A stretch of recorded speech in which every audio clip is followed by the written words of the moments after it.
Hello everybody and welcome to the IVRA ClubSport Series for 2021 and 2022. It's the season finale here at the Red Bull Ring and we are ready to go racing for 700 final kilometres to decide our three champions for this series. We've got the Cup category, the Sport category and the TCRs all to decide over the next 4 or 5 hours worth of racing. And it's going to be a very, very good afternoon indeed. The Red Bull Ring is our venue, a fantastic circuit here in Austria. The setting around is absolutely beautiful and the circuit is as well. It's going to produce some good racing for us here today, we hope. My name is Ian O'Leary. I'll be alongside Taylor Burris and Brian Barrow will be behind the cameras here this afternoon. Taylor, good to have you here. Championship finale day, always exciting, always nerve-wracking for the teams involved. It certainly is, and good morning, good afternoon, everyone who's watching. This track here is going to be an absolute test of speed, as well as car control and handling at the Red Bull Ring, a track that provides a lot of great passing opportunities and a lot of great racing overall. But we know for a fact that this will be the championship deciding, and so many great battles in the championship, and a great way to cap it off here at the Red Bull Ring. It certainly is. We do have all three still open, which is great news for us because it means we can, well, in some ways it's great news because it'll be entertaining, but in other ways it's bad because the calculators are out and steaming everywhere. So we'll keep an eye on that throughout the day. But either way, let's have a look at the TCR standings first of all, because they'll be jumping into qualifying first. As you'll be aware, if you've been following us throughout this season, it's Team Hussingveld, defending champions, of course, with a 19-point lead, a slender margin, it has to be said, heading into this final race. Full Send Racing are those in second. Impulse are third and fourth, followed by the other Full Send car. Then we've got Lipo Esports not in contention, mathematically out of this championship fight in sixth. Fiercely Forward haven't been here for a few rounds now. Neither have Geodesic, Project Dynamic or Maniti in the TCR category, so those guys will be out of things. But the top five mathematically here can still win the championship, although as we've been figuring out, it's very improbable that the fourth and fifth Full Send Racing and the second of the Impulse cars will really be involved. For my money, it really is between the top three because there's only 7 TCR cars actually on the grid. So unless we get a retirement, I find it hard to believe that the second Impulse car or the second Full Send Racing car are going to actually take this one. But it's championship finale day and you never know. That is certainly the case, Ewan. A lot of things are up for grabs. Of course, one thing we do have to keep in mind, due to the fact that it is a 700-kilometer race, is that there will be halfway points given later on in today's race. So that just means the calculators are going to be burning even more so, at least on my end, trying to figure out where everyone will need to finish before this race is said and done. Yeah, absolutely. And it's going to be particularly complicated in TCR. Team Hussingveld, by the way, as I mentioned, championship leaders, the only team remaining in this championship that can actually defend a title that they clinched last time out.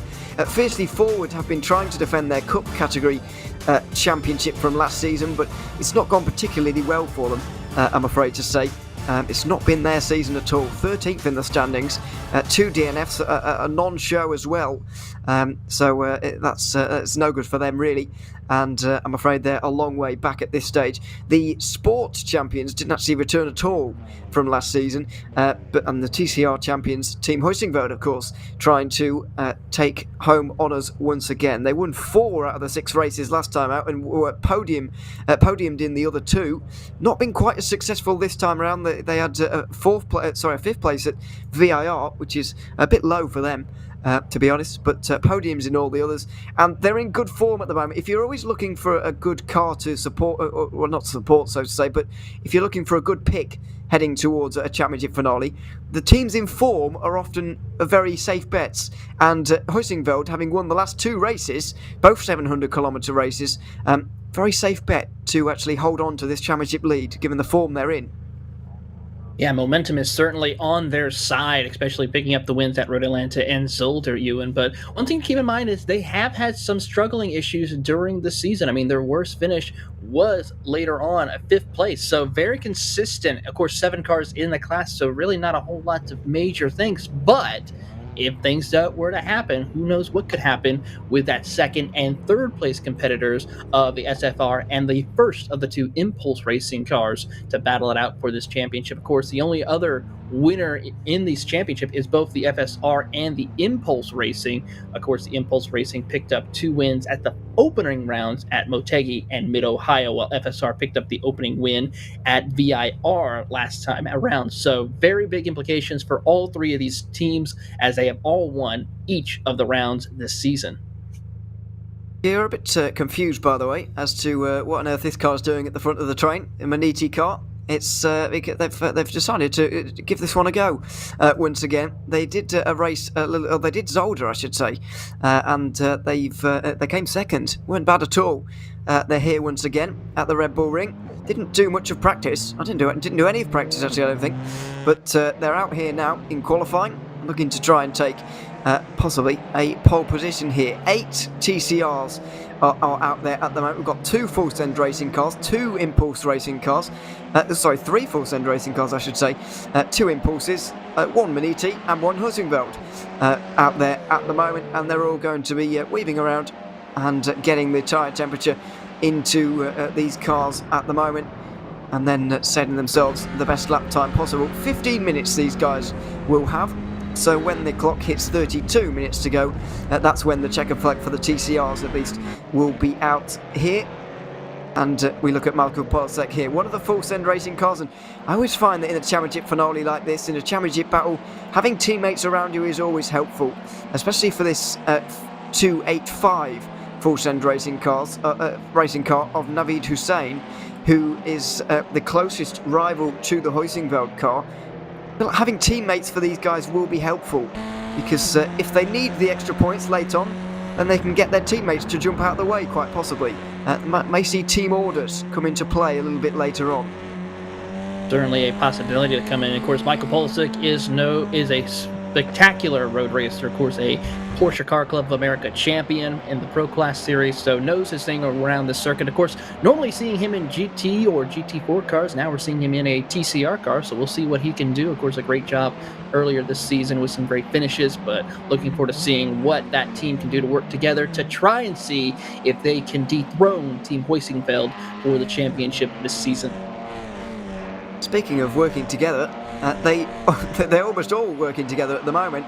Both Full Send Racing and TCR as a whole. Look at this, all one train basically. This circuit has a lot of straights, the average speed very high, and you're often going quite quickly around here, so slipstream is going to be a big factor, and it's no surprise really to see these guys all in one train. This is where Husingveld are going to struggle to find teammates. However, Siegmann has found himself a little bit of slipstream here. I think slipstream going to prove very, very important throughout this qualifying session. It already looks to be quite important by the looks of things. It is going to be very important, but you have to be so careful with the braking zones, giving everyone plenty of room in order to make this work out for some of these competitors, as a couple of drivers are slowing, as they will now send off 3 other cars who will complete their lap as the rest of the field continues to slow. I believe that T3 Motorsports car decided he did not want to be that lead car in that train, as Team Hoisingfeld will now follow in 3rd place in line. Not sure what that was all about really, but I think they just didn't want to give the slipstream to their rivals really, Full Send Racing, and they decided to split themselves off, and look at this, very slow at the moment, trying to get themselves a little bit of free track space here, and you can't blame them. So the first lap times for these guys are going to be quite slow. Impulse seem to be the only ones really going for this so far, which is a little bit strange to see, but either way, we're on board with Chris Shorter through the final couple of corners now in the 222 Impulse Racing car. This is the 4th place car, the worst of the 2, and so he is punching the hole in the air for the 3rd place car, as you might expect. Over the line, what are the first times going to look like here for these guys? I wonder. It's going to be Impulse, Husingveld, Maniti over the line. And what are the lap times going to be? 38.9 we'll call it from the 233. And that's an immediate illustration of the advantages you can get from a slipstream there. The car in front about 2.5 maybe tenths slower than the car running behind. Yeah, he's currently about a second off his fastest lap in practice, which he set some with the fastest lap in practice overall for that TCR class. So we'll see if he can be able to improve, as this is his first lap in qualifying, and he has started to pull away working with his teammate here as they work down the back straightaway. Getting ever closer. They've got to be careful of the thing you mentioned a few moments ago about still maximising the braking performance and the cornering. Of course, as the car behind, you don't want to be slowed up through the corners. The slipstream's all well and good, but if you're getting in the way through the corners as well, then it's not much use, really. Either way, through the double left-hander at Roush, and then the Wurf curve, and out through this. Well, it's turn 6 probably. I say probably because there's a bit of an argument as to what is turn 2. I'm sure you're aware. But yes, through the final couple of corners for the Impulse cars. Are they going to be able to get any further up the order? They've got no rivals at all at the moment in terms of these standings. But what is it going to look like at the moment? Team Hoisingfeld just goes to the top of the board in qualifying with a 1:38.1. So they are starting to make up some time and now starting to set down fast times here. We should be seeing another lap or two before the lap times really start to kick into overdrive. But Hoisingfeld, as well as the FSR team, now go to the top of the leaderboard with a 1:38.681. We do indeed.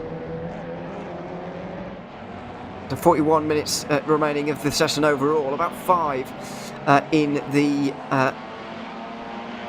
session, in the TCR session, I should say. Full Send Racing finally getting themselves together here, getting their act together, you might say, and getting to the top there with a 38.6, just a little bit quicker than Hoisingveld. Interestingly, Hoisingveld, the championship leaders, were not that quick in practice.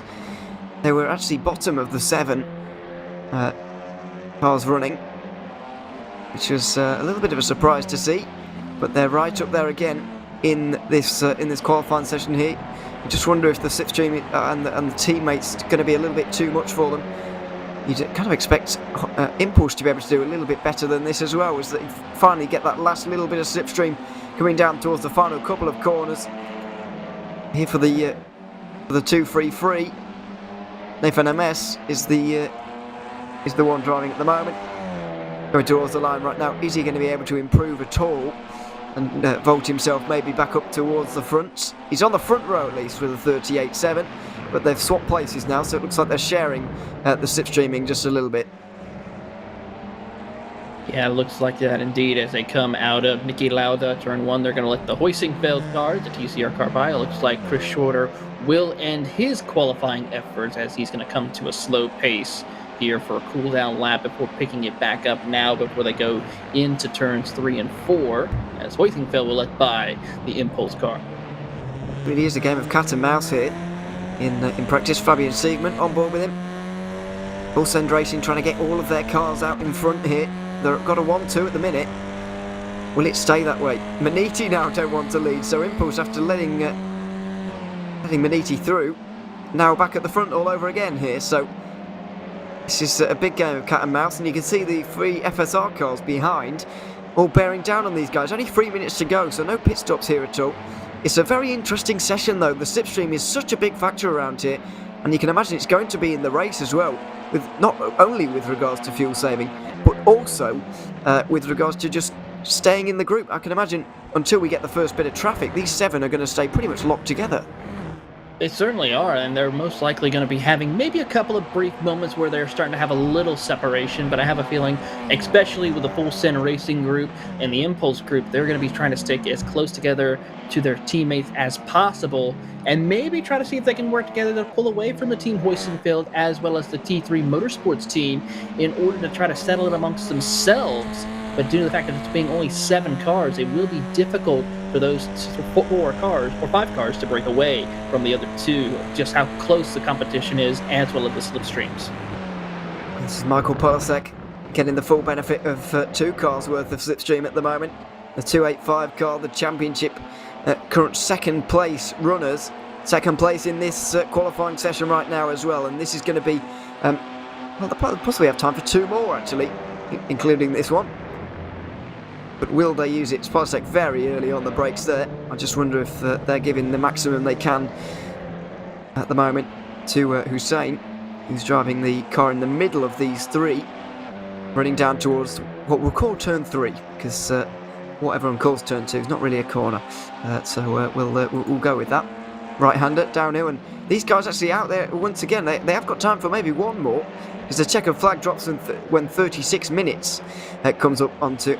Excuse me, 32. What am I talking about? 32 minutes. This is not boding well for the maths we're going to have to do later on. If I can't minus 15 from 47, dear me. Anyway, they have got time.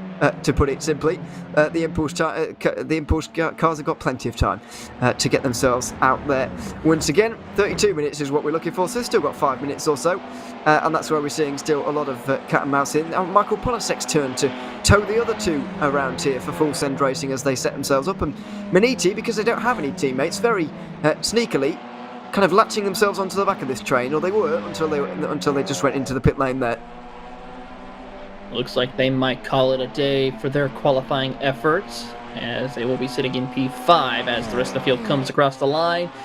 Looks like the FSR Majors 258 machine picked up a little bit of time to a 38.646, so a little bit of time gained and picked up on the rest of the competition right now, so a great drive for that 258 machine currently held by Michael Polasek. Yes, indeed. Down towards turn 2, or up towards turn 2, I should say. Uphill braking zone. You can brake very, very late because of that, and that was a bit wide for the leading of these 3 cars. Got Navi Hussein in the middle of these guys. James Corp currently, I think he's towing them around, or he might be at the back. I think he's actually at the back here. He is indeed. There we are. Not too far behind the Impulse 222 there, only 8 thousandths for him to find to lift himself off the bottom of this of these standings at the moment. Through the turns 5 and 6 now, and out towards the final couple of corners. Doesn't really look like they're improving at this stage. We saw lap times come in very early, and then we've not seen any improvements since. It's been a good 5 minutes or so since we saw any improvement at all from anybody out there at the moment. We might see, possibly. I just saw Polasek purple sector a little bit last time around, and we'll see if he picks up the pace as he comes across the line as our leaders are working their way through. And he does not improve his lap time just yet, but he definitely was showing a little bit of purple sector briefly, but not enough to improve his lap time at the moment. Yeah, absolutely nothing there. Not forget this 285 car, currently being driven by Hussein, has only got to gain 19 points on Huysingveld, which is very, very possible in the race we have today. It doesn't necessarily mean if they win at the halfway stage and they win the overall race at the end, still doesn't mean they'll win the championship though. If Huysingveld comes second in that situation, in both of those situations, then they still won't be champions full send racing, so they do have to use their teammates quite possibly. And here is Fabian Siegmann of Team Huysingveld, also latching himself onto the back of the train, and this is all that Huysingveld or Maniti can do really. Impulse and full send racing helping each other as teammates, of course, and got to try and pick and choose your moments really as Huysingveld and Maniti. That's exactly what Siegmann is doing here, but only managing 4th right now.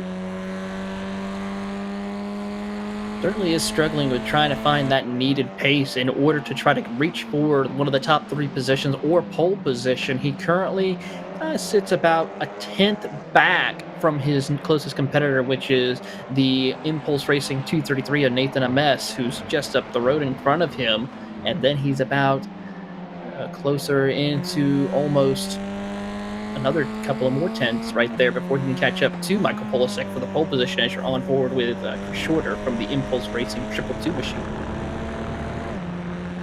Yeah, quite wide there through the left-hander, but you can get away with it.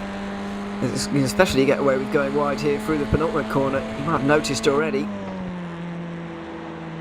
Going through here. look how wide they go. Particularly the car in front, sure to keeping things a little bit more tidy. But you can run very, very wide without getting an off-track at all.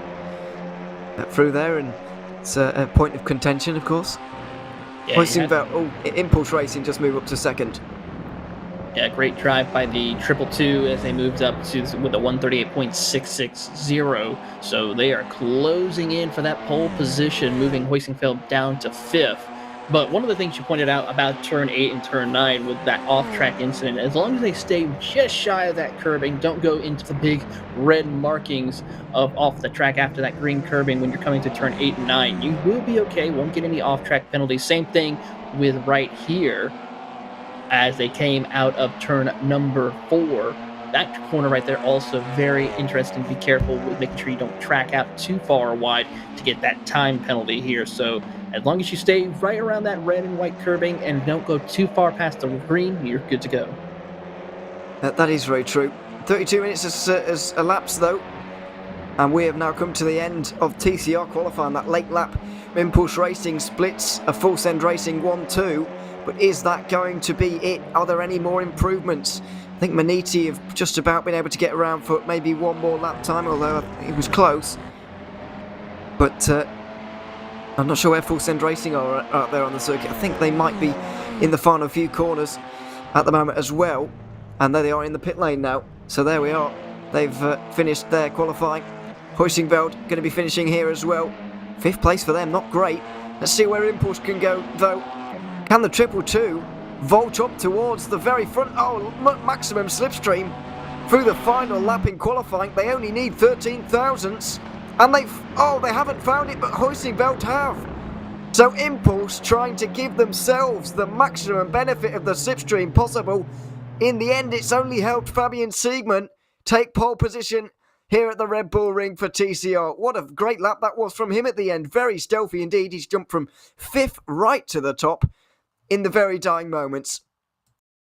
How about that? A stellar job by Team Hoisingfeld and Siegmann to be able to steal away the pole from everyone. We were concerned if there was any speed because they weren't the fastest in practice, but they have overcome and got it right at the top of the leaderboard.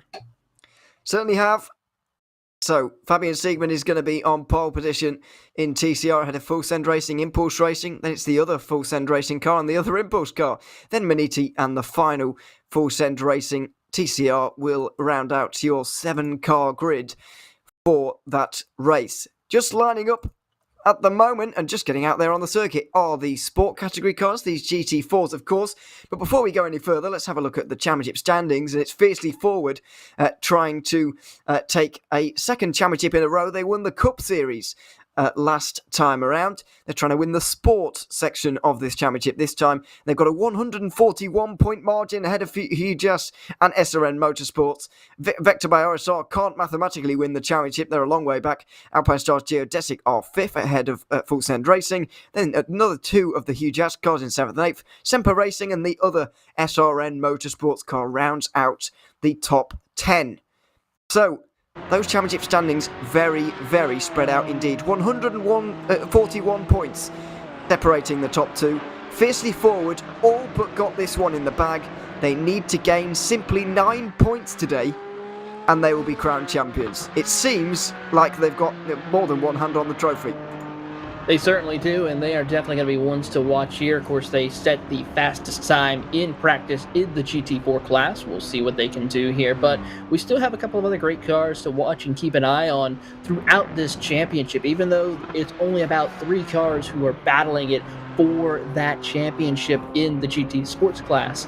There's still a couple of other battles throughout the field. We have a tie for the 9th position between HJ Motorsports and Semper Racing. Actually, that's 8th position between the 137 and 179. They're currently tied for their spots, so that's going to be a great battle. So all throughout the top 10 and championship standings, there's still a couple of great battles to keep an eye on to see who just might come out on top in certain sections of the race today.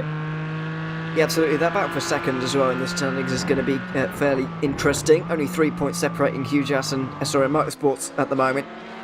So will be very close between them at the end, you'd imagine. But simply, fiercely forward need to be in the top 15 at the halfway stage and they will be ground champions. That is how much of an advantage they actually have. It's probably more complicated than that. It certainly is, I would imagine. But yeah, their destiny is very much in their own hands. The same cannot be said in TCR or Cup, as we will discover a little bit later. Let's have a little look around the cars though, and who's doing what early on in this session. It is Hugh Just in the 139, doing all they can here by setting the early pace with a 37.0. These guys not that much faster than the TCRs, I have to be honest. Throughout this circuit, there's not many corners around here. It sounds daft to say. The Cup cars are faster than the other two categories in straight line speed, which obviously helps them here. But the GT4s aren't that much faster than the TCRs in a straight line, to be honest. And considering there's only about 7 corners here, it does mean they're quite close, and that might be a problem when we come to lapping traffic. It certainly is, and that's one of the interesting things when it comes to GT4 and TCRs. Of course, the TCR car is a little bit more lightweight, as well as also more nimble when it comes to cornering speeds compared to the GT4 cars. So it's going to be interesting to see where the TCRs and the GT4 stack up against each other when they're racing heads up around each other for the competition. And then if you looked at the overall standings during practice as well, there was a couple of the GT4s and TCR cars that were in and amongst themselves during practice, which was very interesting to see during some points of the race. So it's close to see what will happen as we get ready to watch the racing here later on after we finish up qualifying. Yeah, absolutely. It's going to be, I believe, I calculated this earlier, 163 laps here today. On the halfway stage, 82 laps where we will be awarding the points for the halfway stage. Affected by RSR, jump up towards the top of the standings. We look at the championship leaders fiercely forward with that very, very easy looking championship situation for those guys. For the second year in a row, by the way, they've won 3 races this season, but for the second year in a row, they've won both 400-kilometre races. They managed to do it at Mid-Ohio and VIR. Last season they won 2 of the 400-kilometre races, but didn't win the championship. This time around they're looking to change that. Let's see how they get their weekend off to a good start. And they have indeed. It's a 36.3. It's 3 tenths quicker than Vector by RSR. And it's a marker being laid down there ahead of the rest of the field. They have not got any slower since the last race, and who would have expected them to? They're almost 3 tenths faster than Sean Campbell in the Vector by RSR GT4 Porsche, who's out on track still. They are definitely picking up the pace and showcasing their talents here in this qualifying session.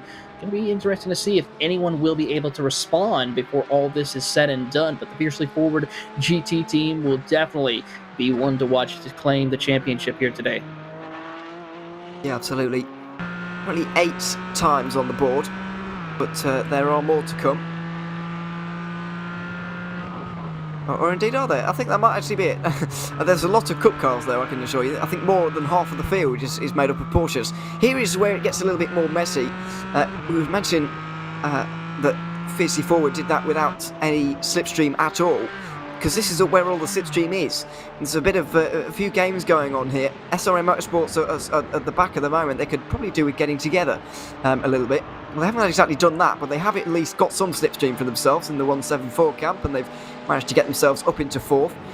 So all Porsches out here at the moment, and slipstream a little bit less decisive by the looks of things. However, still very useful, and it certainly won't hurt.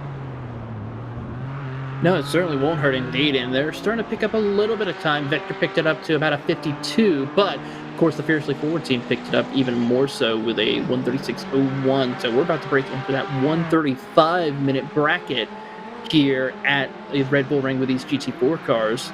And it's pretty interesting to see. Yes, the slipstream does come into play, like you said, even with these along the straightaways, but due to the fact of how people certainly brake at certain points of this circuit can affect you as far as where you normally brake. So it's just very difficult to try to pinpoint the right time in order to set that flying lap when you're in a slipstream such as these competitors here. This is very true. Just in the foreground of some of these shots, by the way, we're following Semper Racing, but just in the foreground in the black and yellow sort of dash livery there, Alpine Stars Geodesic Racing. What a first half of the season they were having. First place clean sweep at Motegi, second at Mid-Ohio, second at VIR, and then they haven't scored a point since. They have not scored a point in 2022, and we're in April, for goodness sake. It's been a really, really disappointing few races for Beau Rigour and his mates in the Alpine Stars Geodesic Racing team. They were looking like they were going to take it to Fiercely Forward, and we were seeing a titanic duel between the two of them develop. But I can almost pinpoint the moment where it began to fall apart for them at Road Atlanta. The very first restart of the race that day, there was a big stack-up and a big accident on the front straight. As we were getting ready to go back to green, they were caught up in it. They had to retire from that race in the first half, didn't score a single point. Fiercely Forward admittedly only scored 103, which is a bit low for them, but they still put a big distance between themselves and Geodesic. Once again in the first half of Zolder, Geodesic had problems, and so this has gone from a really titanic two-horse race between Fiercely Forward and Geodesic to an absolute runaway performance from Fiercely Forward. But this 162 car can't be discounted purely because of the pace that they showed in the first half of this season. No, they certainly cannot, and they're definitely going to be one to watch as they progress through this race. A great group of drivers, the Alpine Star Geodesic Racing Black Team, with some very strong performances during practice, as well as here in this qualifying session. I just can't see them really battling for that race lead. They have a shot at the podium, but it's going to be very difficult given the fact of how closely knitted from second all the way, I would have to say, to about fifth spot is with the times here today at Red Bull Ring, and it's going to be difficult for anyone really to battle with that Fiercely Forward GT team. I thought Semper Racing were heading for the wall there. It turns out they were just heading for the pit lane, and they didn't want to be a part of this session any longer. They've gone back now. If you do escape, by the way, as they just did, then I don't believe you're allowed back out. You've got to drive back into the pit lane naturally if you want to make a pit stop. Sebula hasn't done that, and so he will not be allowed back out. With just less than 5 minutes to go, though, he may not lose out too much. I said a little bit earlier on that there were no, or it was all Porsches out here. Not entirely true by the looks of it. We do indeed have a McLaren out there at the moment. I'm not entirely sure who's driving it at the moment. It's the Hugh Jazz car, the second place in the championship. Of course, the other two cars they've chosen are Porsches, but they're not here today. It's the McLaren, and considering how unpopular it's been throughout this season, and how seemingly, or what a disadvantage it is at compared to the Porsche, it's fantastic to see this wonderful sounding car right up there in second place in this championship. It certainly is. This McLaren is an absolute beautiful car to drive when you have the right setup as well as the right track combination for this car. Of course, iRacing did recently release a new GT4 car, which I'm pretty sure will be safe to say that will be one of the dominant cars next season in the IVRA ClubSport when that comes back around with the Aston Martin. But sad to say, no BMWs out there on the circuit either, as that car is pretty nimble but also pretty fun to drive. But it's great to see a little bit of mixed diversity in the GT4 class with this lone McLaren. Who knows, may even surprise some of the field later today. Well, second place at the moment. Yeah, just a word on that really. The GT4s, obviously 4 cars available now. We didn't see any. Well, maybe had one BMW, but hasn't turned up very often, which is a bit of a shame to see a lack of variety, because it's basically, obviously, the Porsche Cup category is obviously going to be Porsches. The GT4s has been mostly Porsches, and then the TCRs at the start of the season, there was only the Audi, so very limited manufacturers. But if this ClubSport Series continues and goes from strength to strength in the next season, then I feel like it could be an absolute classic, to be honest. The amount of GT4 selection we have now, the amount of TCR selection we have now, is far better than what we had in the summer of 2021, or the autumn of 2021, when we actually started this championship. Certainly is, especially with the TCR class. From 1 TCR, we're now up to 4, with the inclusion of the Honda Civic and the 2 Hyundai cars added into there in the TCR category. So it's great to see some diversity in that class, and exciting to see what will come of it with the IVRA ClubSport Series in later on this summer if they return for their next season. Yeah, we don't have any news on that, and I think even if we did, we wouldn't be allowed to tell you. So I'm sorry about that. But yes, do keep looking out. By the way, just this is a cheeky plug for tomorrow, because we've got more IVRA racing. The HyperX GT Sprint Series returns. at roughly the same time tomorrow. I think it's an hour earlier, actually, an hour earlier than what this started, so convert to your local time zone. About 2:15 UTC, that will be starting. 2 more 60-minute races, which we're very much looking forward to as we enter the second half of that championship. So look out for that one tomorrow. It will be good to have your company once again. But just about 100 seconds remaining in the sport category qualifying session here. We're following Semper Racing, who are down in 5th position at the moment. Jaroslav Sabila at the moment is the driver. And just jumping up there, who was that? Looks like the Vector by RSR car just jumping up into 2nd position at the moment ahead of Hugh Jass. The fiercely forward car is so confident in itself that it's actually in the pit lane with still a minute to go here. But Sebula right now maximising the final couple of corners to the absolute maximum there. And now up towards the line. Only did a few attempts to get on the front row here. Can they manage it? Not quite. Sebula looks like he's going to be 5th place. Resigned to that at the moment, but just less than a minute to go. Fiercely forward, not even out there. They're so confident that 4/10 margin is going to stand, and why wouldn't they be?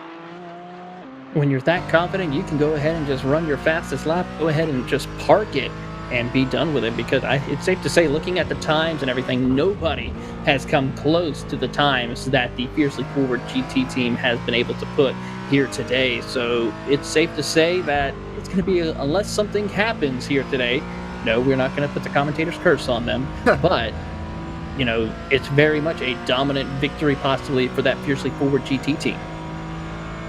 Here's Sean Campbell, Vector by OSR, looking to at least share the front row with the champions in waiting, you could say. Through the final couple of corners. Campbell will be in action tomorrow for RSR as well, by the way. He's got a busy weekend of IVRA racing as he comes up towards the line right now, starting it off. Is it going to be with a 2nd place? It is. It's 1/10 better off than he managed previously, and so surely he puts that beyond any reasonable doubt at this stage, unless the Hugh Jass car can do anything. Stephen McGarvey, I think, is pretty much finished. This is quite populated, though. I think these guys did get over the line as well. We've got Geodesic involved. Both of their cars actually involved. Currently 4th and 7th. Slipstream is a factor, of course. And the Geodesic cars are trying to get Beauregard as far up the order as possible.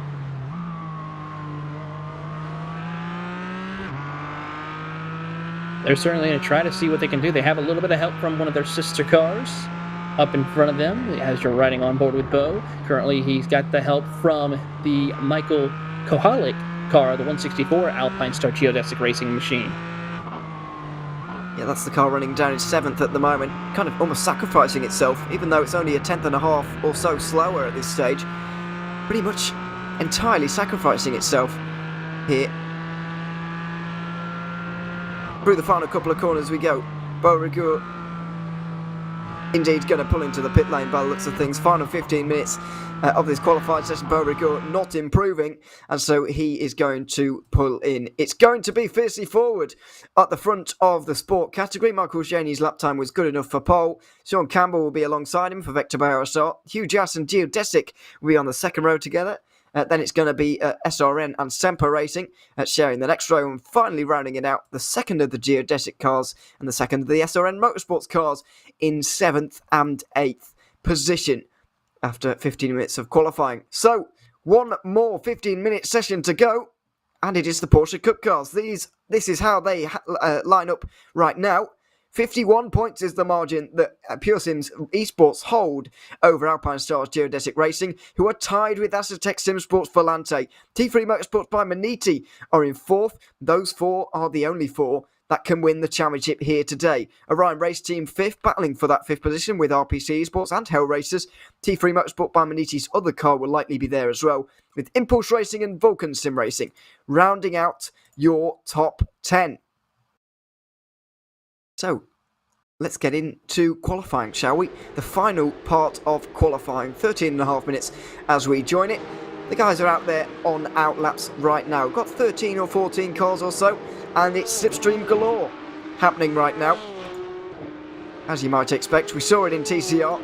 We're seeing it again, or we saw it again in sport, I should say. We're seeing it for a 3rd and final time here in the Cup category, and that is honestly no surprise. Trying to see if Pure Sims will be able to hold on to this championship. Yeah, we're going to see sometimes here, of course, these drivers are trying to warm it up and get things ready, but the championship, of course, like we touched on, Ewan, so very close amongst this class, as we're looking very close to seeing some great battling in this class overall for this team. Looking over some of the practice times that happened, Geodesic Racing, the Alpine Star, was the fastest car in practice by quite a good margin as well. The only car in the field to break into the 128 bracket. Of course, this field a lot faster compared to the GT4 category that we just saw out on the track by almost a good 10 seconds over the field. So this will give us a little bit of breathing room for this class, but also just shows how quickly this field will work their way through when they get into lap traffic. And that's going to be the interesting thing with these cars. Certainly is. It's where the races are really won and lost. We saw that especially at Road Atlanta, the fourth race of this season, where it was outrageously close right towards the end. Volante taking another race victory. And speaking of Volante, they've won 3 on the bounce. We were mentioning earlier about momentum and teams that you trust heading into a finale. Well, that is a team you can certainly trust to run very well, because they are on quite a bounce right now. Let's have a look at some times then, shall we? Pure Sims Esports and Bruno Canaro currently on the top of the standings. Then it's Alpine Stars Geodesic, then T3 Motorsport by Maniti, then it's Asetek Simsports Volante. The top 4 teams in contention still for this championship are the top 4 teams right now involved in this race, involved in this qualifying session, I should say, and no doubt in the race. The top 4 right now in qualifying, or the top 4 in the championship. You really couldn't write it. No, you certainly can. This is what makes this series so exciting, so just exciting to see what can come about these drivers. Who knows, we'll get the pole position here alone in this category as they start to wind down. That 1:30.26 is an absolute flyer by that number 16 machine of the Pure Sim team, currently driven by Bruno Carneiro, who is currently doing a great job coming out of this final 2 corners here to set his 2nd lap in qualifying at speeds. It certainly is. Only 33 thousandths of a second between himself and Miguel Vigo. Pedro Berger is currently in 3rd, ahead of Albin Spetz. It's very, very close though. Less than 2 tenths separate the 4 of them. And look at this teammate play going on here for T3 Motorsport by Maniti. The 78 car is going to get all the support it can today, and it is doing. Coming up towards the line right now and over it. Let's see what this time is going to be for Maniti. Well, the 79 actually goes a little bit quicker there indeed. 4th place in the standings for them right now, but 3rd in this qualifying session after that little bit of assistance. The 78 not exactly going slowly either by the looks of things. 4th place for them as well, but it's all very, very close here indeed. 9.5 minutes to go, and it's all to play for here really. Orion Race Team, somewhat surprisingly, taking the top standings at this stage, top of the standings, I should say. It's a very slender margin though, 0.02 of a second between Orion Race Team and Asetek Simsports Volante. Focusing in on Maniti right now. We've at least overhauled Pure Sims in this one, I suppose. That's the positive they can draw from this. Got Pure Sims for the moment, and that's what they need to do. Of course, 51 points is the margin. It's even more. It's 83 back to Maniti, so it's especially important for them. But Volante, the fact that they've done it is very important too. Through the final couple of corners, and RPC Esports now go to the front. That is a bit of a surprise, but a pleasant one, of course, for the 31 team to be up towards the front of these standings, edging towards halfway in this qualifying session. And now it's Volante who go to the front with a 29.6. The lap times continue to get quicker and quicker. We go aboard with Albin Spetz right now. Just getting faster and faster, it seems, as this stint really wears on. This qualifying stint, if you can call it that. Getting faster and faster, putting more and more cars between himself and Pure Sims. That car, the 16, currently down in 8th position.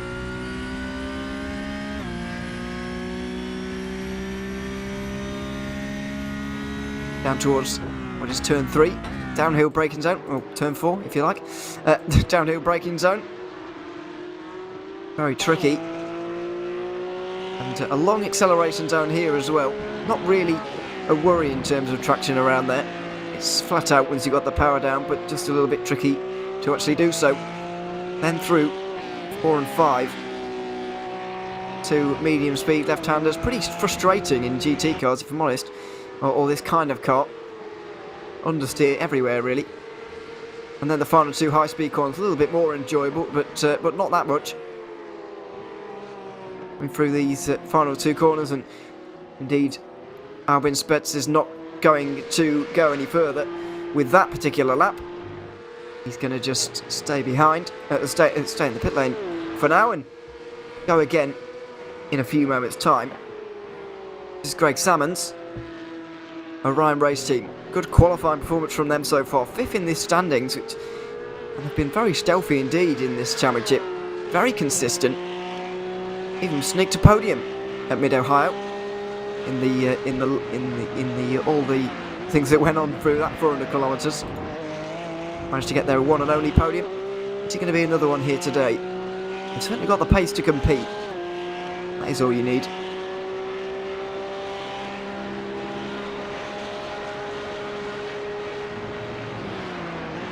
Up towards turn 2 for Greg Salmons of Orion Race Team. And so with just 6 minutes to go, Taylor Burris has just had to step away for a few moments' time, and while he does that, we'll be back in a short while. But in the meantime, Stefan Schlacker has come to join me, which is good. We're always pleased. Stefan, good to have you here once more. Championship finale day, always very, very nerve-wracking for everybody. Not least in this category here, 4 teams involved, and a lot of maths, I'm sure, flying about. Not least from us, but from the teams as well. Yeah, it's always great to be jumping in on the race around the Red Bull Ring, obviously just 45 minutes away from my home.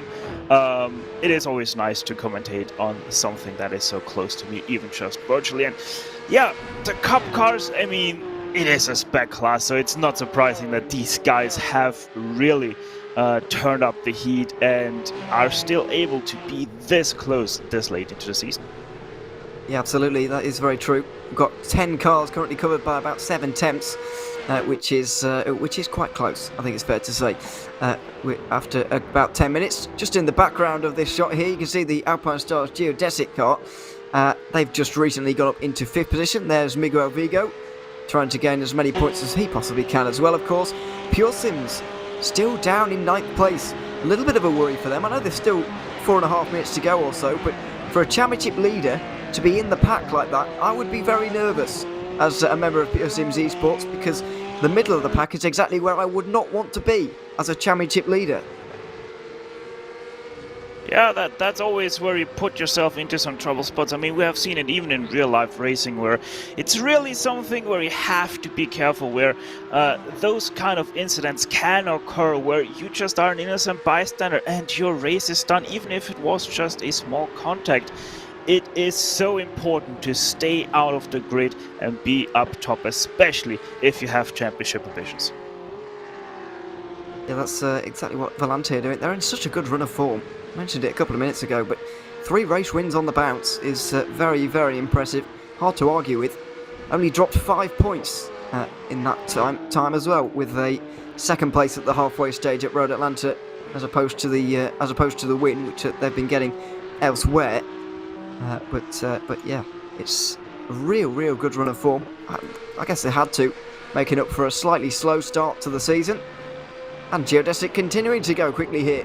Miguel Vigo once again improving. He's gaining a bit of slipstream off of someone who's not his teammate here, which is something you don't see very often. But there we are. I think it's the Ryan Race Team just up in front, in 4th place at the moment, so they're not exactly slow. But Miguel Vigo benefiting off this slipstream right now, and 2nd place, really not that far behind Asetek Sim Sports Volante either, only 29 thousandths of a second. we saw in TCR that these qualifying sessions can change very, very late on indeed as well. So there's going to be a lot of pressure on these final 3 minutes for everybody. And this could be right now huge for Vigo, getting this great slipstream. You never know.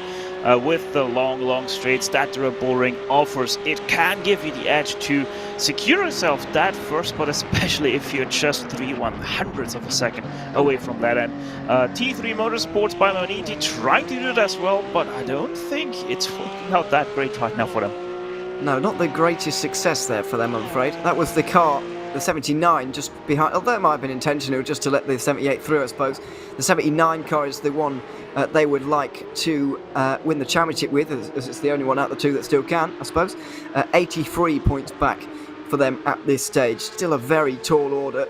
Ideally need to take a clean sweep of 150 points, and even then they'll be struggling. So, yeah, it's not looking great for them, but all they can do is try. As a Ryan Race team get up into third position there, the 44 car back onto the inside of the second row, ahead of RPC Esports.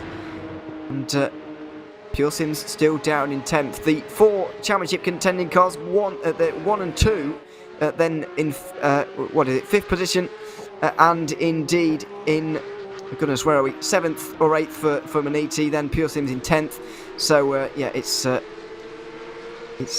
very, very spread out, I have to say. Very spread out. Yeah, by the way, speaking about spread out, T3, it's the opposite for them. They are right now in formation flying, but they're also separated by only 1,000 of a second. 78 ahead of 79 in 7th and 8th. That is impressive. I don't know if that has something to do with one giving the draft to the other, but even if you would try to do such a thing, you wouldn't be able to do that. Yeah, absolutely. You can sort of tell they've been practicing together, because they're almost identical in every way at this stage at the moment. But there we are. Isaac Kane is the one with the little bit of slipstream now. We're really getting down towards the end now, and he's going to be close to get round for one more lap after this one. This might well be the last attempt for him. If indeed it is, then he's going to need to pull something out the bag here. Although only a 10th will give him 6th place, which I suppose is at least a positive step forward. Through and towards these final couple of corners now. 2 right-handers, of course, very high speed, very committed for these cars. Into the first one they go now, and he's pulling into the pit lane, not improving at all by the looks of things, and so decides to just pit and get that over with. What about the 78? Are they going to improve at all with Pedro Berger here? Really doesn't. Oh, yes, he is. Very good lap time there. 5th place for that 78 car. Improving late on. Who else is really improving here? Well, Pure Sims at Bruno Canaro is out there at the moment. We've got Jovega Gordestad out there for RPC. Here's the Pure Sims car. Can they do anything? They need a couple of attempts to even gain a place here, so it's going to be tricky. Through the final turn. Canaro doesn't look that committed, but he might just be being smooth. Through the final corner. Oh, and he does improve, and he does get up into 8th place. So Canaro rescues something at least, but only 8th place is lower, much lower than you'd expect to see Pure Sims car after the season that they've had. Yeah, the only good thing there for Pure Sims is, yes, they're 8th place, but they're less than 3/10 away from P1, and might seem not a lot, but it is also at the same time they're boring. There isn't much where you can gain or lose time, so it is, yeah, a little bit of a difficult situation that Pure Sims have put themselves into. Yeah, indeed. That is very true. They've also got themselves ahead of the Maniti car that matters, so to speak, in terms of this championship. So that's helpful in terms of these standings. But yes, it's going to be a very, very complicated race for everybody, and a very difficult race for everybody, you would imagine. As I mentioned earlier, 163 laps around here. Points awarded on lap 82, and that's half points. And then we will see, we'll be a bit closer to knowing who will be the IVRA ClubSport Series champions for the 2021-22 season. 6 races, of course, and it all comes down to these final 700 kilometres here at the Red Bull Ring. Those times, though, very, very close indeed. As you mentioned, to be fair, not many corners around here, and so there's not many places where you can really gain much time in this track. But I think that might help the field a little bit in this race because, especially early on, the field's going to stay very, very close together with not only the slipstream, but also the lack of opportunity for you to actually pull away means that the field's going to stay very close throughout the particularly opening part of this race before we have to go through traffic. Yeah, I mean, you have obviously the midfield where it can't really make a difference, but you have so much drafting opportunities. 2/3 of the track are just basically that big drafting straight, so you really have to be careful on how you manage your car, because obviously that will create a little bit of the door banging if you're not careful. At the same time, that is gonna mean that you're gonna have some real big troubles when you go for the first lapping maneuvers, because the field will still be quite together. It will be very close together. And that is going to be a problem. It always is in these multi-class races. And for the first time in a while, the 29 cars are all going to be let out onto the circuit at the same time. We're currently in warm-up, we're currently just having a look at the track conditions. 21 ambient at the moment, Celsius that is, 26 down on the road, 60% humidity and a little bit of wind out there as well. Partly cloudy for the most part. It's going to stay that way, you would imagine. As we move through the afternoon, going to get briefly hotter, you would say, because it is only 11 a.m. right now in Sim. Expecting this race to go on for, I did a small calculation before this race. If it goes green, then we might actually manage 4 hours of a race, that will be the quickest 700k race of the season. But it's hard to see that really happening. I would imagine there will be safety cars, and we did see, I seem to remember 1 or 2 from the Endurance Series race we saw here not so long ago. Yeah, you always have those problems, those issues, but quite honestly, with the selection of cars that we have here, I see it as kind of unlikely to have cautions, just because these cars aren't very fast, but at the same time they have a lot of difference in how they brake, how they accelerate. That I can very much see that they would be able to go caution free till the end. It's very possible. It would make for a very fast-paced race, and it might make it even for a free-stop race, which we haven't seen yet this season either. But it just depends how they fuel the fuel and the tyres, after all. And indeed, how you play with the halfway points, which I'm sure we'll talk a bit more about as we get there. Let's just have because I didn't run through it at the time, and I've still got them in front of me, I will just briefly run through a few the top positions in the Cup category for this qualifying result. We'll run through the entire grid in a few moments' time when we get towards the formation lap and so on. But it's going to be Aztec SimSport Volante with Albin Spets off the front row. That's not actually the car in contention for the championship, it's the 97 rather than the 96. Alpine Stars Geodesic Racing, the best place of the championship contending cars, in second. RPC Esports and Orion Race Team in third and fourth. Then we've got the first of the Maniti cars, but not the championship contending one. The Volante car that matters a little bit more is involved in the championship. The 96 car is fifth. Then the Impulse Racing 15 is seventh, ahead of the championship leaders in eighth. Then we've got the Maniti car in contention for the championship. That is in ninth, ahead of the Fiercely Forward defending champions. They'll be relinquishing their crown a little bit later on here today. Champions last season won't be again this season. That's already mathematically confirmed. Oh, very, very nerve-wracking here for everybody, you imagine. But you'd have to say, despite the fact Volante do indeed have a car on pole, which will help them, it's not their championship contending car. And the Geodesic team have actually done the best out of the championship contending cars in this qualifying. So you have to say advantage to them, albeit very small. Yeah, it is a small advantage. I mean, we still have a very, very, very long race ahead of us, and you never know what can happen. Even the smallest mistakes, as I have already explained, can have quite the big outcome on a track like the Red Bull Ring. It is short, it is fast, but it also can be quite furious if you're not careful. it can indeed. Sun's out at the moment, by the way. Shadows out there on the road. But since you're in Austria at the moment, Stefan, I've heard it's not actually like that in real life. Thankfully, we don't have real life conditions actually, by the sounds of it.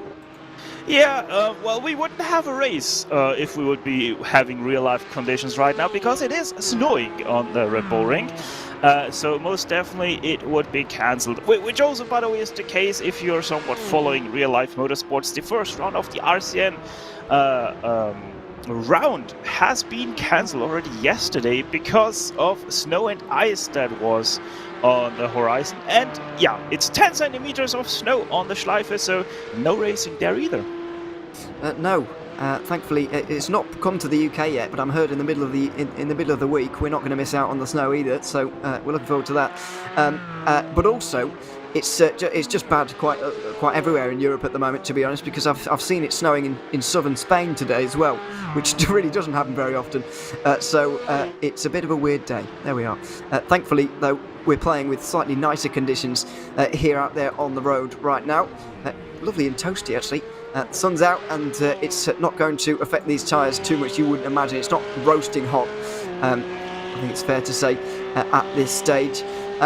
In terms of tyres around here, Stefan, and the fuel, I always imagine this circuit to be fairly fuel thirsty because it's so, you're on the full throttle for so long around here, but the tyre's less of an issue because, I mean, there's not many corners. Would that be a correct assumption to make, or does it work a little bit differently?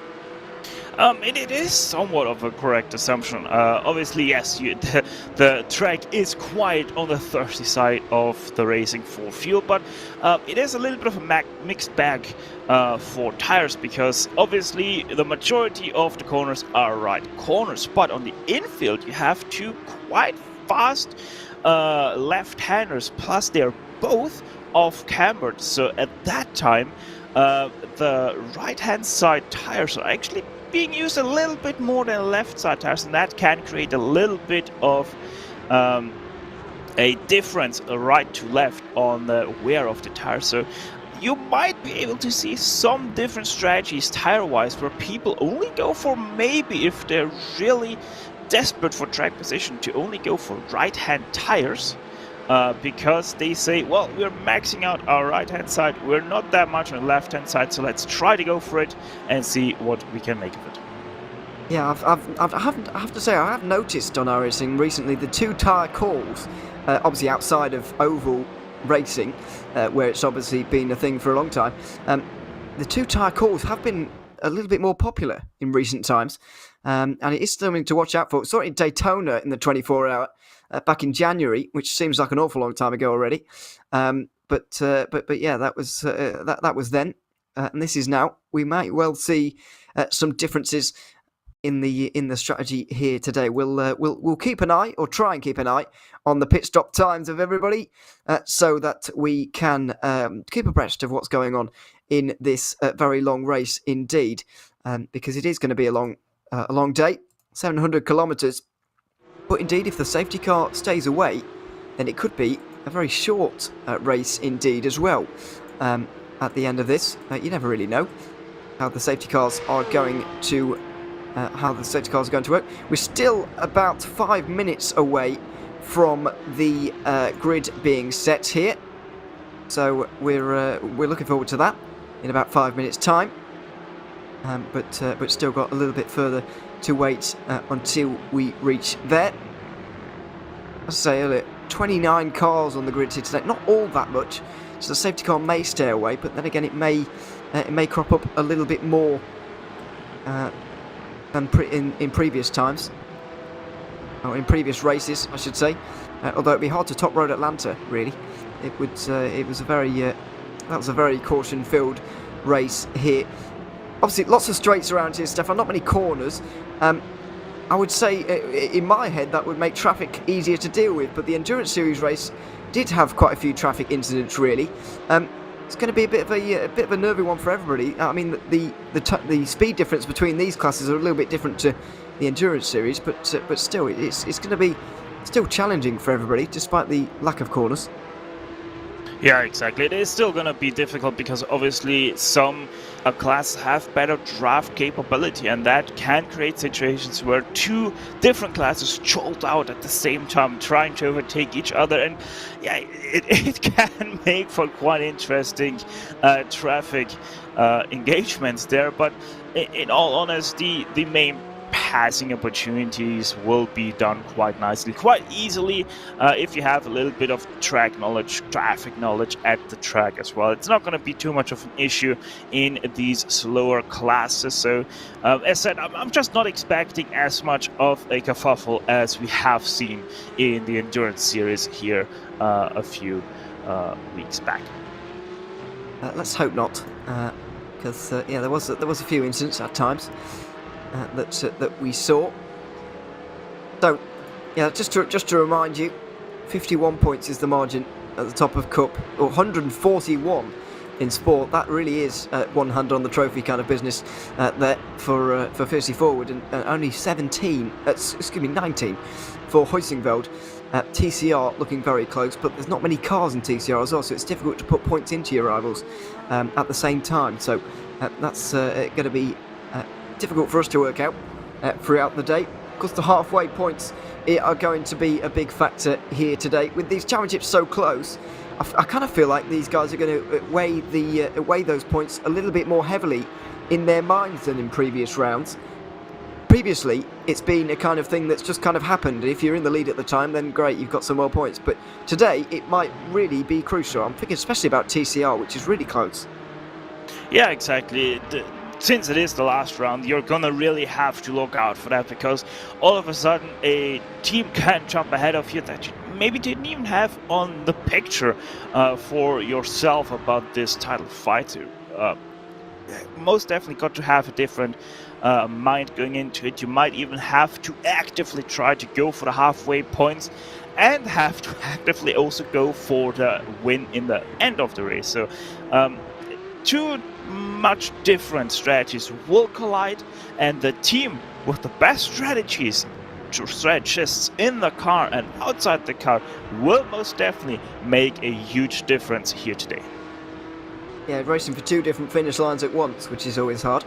But that's the situation they find themselves in. That's why in a race like today, I kind of fancy a team like RPC Esports and a Ryan Race team to win here. They've already shown that they're very strong in qualifying. Really, really close to the top, 3rd and 4th on the grid.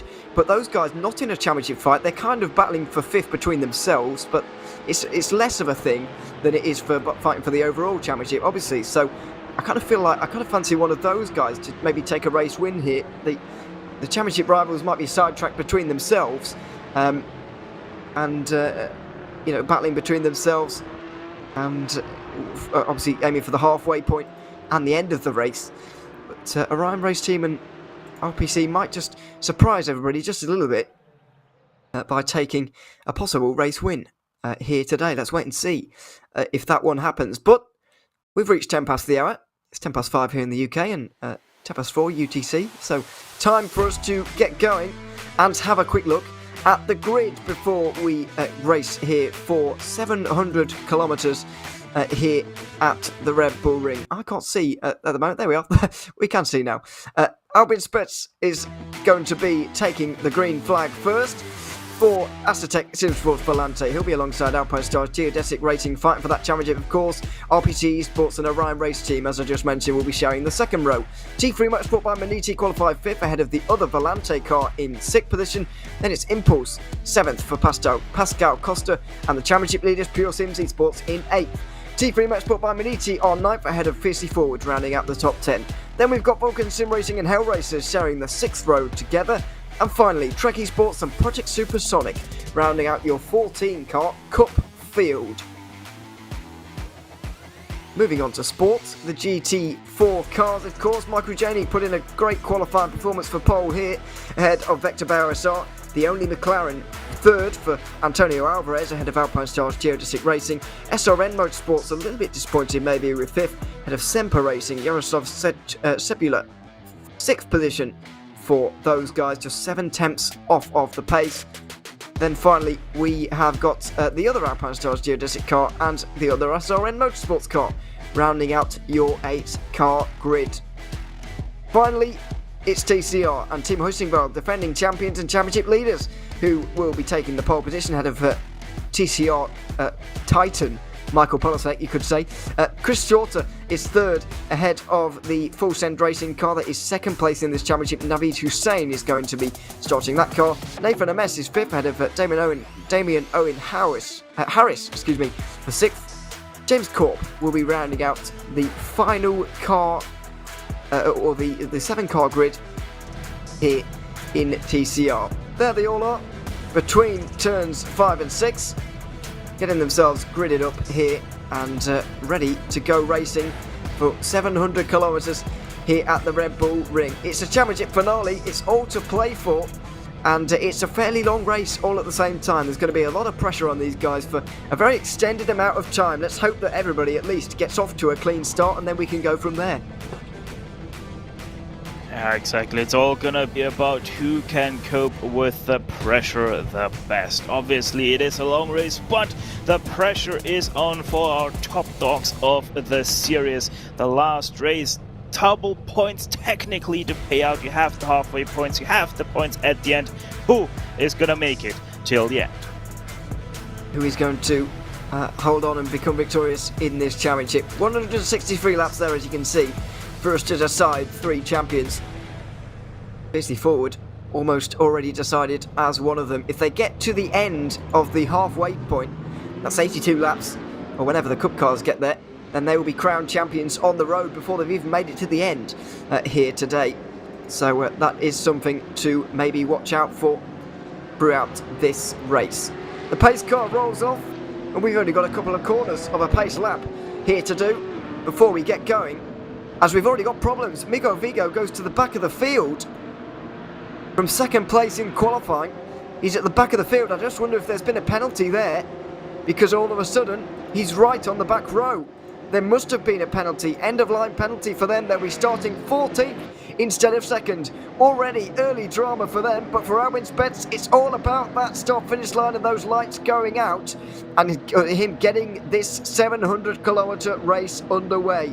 It's the final race of the IVRA ClubSport Series for 2021 and 2022, and we are underway. Aztec Simsport Volante take the green flag with the 97 car, and they're going to lead into turn number 1 with a car length to spare. RPC Esports and Orion Race Team battle over second through turn 1. It's all nice and clean in the cup category. It's all very, very rosy indeed for Albin Spets, who's got off to a great start. Meanwhile, in the sport category, the GT4s get underway, and Michael Janey, leading this one for Fiercely Forward, gets off to a very good start. It's Vector by RSR in second position there, and in TCR, Hussingveld off to a good start as well. They take a nice lead into turn number 1. Impulse having a sniff into turn number 1, but can't get through. All 3 pole sitters off to a very clean start. Yeah, very, very great start for all of our pole sitters, and the penalty for Miguel Vigo was unnecessary obstruction of traffic in qualifying, so that's why he dropped from second place all the way to the back. I'd be interested to know what a necessary obstruction is, but I see the point. Yes, obstruction in qualifying, and that will send you straight to the back of the field. Geodesic have indeed got the one saving grace of having a teammate here to maybe help them, but in the form of, course, sport cars, but they really can't do anything as they are part of a different category, of course. So all on their own, Vigo is going to have to fight his way through here. There are the other 2 geodesic cars in the sport category, of course, currently running 3rd and 8th in that category. Oh, who was that in the background? Somebody got off the road there, didn't quite spot it. Looks like a SRN car, maybe. It was the 174. That's the car running 3rd in this championship. They've got a very outside chance of winning here today. They arguably need to pick up 150 points. They arguably need to have a flawless race, but already a problem for Stephen Mugabe. So easy to do, but still a great save. Kept it out of the wall there. Great stuff on the first lap there. But obviously, race chances already quite diminished for them. They are indeed damaged already, I'm afraid to say, for that team. We go down towards the downhill right-hander at Schlossgold, and in towards the middle sector. The battle for first really, as you'd expect, very close at this stage. 6 cars involved. The Impulse Racing 15 looks like it's just struggling to keep with the pace early on. Both Volante cars have made it here. One of the Maniti cars has made it, but not the one involved in the championship fight. Of course, so 2 championship cars involved with this train at the moment, as we go on board with the reigning champions, fiercely forward, not going to be defending their championship here today. That's gone a long time ago. That ship has sailed a good while ago. But Impulse Racing, the cork in the bottle early on. You don't often see this after only 2 laps, but it does seem like they're struggling to pick up the pace early here. Yeah, they are. Oh, that might be a slowdown for fiercely forward there. It's got to be a slowdown. And it's another place for the 62. Interestingly, Miguel Vigo has not had to do much overtaking, but he's made up quite a few places. And that was a bit of an awkward one for Truck Esports, as they found the fiercely forward car right on the inside line, right on the apex of turn number 1, and they might well pay for that. Vulcan Sim Racing going to be looking to get through as we go back up front, as this train of 6 cars begins to pull away from the rest of the field. I imagine it's going to stay like this until we get to the first round of lap traffic. Yeah, left traffic probably not too far away either for these Cup cars, especially because the first cars they will be catching are their TCRs. And how awesome are these shots in the background? Always you can see pretty much one car flying past it there. I think that in the background were our TCR cars going from T1 up to T3. Yeah, the fact that they split the field in terms of the 3 categories getting off here does mean that you do catch them a little bit earlier than you otherwise might. Here they are, on board with Nathan Ames, the 233 Impulse car, 3rd in this championship right now, and with an outside chance, you would say, of winning at 64 points, adrift from the leader, currently leading this race. But we've got split in the TCR field as well. I have to say I wasn't expecting this. 2 3s have appeared, and the 222 Impulse Racing car is well off the back of the field. There has to have been a problem for Chris Shorter. Yeah, that is really intriguing. Why he lost 12 seconds to the back of this second group, 15 seconds overall already to P1.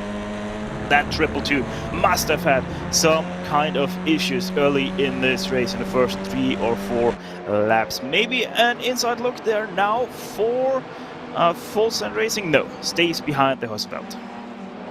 It does indeed. Oh dear, very close though, and they run so far out wide. A sight that we're used to getting, or that we're getting used to now at the Red Bull Ring. I say that it's been out for quite a while, hasn't it, on iRacing? To be honest, time is flying, but it's been out for quite a while. But there we are, through the 2 left-handers into turn 6, and then out towards the final couple at the end here of lap 4. Nothing doing here really in the Cup category, and I can't say I'm surprised. I don't think there is any need to be making dive bombs and outrageous moves at this early stage. Well, I say that. Orion Race Team already in the pit lane. There has to have been a penalty there.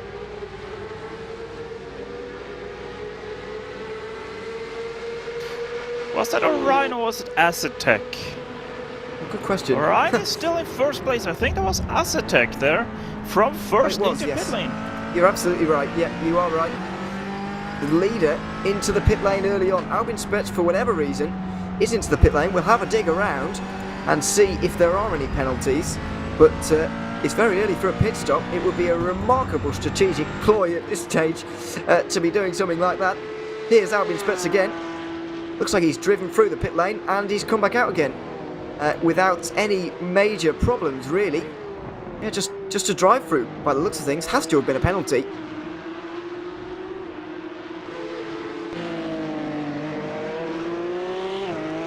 And yes, it very much was. And that was a start infringement, with them having slowed down to 54 before accelerating. So, yeah, that is quite the change up in pace there that you're not allowed to do. Yeah, absolutely. I did think it was going a bit slowly at the time. I didn't want to say anything, but there we are. You've got to hold the pace, of course. you've got to hold the pace of the pace car coming towards the green flag, and the Volante car did not. So the 96 team, there they are in the middle of your screen there, have missed a little bit of, or will miss their team support, you can be sure, throughout the remainder of this race. We're now down to 5 for the lead, and we're approaching the traffic. We are hearing some possible PCR incident. Possibly it might explain why this car is quite so far behind. It's 222. Let's have a look here at the replay. This is early on in the race. Crap, this might have even been off the start. I said in my kind of introduction that we had a clean start, but it looks like we might not have had one in TCR. Yeah, this is gonna be quite intriguing and quite telling, because 222 is on the inside here. I wonder if it is into turn 1 or if it already happens right here on the start. Let's watch second car in line on the right side. Do they clobber the curb? Maybe, that's my guess. It's place your bets at home. Second place running into turn 1 here. They have a sniff at the Hussingveld car. They do run into the wall at the exit of turn 1. So they squeeze the full send car. Full send weren't giving up. Now, this is going to be a very difficult one to pin down. Who do you pin this one on? Well, I would nearly say that is self-inflicted by Chris Shorter. He puts the full send car to 258 right on the sausage cup. The 258 surfs up on it and sadly just ever so slightly drifts to the right and tags the 222 on the rear right into the barrier. But I have to say that Audi still looks quite impeccable. It stood up to that contact very well. I have to say I do agree. Oh dear, that was a shoulder barge. This is very early on in the race for the 96 car to be making such a move like that, but they're going for it. The RPC Esports car on the inside line not really willing to fight it on lap 7 of the race, understandably. And around the outside go Volante into second position. Oscar Wilkins making moves there. Dangerous, could have been a race-ending one there for one or more cars there, because shoulder barging a TCR down the straight, not exactly advisable, and it looks like Pure Sims are going to try and follow their rivals through rather sensibly, so RPC displaced 2 places in just a couple of corners. Yeah, although that TCR is most definitely used to a little bit of shoulder barging, it is, as you said, not advisable as a cup car to do it on a TCR. Yeah, absolutely. We are hearing the incident at turn 1 is under investigation. I have to say, though, I do agree. Chris Shorter did slightly self-inflict that one, not giving the room to the full send car on the outside line there. It is always very important to do so for other reasons, and also that one that we've just seen play out in front of our eyes. This is turn 1, and this is the leading 3 in TCR. A group that's been split into 2. A couple of trios at the moment at the front of this one. Full Send Racing, Hussingveld, Impulse. The 3 real major teams in this one. Of course, we've got Maniti as well in the group behind. These 3 teams currently running 3 in a row. This is where the interesting point begins, as off the road for the 285. Often see that from Navid Hussein, who's driving that car at the moment. Polisek's just a little bit further behind.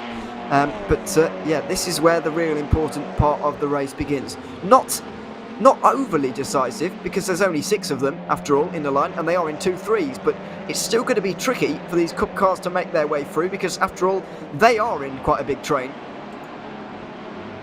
Yeah, and there isn't that much of a break either between the 2 trains, so you really will have to be impeccable with your passing capabilities. Otherwise, you might just run yourself a little bit down into the line of your own class. So much to play for both classes when the Porsche Cup cars come, and there they are already storming up over the hill behind the TCRs. Got to be one of the scariest sights as a TCR driver. The entirety of that field bearing down, and we're about to see it in this camera shot as well. There's the Orion race team coming over the line right now, making its way through the first bit of lap traffic. This is going to be at the moment. Pure Sims even looking for a move on the Volante car. You can see in the background there, that's the battle for second in the Cup category and indeed overall. as they try and keep touch with the Orion race team leader, ring down towards, or up towards, what is officially turn 3, I suppose. Here the left-hander, slightly on the defence for Huisingveld, but nothing doing there. And here are the leaders. Orion race team going to get a good exit, hopefully, and get themselves through on these 3 cars. Nice and easily done. This is what I mean about the Red Bull Ring. You can get quite a good run through traffic because Orion race team haven't really had to do very much at all there. They've just put the power down on the straight, basically. Yeah, that was nicely played out, but look in behind. Pure Sims has a little bit more problems, and also I think it was the 31 there in the Cup car. A little bit more problems now, also getting stuck in behind traffic here through the infield. Obviously, much tighter than anything else here on the track, but also gets that pass down nicely. Only one car at a time can pass, and look at what this has done to our TCR field. Nearly completely split up that second pack.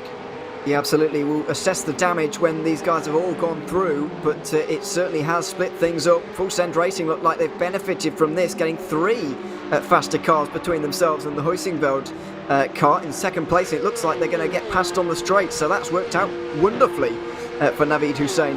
Speaking of that, the 62 Alpine Stars Geodesic Cup car has made a fantastic recovery. We mentioned earlier on obstruction in qualifying, and they were sent to the end of the line. 14th position. Miguel Vigo is knocking on the door of 6th place here already. This is a remarkable recovery from him.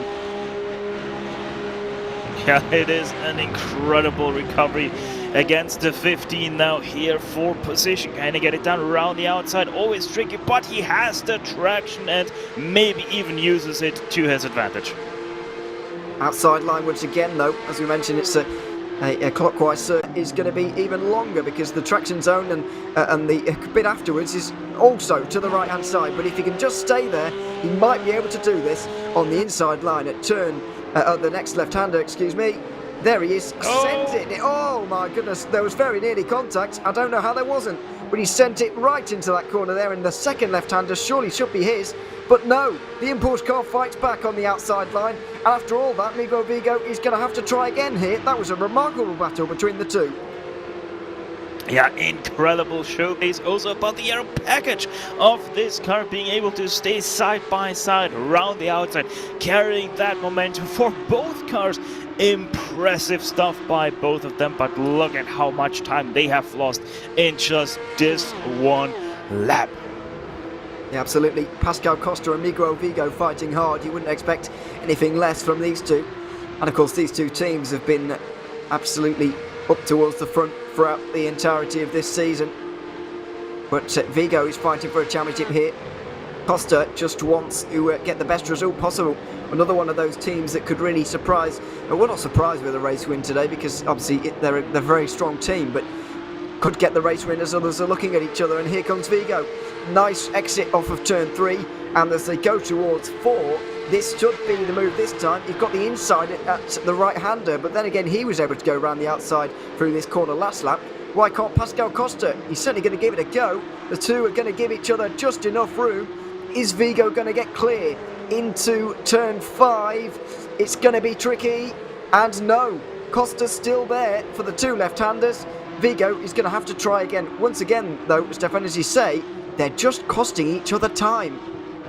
Yeah, it is really interesting, this battle. Vigo has the better traction out of corners, but the 15 has the better traction round the corners. This is why they are so equal, but this time I think Vigo has it done and does it, and indeed through turn number 9 a geodesic car finally in their sights have moved past the 15 for 6th place.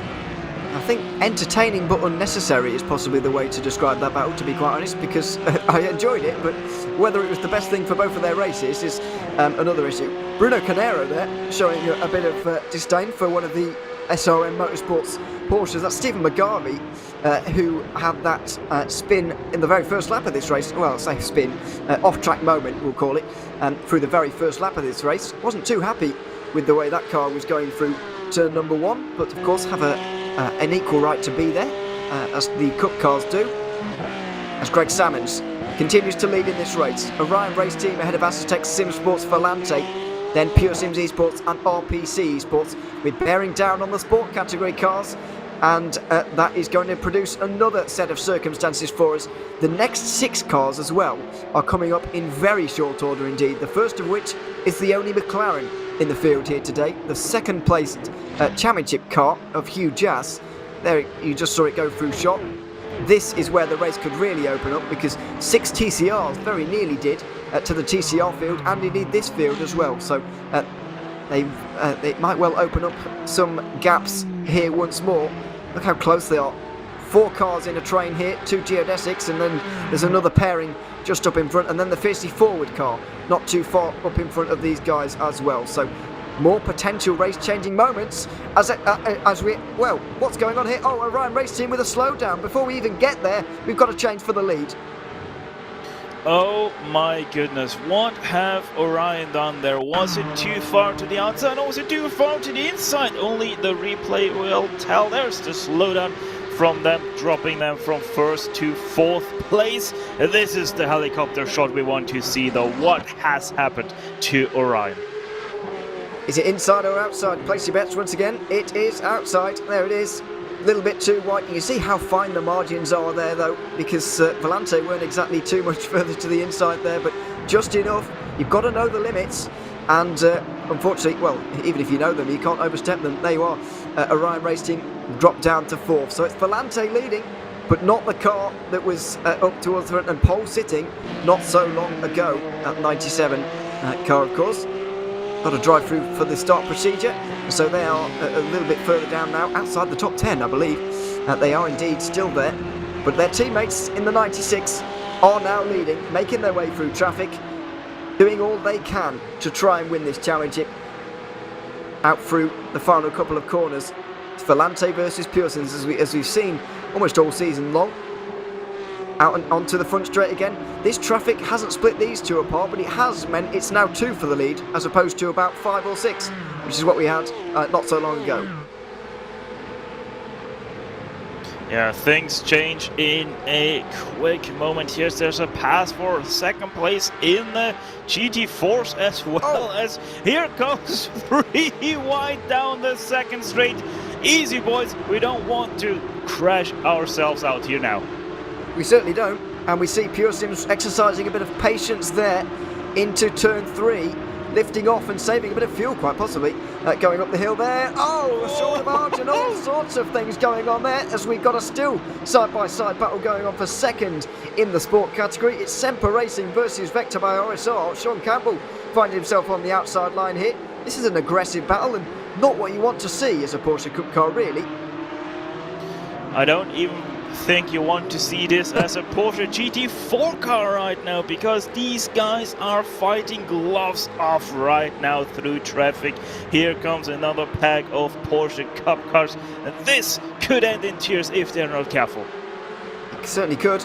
Migo Vigo is next in line with Pascal Costa on his tail, on wide for Semper Racing. That's going to gift the position back to Vector by RSR immediately. So they worked so hard to get through into 2nd place, and one wide moment through turn 6 there, and straight away we've seen Vector by RSR through once more. Sean Campbell gets back into 2nd place. It's Jaroslav Sebula who's the one driving for Semper Racing, by the way, and he's been demoted back to 3rd position. The Alpine Stars Geodesic Racing Echelon car has now joined the fun as well, so we've got a bit of a 3-car train going on for 2nd position.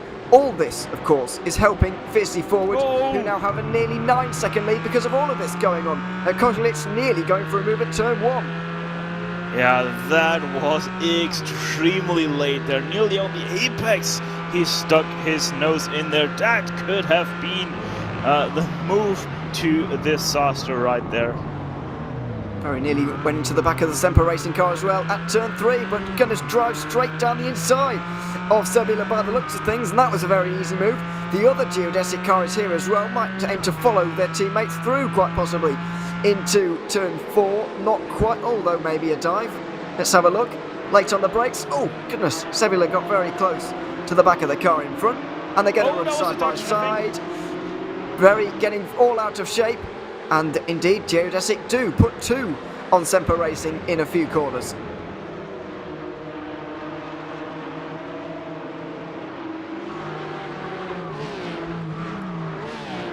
Very close between the two of them, running through turn 4 there. And a little bit out of shape for Sebula, and he loses 2 places for his troubles. Being overtaken by all of the Cup cars. The last of them, Project Supersonic, is just the black car you can see in the background here. So it's about to all be resolved, and we're about to get a clean field here once again in all 3 of the categories. The Cup cars have made their way through, but there's now 5 for the lead still. Pedro Berger's the last of them. We did see a battle for second going on with RPC Esports and Pure Sims Esports not so long ago, but this train is exceptionally exciting. This race is staying together for a very long time. We've been going a good 20 minutes now. Yeah, and this right now is also quite great for T3 Motorsport by Manetti. Pedro Berger here can just save fuel and coast to the finish line basically, because being in 5th place, no real trouble from behind either. 3 seconds is to get back to 6th place. He can just relax, save fuel, save tires and jump them just on strategy. Yeah, absolutely. Lap 16, just about to be completed. Volante, Pure Sims, Orion, RPC, Manetti, all here. They come to the final couple of corners. The TCRs won't be far away as well. This is going to become a common theme, and we're going to be lapping cars at almost a constant from now on in towards the end of the race. Admittedly less cars than we've seen in some of the previous rounds. Thinking back to Motegi, for example, where there are about 50 cars on the field, on the grid, excuse me. A little bit less this time around, but some of these guys will be certainly thankful for that. And they'll be just making use of what they have. So, as I say, lap 19 at the moment. The fact they're running in a train as well also kind of backs up my prediction at the start of the race that this might well end up being in a 3-stop strategy. If we say this race is going to be just over 4 hours, a little bit of fuel saving in there, surely that's going to be possible for these guys to do it on 4 tanks of fuel. Yeah, could be a question answered, but you also have to be extremely lucky with this traffic, or this train rather, staying together for all those stints, and you know, with varying strategies, maybe one team even trying to short field to get exactly to the halfway point to get those bonus points. You never exactly know how it's gonna play out, but anything that is possible might as well be happening. Yeah, absolutely. But these 5 just getting away from the rest at the moment. It's Miko Vigo leading the charge from behind. See if he's bringing anybody with him at this stage. Is Pascal Costa able to stay with him at this stage in the Impulse car? Well, yeah, the 2 of them making some inroads. Here they are, on board with Costa at the moment. They're about 4 seconds from the lead, which is remarkable considering he's 7th place right now. But that's the way this race has gone. They don't seem to be pushing absolutely hell for leather out front either, whereas these guys are. I know I mentioned it earlier, but it really is impressive to see Miguel Vigo get up towards front in such short order. It's only 25-30 minutes into this race, and we're already seeing him in the conversation once again for the race lead after qualifying seconds. Goodness knows what he could have done if he'd have actually started from there. Yeah, most definitely, but the problem right now is for Vigo, he has already used up quite a bit of his tire to get around all these people, and especially that pedal that we have seen for so long for that 6th place. So Miguel Vigo is right now only doing pretty much exactly the same numbers as our leaders are doing while using the same amount of fuel. So strategy-wise, the geodesic car is not gaining anything right now on the leaders. It's very difficult to, indeed, as we go back to TCR. Impulse Racing on the back of Full Send Racing, and you heard there, bit of lifting off needed, so to speak, here, and just trying to gain all they can from this. Huizenveld have been just shoved out the back of this train. And that's exactly what Impulse need to do here if they're going to overhaul the 84-point margin, excuse me, not 84, 64-point margin that they come in today with in deficit to the Huizenveld car. Of course, awarding those halfway points at lap 82, coming in just over 60 laps time. Going to be finding out who is champion, of course, at the end of this one. We might well find out halfway through in the sport category, because all 54 would need to do in sport is make their way to the halfway stage, and then they will be picking up the points needed to be champions. So there we are. It's very easy for them, but a little bit more complicated in TCR. Didn't see how Huizenveld managed to get themselves off the back of this train. I'd imagine, to be honest, it's due to traffic really, more than anything else. But even running on his own, Fabian Siegmann looks to be fairly quick right now. I don't think they'll be too worried at Huizenveld this early stage. Yeah, the pass for the lead already happened before our Porsche Cup cars did catch our TCRs, but sadly our cameras weren't focused on that, so we didn't find that pass done by FSR, so sad on that part. But it's also great for them, because they know that probably one of the bigger threats for that, at least right now, race lead, is backing away from them inch by inch, because they just can't keep up the pace right now, be it strategy or be it real pace. That Huizenveld car just doesn't look right now as fast as our two leaders. Off the road for, well, everybody through turn 3 there.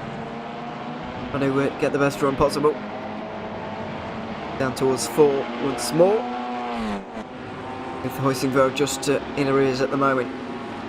Siegmann out there. The 285, by the way, is also involved in this championship conversation, and much more realistic for them, because they're only 19 points back, and they'll be gaining, what, 9 now, I think? If it were to be halfway right now, I should say. So, you know, never know. All 3 of these teams trying to do the very best that they can at this stage, but very nerve-wracking indeed. I always find this at championship finales. We obviously had a famous one in F1 just a few months ago now, about half a year ago, but that was concentrated into less than 2 hours. This race is going to go on for at least 4. It's a lot of stress for a very prolonged period of time.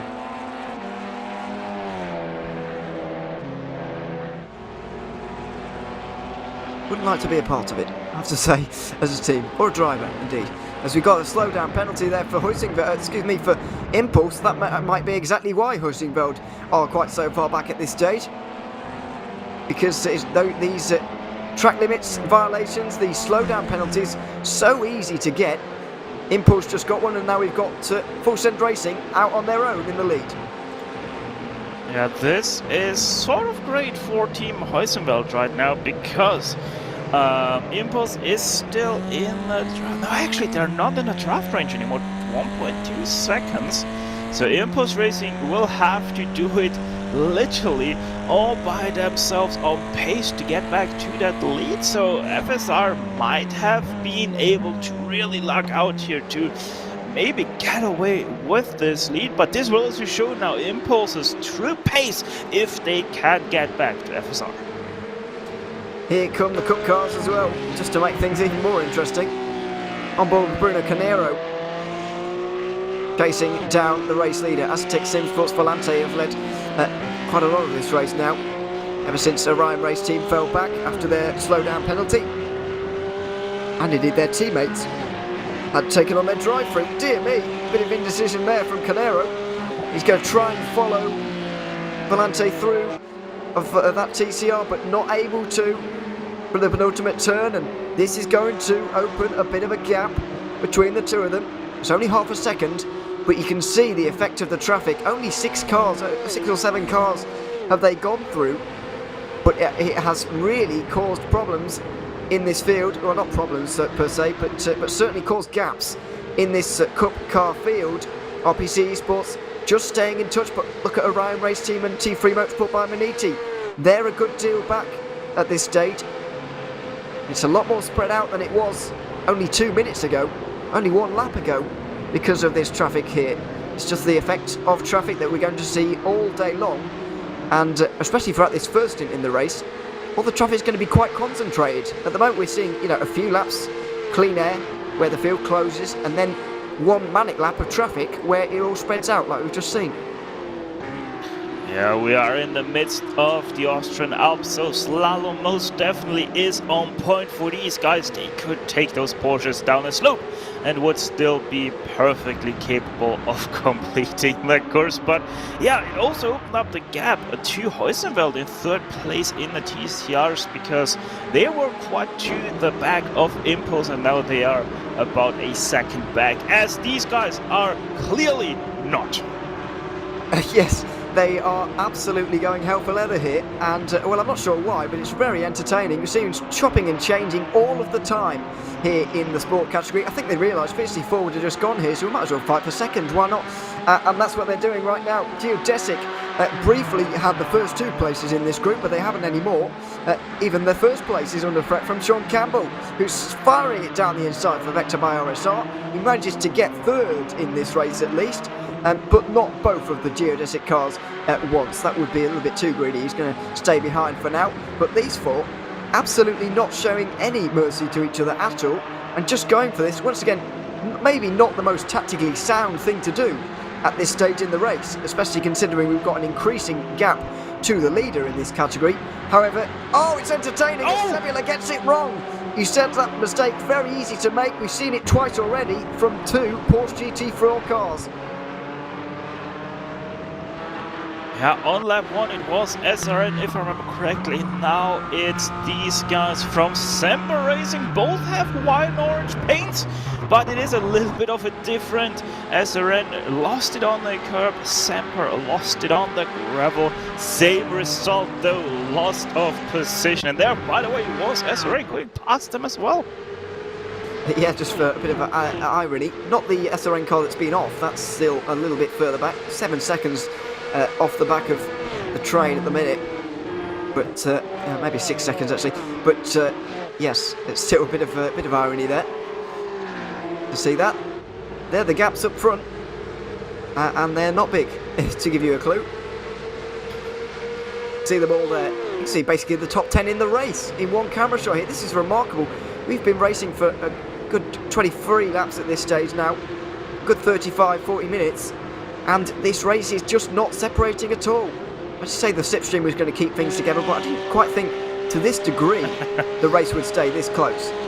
But this is also the great thing about the new Cup Porsche that we have, because this wouldn't be a thing in the old Cup Porsche. Such a hard car to drive it was, power oversteer everywhere. Quite the opposite with this car, much more moderated, with obviously the bigger aero packages on top of this 911. It is such a fun car to drive. It is certainly a lot more planted than the previous Porsche Cup car. Interesting to see what's happened in TCR here, because we've had a big change in this race. All of a sudden, the 285 is plummeting. 5th place. Here it is. Oh, that has damage as well. Yeah, damage. It must be, the two events must be connected. Oh, that is heavy damage. Yeah, not like we saw for the Impulse car, which had a big smack on the wall and basically walked away unfazed. This car is going to have issues, and this is, of course, 2nd place in the championship, the most realistic opponent to Team Heusenfeld's championship lead, to stop them from going 2 consecutive years in a row as champions of TCR, and they've had a major setback early on in this race. We'll try and get a replay as to what's happened here. They were leading, they're now down to 5th. The odds are stacked against them. Impulse Racing might well have been involved in this as well, because Heusenfeld are all of a sudden leading. These were the front two. What's happened here coming into turn 1? Oh no! Oh no! It's a Cup car. It's a poor rejoin, I'm afraid, and it has had dramatic implications on this race. It's a poor rejoin, it's a horrific rejoin by fiercely forward Alessio Benner. Oh no. That is not how you do it. No. Impulse Racing the 222 also with damage, 233, excuse me, with damage as well. Oh dear. Alessio Benner, in the reigning champions car, fiercely forward. That's a Cup category car, that is. Getting at first the rejoin was bad, but then stopping completely on the apex there, or not on the apex, you understand, but on the racing line. Just completely stopped where you'd want to be, and I'm afraid it has had dramatic implications on this race. The 285 in the pit lane. Surely now their championship is as good as over.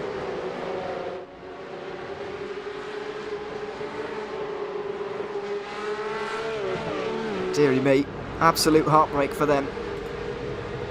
And they are going to be very angry with that one. You can imagine, unfortunately. Fiercely forward also into the pit lane with a lot of damage. Full Send Racing did go for a drive-through there. That's unrelated, the 223. Going for a drive-through. I think it's unrelated, but they've been for a drive-through at some point. So they're now down in 5th. But the face of the TCR race and the championship has completely changed. Hoisting about nearly a 4-second lead.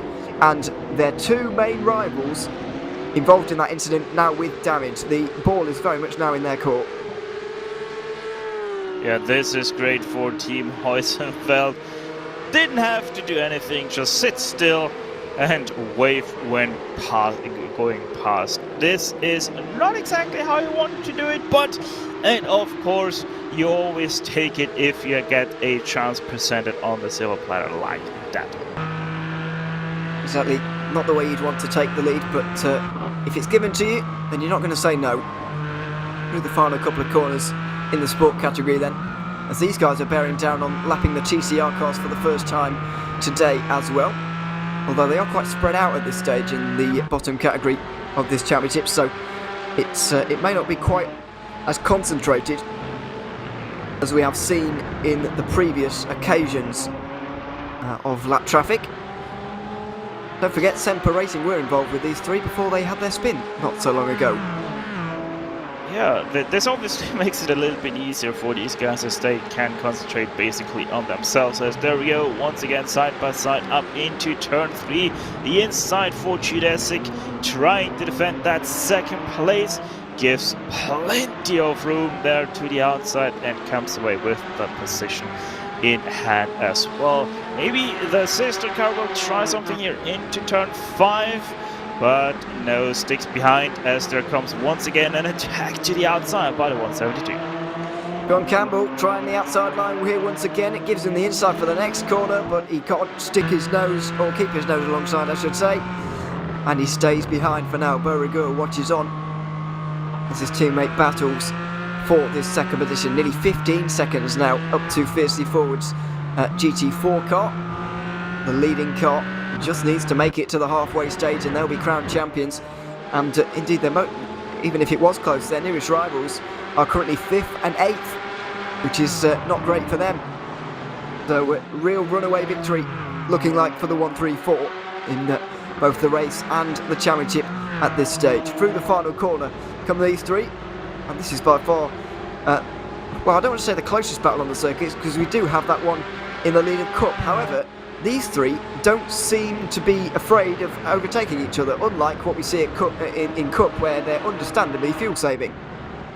Yeah, I mean, you know, speaking about this battle, we can't go unnoticed with the lead Fiercely Forward has already in this class. Are we sure IVRA has tracked under the hood there of that Fiercely Forward car? Because I don't think they are adhering to regulations of this GT4 class, because they are flying. They absolutely are here today. They have been all season long, let's not forget. Although the difference with the first part of the season is that they were flying alongside Alpine Star's Geodesic Racing. The 162, the car in the background you can see of this shot here, it was a 2-horse race, but that 162 car of Beauregard hasn't scored a point in 2022, which has started a long time ago now. So that's why we've seen such a big gap at the front of this championship all of a sudden. A real shame to see that fight kind of peter out towards the end of this championship. Meanwhile, in Cup, we've already got penalties flying in and investigations flying in all over the place here, Stefan. It's sort of difficult to keep up with, but we're trying. Yeah, most definitely, but the good thing is for everybody that has seen that Yeah, quite interesting rejoin. A 60-second stop and hold penalty has been issued by race control to the 34 should they ever come back on the racing circuit. That car though was very damaged with the two front wheels pointing in the different directions. So I would be honestly surprised to see that Porsche come back out again. I would be as well. Surprised to see that. Of course, you've got to be within 90% of the... he can't go 17 laps down anyway, otherwise they won't be classified at all anyway. So, got to be fairly quick with that repair. But yes, didn't take long to decide on that fairly severe penalty either. Just showing the kind of severity of the incident that we just saw. Not least because it took out two championship contenders in another category. But the nature of the incident itself was bad enough on its own, to be quite honest. As we see the Cup cars, the leading Cup cars, going through the leading Sport cars once more. Those battling over second in Sport are going to get a fright, and here they are. Vector by RSR have managed to battle their way to the front of the geodesics, but it's all about to get very close indeed between everybody. As we see down the inside for Volante, and Canero has been caught up behind these guys. He's got two Sport cars between himself and the Volante 96. He finally makes his way through now, but it's given the 96 a nice bit of a lead there. 1 second.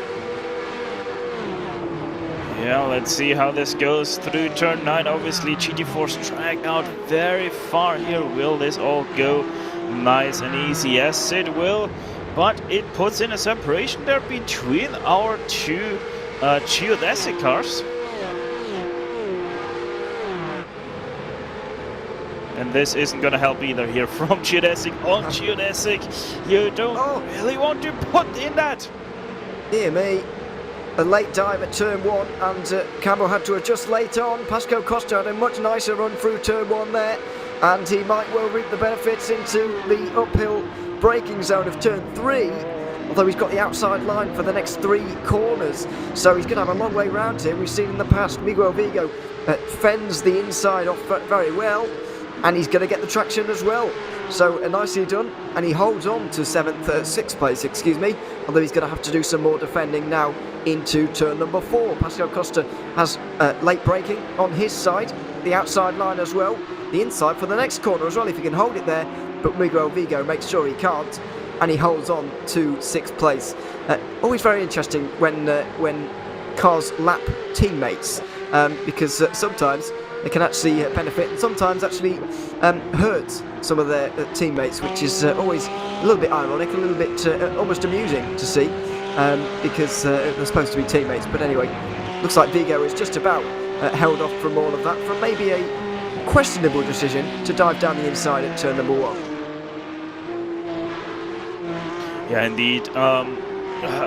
It could have been a little bit difficult if he would have really tried to pull it off. I mean, he did stick it in there too wide, but he also did stick it in too wide for that second place GT4 car, so that's why it all evened out in the end, and even brought back his teammate, his second teammate, into the picture there again for that second place fight in the Sport class. However, as we can see, a big rip now in the top 5 of the Cup cars. Yeah, certainly. On board with Greg Salmons. Remember when he was leading the race? It seemed like an age ago, but so much has happened that it wasn't actually that long ago, but it just seemed like it. Our RPC there, I think the first real illustration just given to us there in full view of how much fuel saving is actually going on at the front here. We've been talking about it all day. Can these guys make it on 3 stops? They're going to need to make it to lap 41 if they do, and I think some of these guys, if not all, are actually fuel saving quite heavily to make that happen.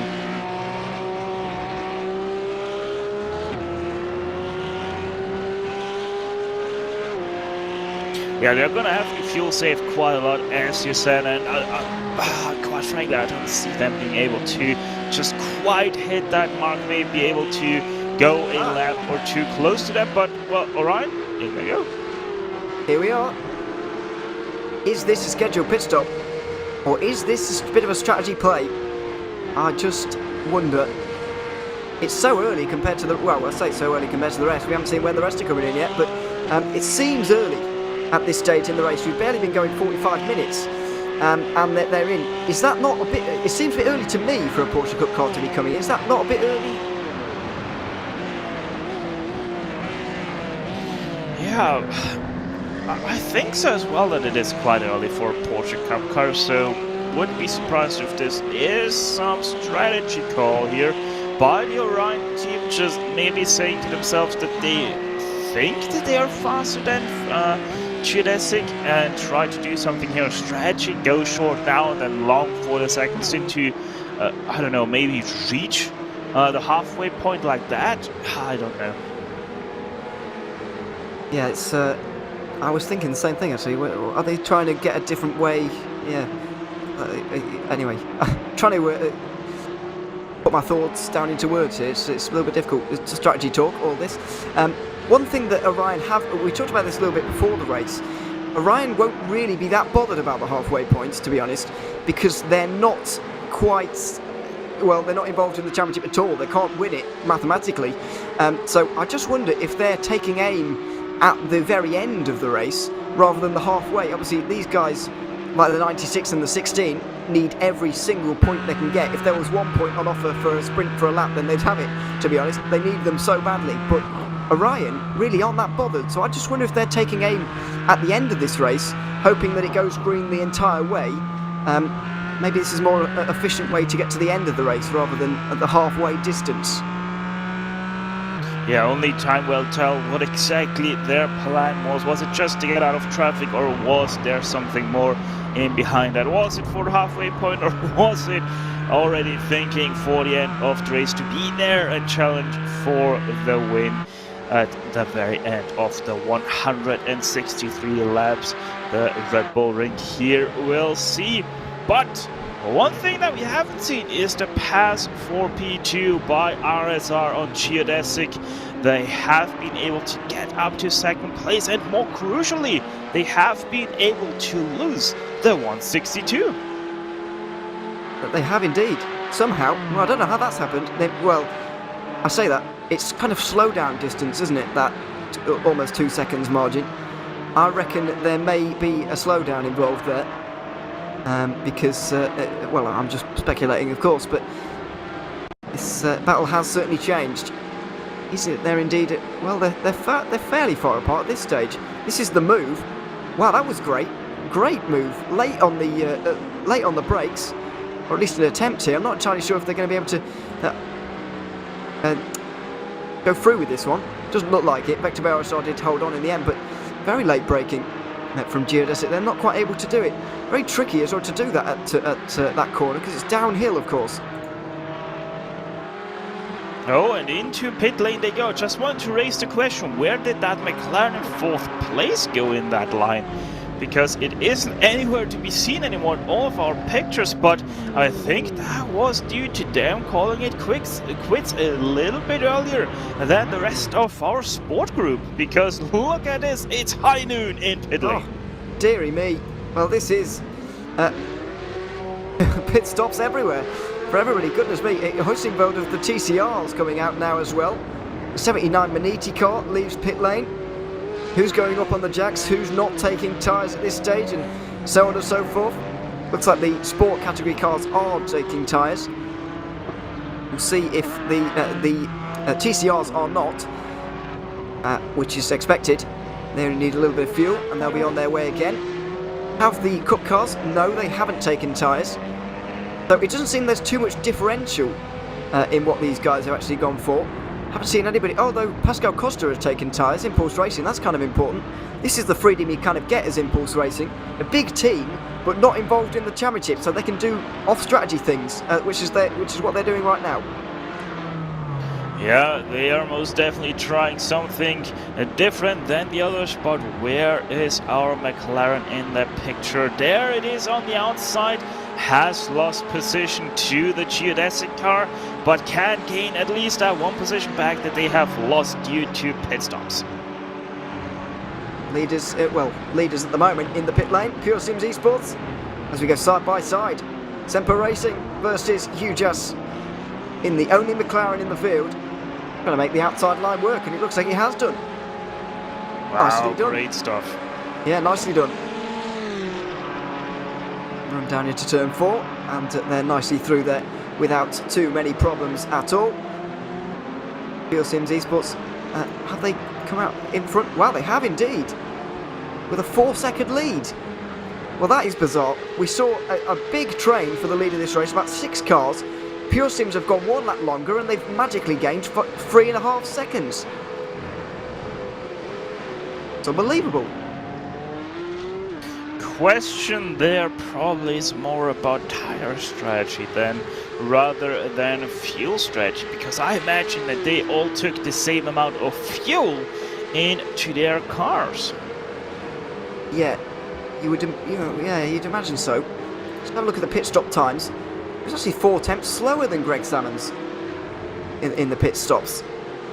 So I just wonder, is everybody coming down to pit lane at the same time a great idea in terms of time-wise?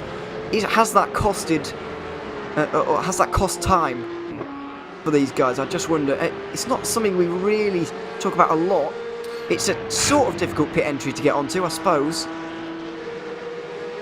You know, I think the Porsches were the first ones to arrive to their pit stop, so I don't think they really had any traffic coming into pit lane, but I suppose if they had traffic, that could explain why they lost 3.5 seconds, but I just don't really see that happening.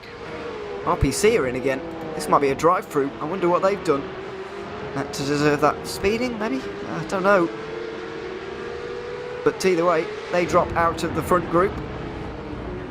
The guys who... Oh, no, they do indeed come down to stop. For how long? That was a stop and go, though. Yeah, well, it must have been. Very disappointing for them to drop down to 10th place now after that stop and hold. So, 35 laps on the board. We're on lap 36 right now. Pure Sims Esports Championship leaders, race leaders, as things stand. And there's clutching in going on for everybody as well. We went about 32 laps there, so we're talking about 5 stints today, not 4. And we're struggling to get to 5 stints as well, looking at this. 32 times 5 is not going to make 163, is it? So there's going to be some fuel saving, even more, have to be done in the second half of this race, or at least in the next part of this race. And the remainder of this race, of course, where they're going to have to go 33, 34 laps throughout stints.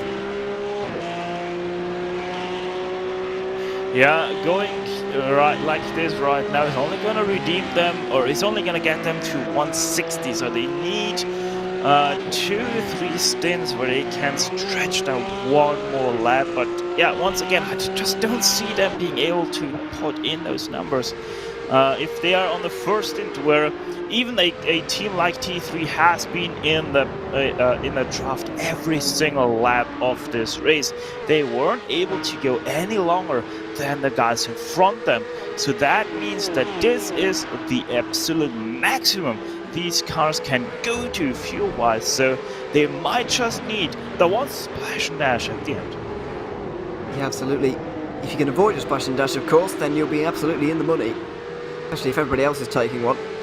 But also, the effect of safety cars, if there is indeed one, just one, it's going to completely turn the face of this race on its head, which is going to be exciting. Looking forward to that, if indeed it comes. But I'd be quite happy with a green flag race at this stage as well, because it's been very exciting so far. The first hour of this race very nearly has absolutely flown by, and hopefully the rest of them are just as entertaining in the 700 kilometres of the Red Bull Ring. It's the IVRA ClubSport Series finale in 2022, and the Cup race is very, very close indeed. This battle for second in sport has been enthralling so far as well. PCR has seen drama in the first hour to add to all of that, so it's well worth sticking around for. Very much looking forward to bringing you the rest of this race as we approach 1/4 distance of this one right now.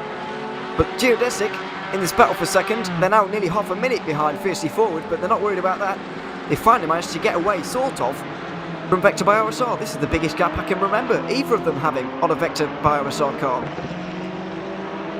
Yeah, it most definitely seems like that right now, but the good thing is, at least for Vector RSR, that they are still in close contention for the second place, and don't count out UHS, they're only 1.5 seconds behind that second geodesic car, so that McLaren is trotting along quite nicely as well. I've noticed that about the McLaren. It never starts off brilliantly, but really does get into these races the longer they go on. And that's how they've managed to get themselves into second in this championship so far. Incredibly unlikely that they'll win from here, but they'll keep plugging along, at least to try, if it's only for second in this championship, because SRN Motorsports came into today only 3 behind them, which is very close indeed. Meanwhile, on board with Miguel Vigo, he is in 5th position at the moment in this train that's formed for second place, headed by Greg Salmons and Orion Race Team. We've got Volante just in 3rd, Maniti just there in 4th, but not the championship contending Maniti car, our lad. And then we've got this geodesic car with a bit of a dive on one of the TCRs. A teammate, of course, of 2-3 Motorsport by Maniti. And, well, unconventional, but they made their way through. A little bit surprised that they went for left side there geodesic instead of the right side. Obviously, normally you would always leave the racing line on a straight out of a corner to the slower car. But either way, made it work quite nicely and didn't lose pace either. So this is going great, but it does seem like the geodesic is struggling a little bit to keep up with the 3 cars ahead of them, just not able quite as well to save fuel and keep up. So it seems like into turn 4 they didn't save fuel and thus gained back that time again. Saving fuel has become the words of the day, really, and will continue to be. About 25 laps time, we'll know who has saved fuel well and who has not. The halfway point's not really a worry in terms of having to do something strange on the strategy. I thought we might be struggling, we might still be going on fuel at this stage, but obviously I was wildly out with that calculation. About 10 laps out, but either way, they'll not really be worrying about fuel in terms of the halfway points, but they will be racing for them. Meanwhile, we're on board, and this is a camera angle you won't see too much of. Impulse Racing, and Nathan MS is having to look up a bit more than normal because his bonnet is in an unconventional position there. Of course, a result of the damage picked up when the Fiercely Forward car rejoined at turn 1. Full Send Racing's 285 went straight into it, and Nathan MS had no choice but to go straight into the back of everybody. And this is the result. Remarkably, this car has stood up very well to the apparent severe damage you can see there, but it's really not severely affecting that car at all. It's still running at a very good pace. The pun was there 3 times. I'm a little bit disappointed you haven't gone for it, Ewan, but yes, that contact most definitely has done a mess of that hood.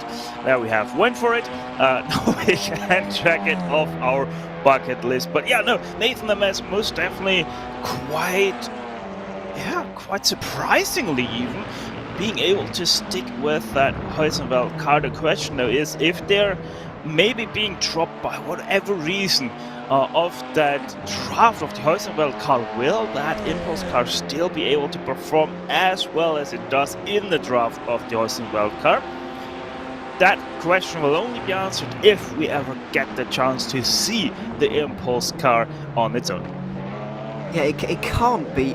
Well, we might be about to see it in clean air at the very least, inside line of Heusenfeld, and we might be about to have a change for the lead here in TCR. Fabian Siegmann has almost pulled over and let him have that one. The 2-3-3 on the inside line, but now this may be becoming a problem, or this may be a problem. You saw there, Ames managed to pull alongside Siegmann, but once he was out of the slipstream, hit an absolute brick wall, and I think that that car is being affected in terms of straight line speed. It wouldn't be a surprise looking at the front end of that thing at the moment, but you saw when it pulled alongside there was no straight line speed in that impulse car at all. Yeah, it right now, at this point in time, it does perform aerodynamically like an RS3 should perform, but once it pulls out in clean air, it most definitely seems like it performs more like the Audi 90 GTO than the Audi RS3. So, if you don't know the Audi 90 GTO, it is most commonly referred to as the brick. Yes. It's absolutely fine while he's sat here because he's basically using Siegmund's Audi to push him through the air. But once he has to use his own, then a problem arises. And this might result in a bit of cat and mouse here. Hussingveld might realise this and might want Impulse to lead. But obviously it can't be doing wonders for their fuel consumption either in this situation. And the TCRs are in just a precarious situation as the Cup cars are and the Sport cars. Everybody's quite on the limit here. And obviously more drag, more fuel consumption, easy maths really. So Hussingveld might want Impulse to actually lead for quite a while because they'll basically burn fuel and be out of the race that way. Yeah, I mean, right now, if I would be Team Hussingveld, I might even try to go for the move of trying to let Impulse pass because you do have 13 seconds, but we all know how this can go if you're trying to let someone pass and they are not willing to give up that draft position. It can create stuff like the cheddar detection point for the DRS zone. Yes, I forgot about that somehow. But cat and mouse certainly could very much occur. As you say, I think it is worth a try for Siegmund because, as you say, they've got 13.5 seconds back to the 222. So might as well give it a go. Don't know if you don't try. Big development though in the Cup category. It's battle for second. I think there's been a car, the Volante car. Which one is that though that we've seen off the road? They're coming through the Sport category cars, so it's not exactly surprising. But drama in the Cup category. It looks like the 96. It was indeed the 96 that's been off and down to 7th place. Yeah, something happened to them. Not exactly sure. Pulls out that they spun in turn 4. Not sure if we're gonna be able to see something from that, but that is obviously not too great for the 96, but at the same time they haven't lost too much track position in regards to their own class. Certainly haven't. They're not too far behind. Excuse me. Although at lap 82, I reckon if they want any chance of let's just talk about that in a moment. We'll have a look at the incident first. This is the penultimate corner. Full send racing TCR inside line. Oh, it's a risky one. It's a risky move to make at the final turn. Oh, he's made that work. So it was clearly clearly earlier on in the piece. We'll try and find it, but there's a lot of stuff that's happened so far to fish through to actually find it. He's already dropped back at this point, and this point, I think. Yeah, so we're behind Maniti at this stage. I think it was turn 4 where it happened, a little bit earlier on in the lap. So we'll yeah. There we go. Well, we're behind Maniti already here, so well, maybe this is the one. Yes, not sure. Yeah. So this is still seems like it was much earlier, probably a lap ahead of this. Or maybe it is the 97 up ahead that is going to have that spin. I do not know. We're about to find out. We're coming through turn 4. All seems fine. So it must have been a bit earlier. Fine and normal. Yeah, it does seem that we can't find that for the moment. So we'll try and fish it out, but it's proving tricky. The Volante car certainly has spun out of the position it was in and has now dropped to 6th position. We do know that much for sure.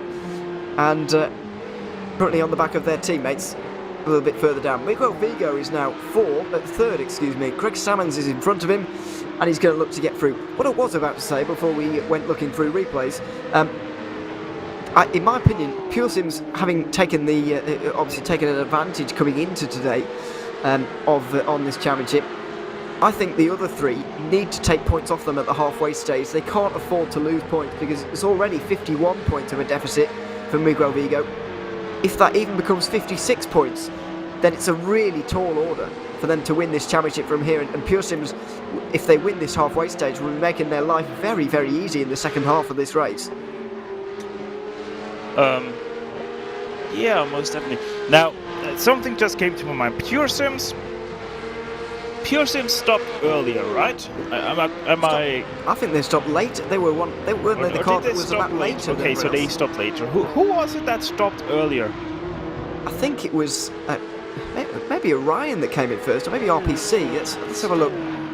We'll have a look. It was Orion. Orion came in either first. way. So Orion did stop earlier. They did stop earlier by 1 lap, if I remember correctly. 1 lap the most, yeah. Yeah. So I'm currently thinking maybe Orion is already playing the game to the very end. Think about this going green. If they now come in at every single stop 1 lap earlier, they might be onto something that they're actually gonna make their stops shorter, be able to get a little bit more on their tires and get a little bit more out of their tires, while at the same time knowing full well that they will have the same amount of stops as the other guys around them. So Orion may be playing here a little bit of the strategy game with coming in that 1 lap earlier. Yes, they may well be. But who knows? It's going to be a very, very tactical game towards the end of this race. 5 seconds is now the lead for Pure Sims Esports. Just absolutely going hell for leather now. Well, not 100%, you understand, but they are pushing on. But the race freak now has Orion got to slow down. Salmon's just falling us slightly by pulling to the right hand side there. Driver's right. You would normally do that if you've just gone too wide and are going to become in trouble with the stewards. In trouble with a slow down penalty, I should say. But they managed to avoid it that time. The 97 car is in here, which is a bit of a weird one. Now, is this what happened to the 96? Now, this is what happened. Oh, dearie me. I've got to say, Oscar Wilkins there, certainly pushing for a gap that I would argue wasn't really there. It wasn't there, and quite honestly, it would have never been there anyway. But yeah, Volante probably sweating bullets that we're not gonna find that one. But I'm sorry, the camera sees everything around this track, and so we have that quite uncommon sort of incident on camera as well. Yeah, don't often see that. I think he was expecting the sport car to kind of drift to the racing line there, but the Volante car was so close behind that the GT4 decided to stay offline. Generally, you're supposed to stay online, so it's a bit of a difficult one to. They'll obviously argue that case for Volante, but yeah, it's resulted in a spin either way, and they are now down to 5th place. Well, up to 5th place, I should say. They were 6th. They're back up to 5th now, though.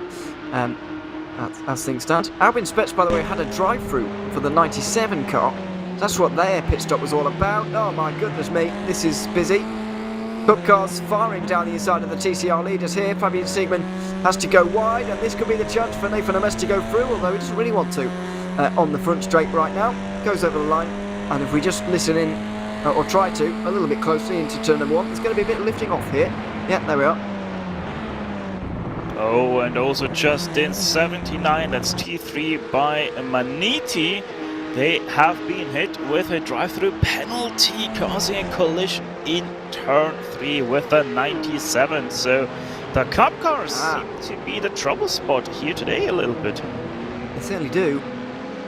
Now, the 79, 8th place at the moment, in contention, of course, for this championship, but outside contention at this stage, really. I think they might actually be in danger of being out of the championship mathematically if the result's going the way it is right now. They do have to be careful of that. But yes, going in for a drive-through pretty soon, you would argue. We'll come back from, I've been saying Fabian Siegmann for the last 17 laps. It's not him. It's Patrick Kurinji now who's driving the Huizingbeld car. The reigning champions, of course. And Nathan Ames is indeed still behind the wheel of the car, just behind him. So we've got that right at least. But it's 2 for the lead at the moment. And I think it's hard to understate what an impressive drive it's been from Impulse so far. Both of their cars have been into the wall so far, but neither of their cars have had any damage repair yet, which is really quite remarkable. Yeah, the question is how much can you repair, and there is T3 by Maniti into pit lane. That is the drive-through that I have just mentioned before. Oh, a bit wide from Vulcan Sim Racing there, but still on the road. Oh, as we do have a change for the lead in TCR.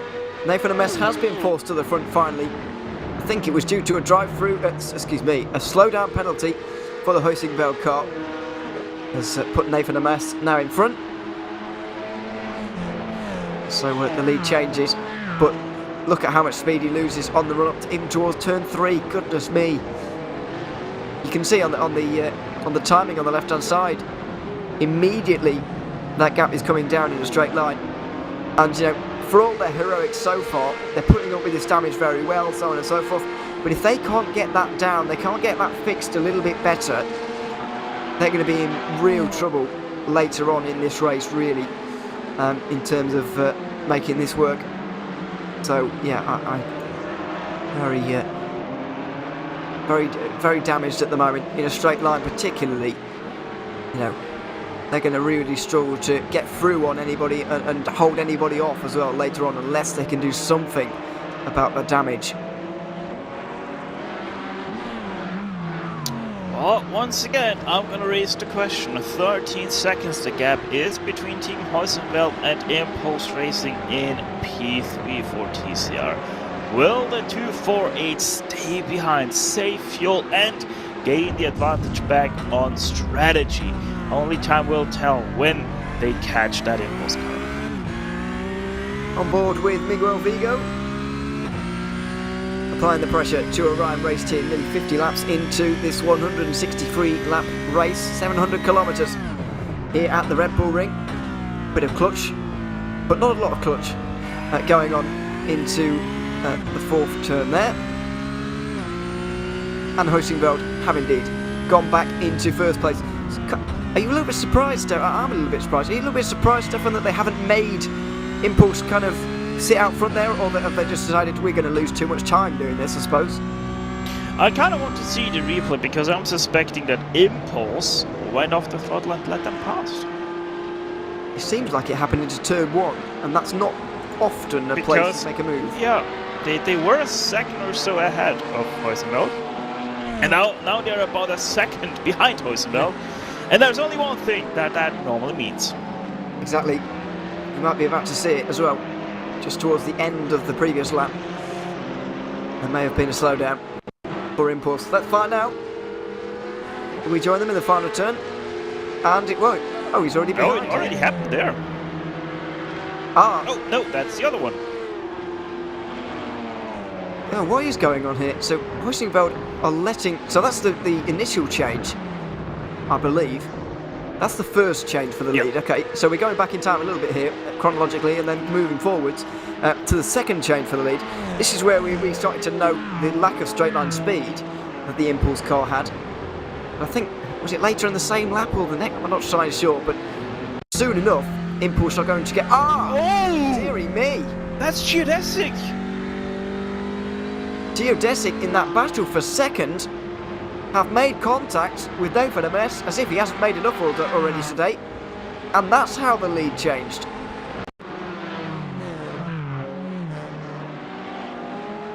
Oh dearie me. And it hard into the wall as well for that 164. I would want to see that from the 162, because that is weird. It is weird. Now, the TCR car, smoother line in behind. Yeah. Oh, okay. That brings light to the event. So Geodesic missed the corner, had to slow down. Impulse didn't realize that fast enough, and that's how that contact came together. Wow. And it was a wild ride, I'm afraid, for the 164. They'll be dropping down, or they already have done. Impulse Racing, fortunately, get away with that one. But they have lost the draft of Team Hoisingveld, and you'd expect that gap to balloon now. but a real shame for Geodesic. Just one of those strange TCR and GT4 interactions, really. So at the start of the day, you know, those two cars are really not that dissimilar in terms of pace. And the TCR car with a smoother line through there, it almost got almost cut back, you could say, on the Geodesic car. And the two make contact, both of them into the wall. Well, one of them into the wall, the other one off the road slightly. And a race-changing moment in two categories there. So Impulse now have a lot to do. Hussingveld and 1.2 up in front, and you can be sure they're not getting much of a slipstream advantage from there, if any, and that is going to hurt them badly on the straights, which they're all lot of course, as we've already noted. Yeah, and the 164 rather directly into pit lane as well. Have been sitting there for already over a minute, so that spells disaster for the 164. If they have too much damage, their race might be done and dusted right here as well. Now then, this battle is set to be a little bit closer. This stint absolutely flying by. We're nearly towards the end of the second stint of this race, about 10 laps to go, and we're really going to get to the crunch point. The real question is, can Orion take this any further? Now, they were in the slipstream for most of the last stint, and they were still one lap earlier than everybody else. Now they're out front, punching their own hole in the air. Surely they're not going to be able to go much further here. They may well end up doing whether they plan to at the start of the day or not, they may well end up what you said a few laps ago about the shorter stops in this race. Might they accept that they're not going to make it on that set amount of pit stops and just go for these shorter stops instead? Going to be interesting to see. Also going to be interesting to see if the tyres are taken at this pit stop or not. I would say, a bit of an awkward one really, because we're expecting 5 stints in this race, which doesn't divide up very well. You can't really have 2.5 stints of tyres. It doesn't really work. Just change them on a drive-by. Nothing easier done than that as they're passing a TCR. I think that was a FSR car. Yeah, it is. So doesn't do them any harm because they'll get past before the apex of turn 9. Bring out on the front straight again. A couple more TCRs to negotiate. We're getting a bit more spread out, so the traffic a little bit less concentrated, which will be a relief to some. Into turn 1. And just under 4 seconds is the margin between Salmons and Canero. Possibly driver changes coming up here soon as well, let's not forget. And I'm trying to remember what the drive time limits are. I think it's 4. Is it 4 hours for this race, or 3? I don't know. As we've got contacts between the Cup car and the TCR there, and Vigo with a good run here, whether he wants to go through or not. I get the feeling that he doesn't really want to go through here at this stage, and you can't really blame him. Just willing to stay behind for the moment into turn 4, and these 3 are going to stay like this quite possibly until the pit stops. I see no reason really for Vigo to try and go to the front of this group.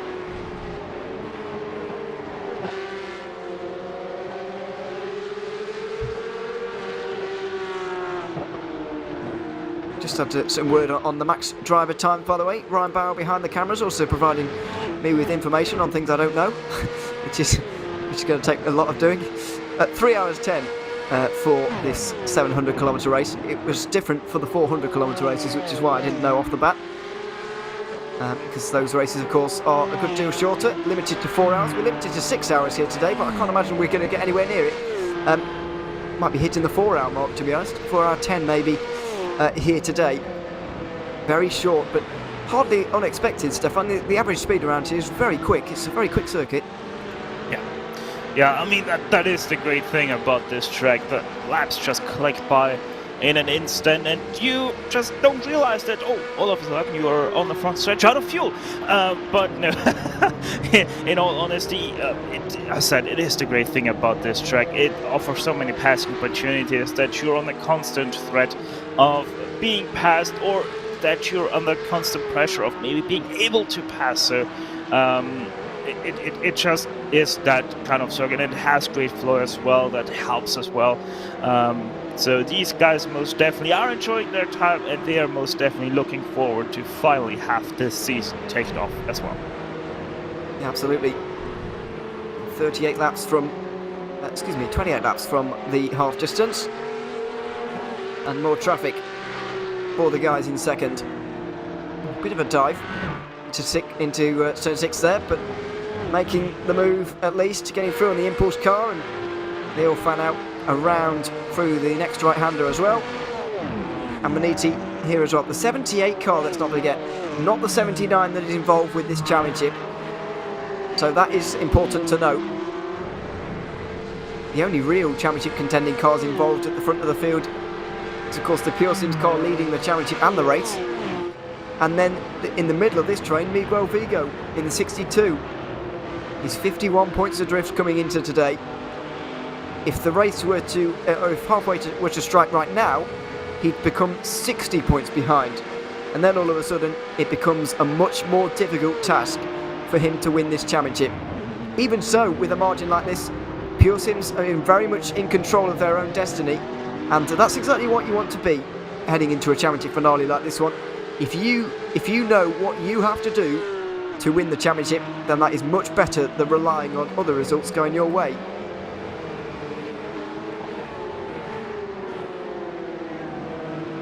Yeah, exactly. It is always better to have the opportunity in your own hand, in your own ballpark, and not to have to force something from the others or hope that something gets forced from the others. So they are most definitely in the most comfortable position of all of the teams in contention. I mean, it is pretty much the same thing for Team Heusenfeld as well. They just have to stay calm, have to be here in first or second, and they're pretty much guaranteed as well to win this championship. Certainly are. 3.5 seconds now the gap for the lead. Nico would really like this to close, but he would really also not like to stick his nose out front here into the clean air at the same time, so he's got a real conundrum here. On board is Nathan Ames once more. Impulse Racing trying to get through on Team Heusenfeld right now, and it's going to be a fairly easy move for the Orion race team to get through on these two cars. Vigo as well. Maybe all three of them are going to get through quite easily here. Oh, well, not quite as easy for the Maniti car, I'm afraid. Got the Heusenfeld car stuck up on the inside, and Ames is going to get himself involved here as well. Not ideal for the 78, but when is traffic ideal, I suppose? The question you have to ask. Gap now only just over 3 seconds. Canero clearly has been balked by this little bit of traffic over these last couple of laps, because all of a sudden the gap has closed. Here he is. We haven't seen much of him in the Pure Sims car, but he's just controlling this race at this stage. Yeah, he has lost a second and a half, I think, since this stint started on lap 33, so he's most definitely on the wrong end of the stick right now, traffic-wise, or maybe it is just him dropping off the pace a little bit. You never know what exactly the reasons are if you don't exactly have them on your screen. But once again, look at this, 2 cars right in front of him. He has to wade through turn 10, Bruno Canero being stuck a little bit in traffic, it seems, and that's why he is dropping. There's also a pass by the RSR car on UChas. Certainly, well, it's an attempt, but not quite a success into turn 1 there. Outpost charge here at Nissick Racing, and Bo Rigo have finally been able to get himself away from that Vector by RSR car who's been battling with all day long. Now Ted Lowendick driving that car. The RSR car, that is. And Antonio Alvarez, who qualified for UGS, is now out here in the top 3 in that McLaren. Good to see the fights in sport so far this race. They've easily been the most entertaining. And they've been toing and froing all day long. Not least for this Vector by OSR car. Every time you point the camera at it, it's going side by side with somebody. Not ideal if you're trying to lap these guys, but it is entertaining for us. Oh! That was a dive. And the Orion race team car might pay for that with its position. Miguel Vigo now on the outside line. Now maybe he will decide that it's better to go through, although he stays behind This is the thing with making real big dives like that at a corner like turn 4. You can get yourself into trouble very easily, and they just did there.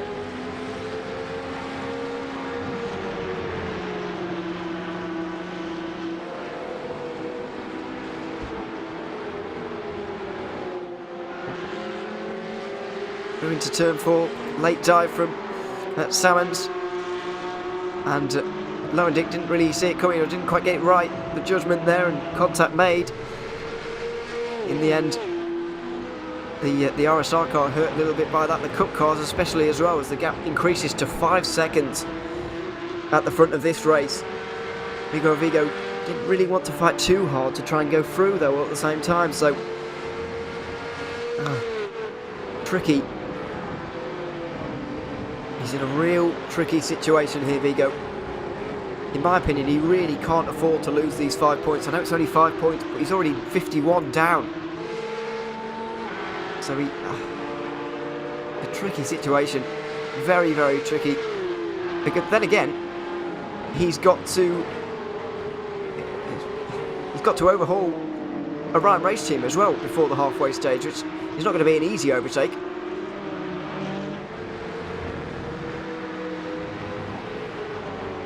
Yeah, for Vigo it most definitely seems right now he at least thinks that he's the faster car in this 3-car battle, but he also doesn't want to take the risks right now to go past and maybe force something that might put himself into a troublesome position. So most definitely one of the more difficult calls of the race right here for the geodesic team. Certainly is. Speaking of geodesic, there's their GT4 car, the only one left running out there at the moment. Well, I'll say that. They have managed to actually get the 164 back. Oh, have they? I think they might actually be out. Yeah, I think they might be out. Yeah, they're still in pit lane, 7 laps down. Yep, 12 laps down overall. So, yeah, 7 laps down in the GT4 race. If they go 17 laps down overall, then they'll definitely be out, so they've got to get out very quickly. And even then, I don't think they will be out in time to be classified. So that's a shame for them. To add to the obviously other retirement we've got today, fiercely forward, Alessio Bender, after that incident at turn number 1, is out of this race, leaving us with 27 cars to compete with the remainder of this season. 104 laps to go of this season until the end of this at the end of this race, of course. At 59, not too far away from pit stops now. I guess the only predictable thing about this is the Orion race team coming into the pit lane first. Other than that, I don't really know what's going to kick off here. Have Pure Sims been able to execute remarkable consistency, like we've seen throughout the first portion of this race? In the first half, they were in the first half of or first stint, I should say, of this race, they were brilliant. Now, can they do the same when they're in clean air? I mean, they have pulled out to 5 seconds now after they have cleared all of the traffic, so they're most definitely doing a great stop, although they have just lost a second. If there was a little bit of a slowdown, but either way, Pure Sims doing a extremely great job here for that 16. Certainly is. We should not say things like that because it just causes people to lose time. There we are. Vigo though, very close once more. Greg Salmons not going to be excuse me, not going to be under any pressure here into turn 3, you wouldn't imagine. They run out down towards turn 4 again. The gap 4 seconds. How long is it going to be until Orion actually do make a pit stop in this race, you wonder? I can't be going much further than lap 62, I wouldn't imagine. If they can make it to the lap 65, would that put them in a slightly better situation? I guess, yeah, well, 66 maybe would put you in a more comfortable situation. But all of these guys are on the limit right now. I don't think anybody is feeling particularly comfortable. Yeah, I'm right there with you. It is most definitely one of the more awkward situations that these guys find themselves in strategy-wise. What do they want to do? Can they get enough laps out of this or the next tank to get to that halfway point. It's close for everybody, but you know very much that the calculators are running red hot in the background. Yes, they certainly are. Will be even later. Will be even more later on, I should say. But there we are. On board with Pedro Berger. We haven't seen much of him today, but he is out there for Maniti, Brayling, Orion and Geodesic in this race. Still 21 laps to go at the line until the halfway stage, where some of the points will be given out. At the moment, it's looking very good for all three of those teams who came into today with a championship lead. That being, of course, Pure Sims leading this race overall, VC Forward are leading their sport category, and Team Huizenveld are leading the TCRs. So, remarkable consistency across the three categories there.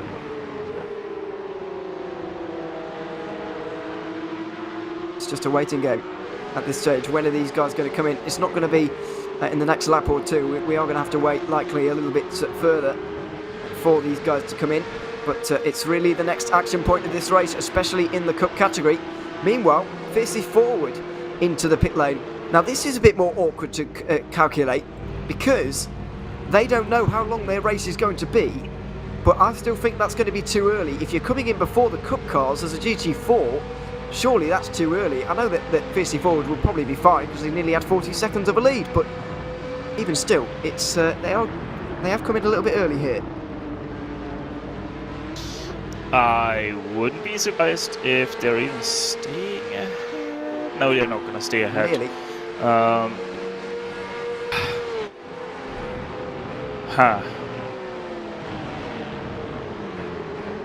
At this point, I really want to say Firstly Forward is not thinking about halfway points, but about the end of the race, and does have done a short stint here. It does seem a little bit shorter. Yeah, they pitted very much with everybody else. And yeah, they have pitted on lap 32. We're now on lap 30 of this stint. Yeah, So a little bit early, but I don't think it will hurt them too much. A little bit of a shorter pit stop though. You mentioned last time around in the 45-second kind of region for the GT4s, but only 37 seconds this time, so a little bit shorter. May indeed be doing the old shorter pit stops, as you've been saying a little bit earlier. It might be a little bit safer for them to indeed do that, but as I keep repeating, very difficult for anybody to see them losing the championship from here. We go on to lap 63 of this race. 101 laps to go here at the Red Bull Ring. So, still plenty of time for Geodesic to make a mark in this Cup Championship. It's going to be difficult for them. This next pit stop, in terms of the halfway points, this next pit stop is absolutely vital in terms of what is going to happen through the remainder of this race.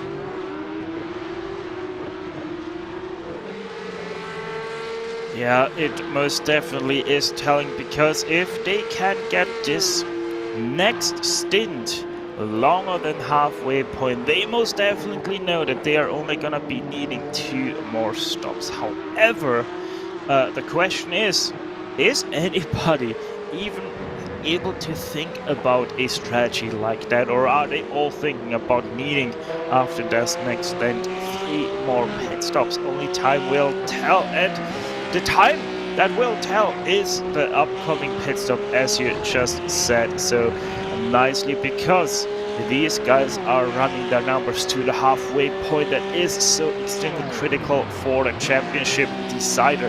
You can hear the clutch kicking in, the clutch saving for these drivers, staying out 1 more lap. The next lap, lap 64 for our Porsche Cup cars, is telling, because this will be lap 32 of that stint. Yeah, now we start to get into the interesting point. Meanwhile, speaking of interesting, the sport category has been very entertaining so far, though Fiercely Forward are now involved in battles that they previously weren't because of their early pit stop here. guess technically this is a battle for actual positions, because if they're making one more stop than everybody else, then I guess it does sort of matter, but it really doesn't in the grand scheme of things.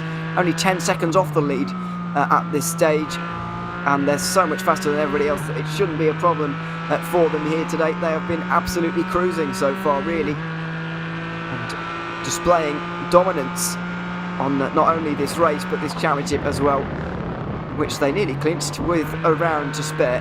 Going through turn 1 now. The Vector Bay RSR car is not going to be easy to pass, but it's difficult to see them getting too tied up in this battle. Really, they're not going to fight too hard here, surely.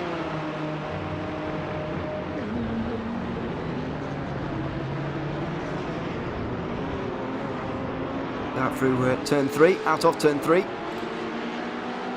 UJAS car, of course, in second place. You can just see up in front there the McLaren running well. Down into turn 4 they go. As we see Geodesic briefly through there. I think they're into the pit lane. So the end of lap 64, we see pit stops for Geodesic. Do we? Oh no, it's Orion Race Team. Excuse me, Orion have come in. That's not unexpected because they were early last time. But lap 64 is still a little bit on the early side compared to where they'd want to be. Yeah, I mean, it is alright for these guys. They know that they're not going to be able to make that midway point. So, yeah, I don't think they're too displeased with how their strategy is going. Probably they never try to really go for that halfway point anyway. So, yeah, seeing them in that pit lane is right. And here come another plethora of cars. We're about to see a lot more in here. Impulse Racing, Aztec, SimSports Volante, Hell Racers are in. Project Supersonic as well, although they came in on the lap previous to that because they're quite a long way down at this stage. Mike Dam has got in for Greg Salmons as well, by the way, which is one of the first driver changes in the Cup category. I haven't seen too many of them so far, but expect to see a few more this time, maybe. Lap 65. I'd say lap 66 would be more comfortable for me. If you can do 5:33 lap stints throughout the race, you'll get to 1:65. So that's not a disaster. And indeed, to be honest, lap 64 is not a disaster at all for Orion. It's a salvageable position, if not a favourable one.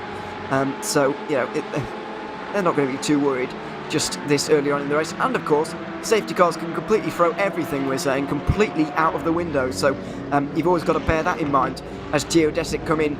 Right here, Miguel Vigo is into the pit lane. Very nearly got cut up by a McLaren. As you can see, the Volante car just up in front there as well.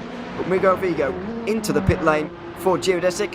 A very important stop for them. How close can they get to Pure Sims is the real question over the next 15 laps for them.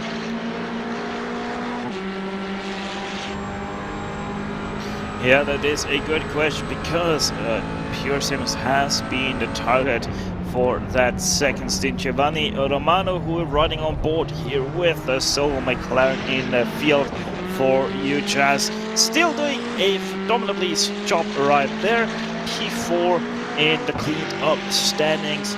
That McLaren has been looking quite impressive throughout this race thus far. Yeah, absolutely. It's been looking good. As I said earlier on, struggles to find its feet, I find, but then once it gets going, it really does. As we see the Volante car. Did that have the damage on the left-hand side there last time we saw? We saw the spin for the 96, but I don't remember there being damage on that car. Looks like the fender's just slightly pushed in there, which is not ideal. Trailing the RPC Esports car in 4th at the minute, and Volante, 3 race wins in a row for them, but it's falling apart a little bit here at the Red Bull Ring as Pure Sims Esports come in from the very lead of the race. T3 Motorsport by Maniti also in, RPC and Volante also into the pit lane. It's very much the upper limit of what these guys can go. Lap 66, as we expected, completely on schedule. These guys are running well in terms of fuel.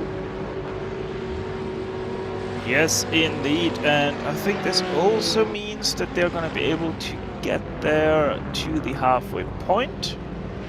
Obviously, so yeah, they are doing extremely well, and I think they're also the only few cars that are actually on point to the end of the race on not having to do that splash dash. Yeah, absolutely. Here's Reece Carl just avoiding those coming into the pit lane, because Vector by RSR have come in right now here as well.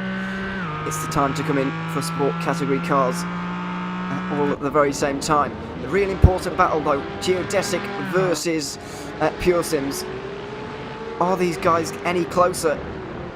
Are Geodesic any closer in that 62 car? There they go, I believe, exiting the pit lane now for Canero. There he is, on the left-hand side. Is that Canero?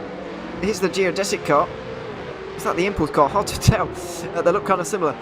Out through turn one. There's the Pure Sims car, excuse me. So, Impulse, I said they were doing something odd on strategy earlier, and they absolutely are, but it's working a little bit, because they're out in second place right now. Here's Canero though. He's not exactly been caught really by the Geodesic car. Miguel Vigo's not really been able to make any inroads here at all. It's Graham Sanders now, I should say. 3.5 seconds, you know, it's half a second closer, but not really that much closer, so they'll be disappointed by that. The real worry is Volante and Impulse, who have not taken tyres hit, especially Volante, who have taken a risk for those halfway points. Yeah, they have taken a risk, but will it pay off for them? It's 6 seconds to, well, 7 seconds rather, to P2, and then another second back to Pure Sims. Oh, Estienne Herfjord here side by side with, was that his teammate? No, no, was it? Sorry, that was FSR car. A little bit confusing, to be honest, with all these liveries going about. Some of them look quite similar, but there we are.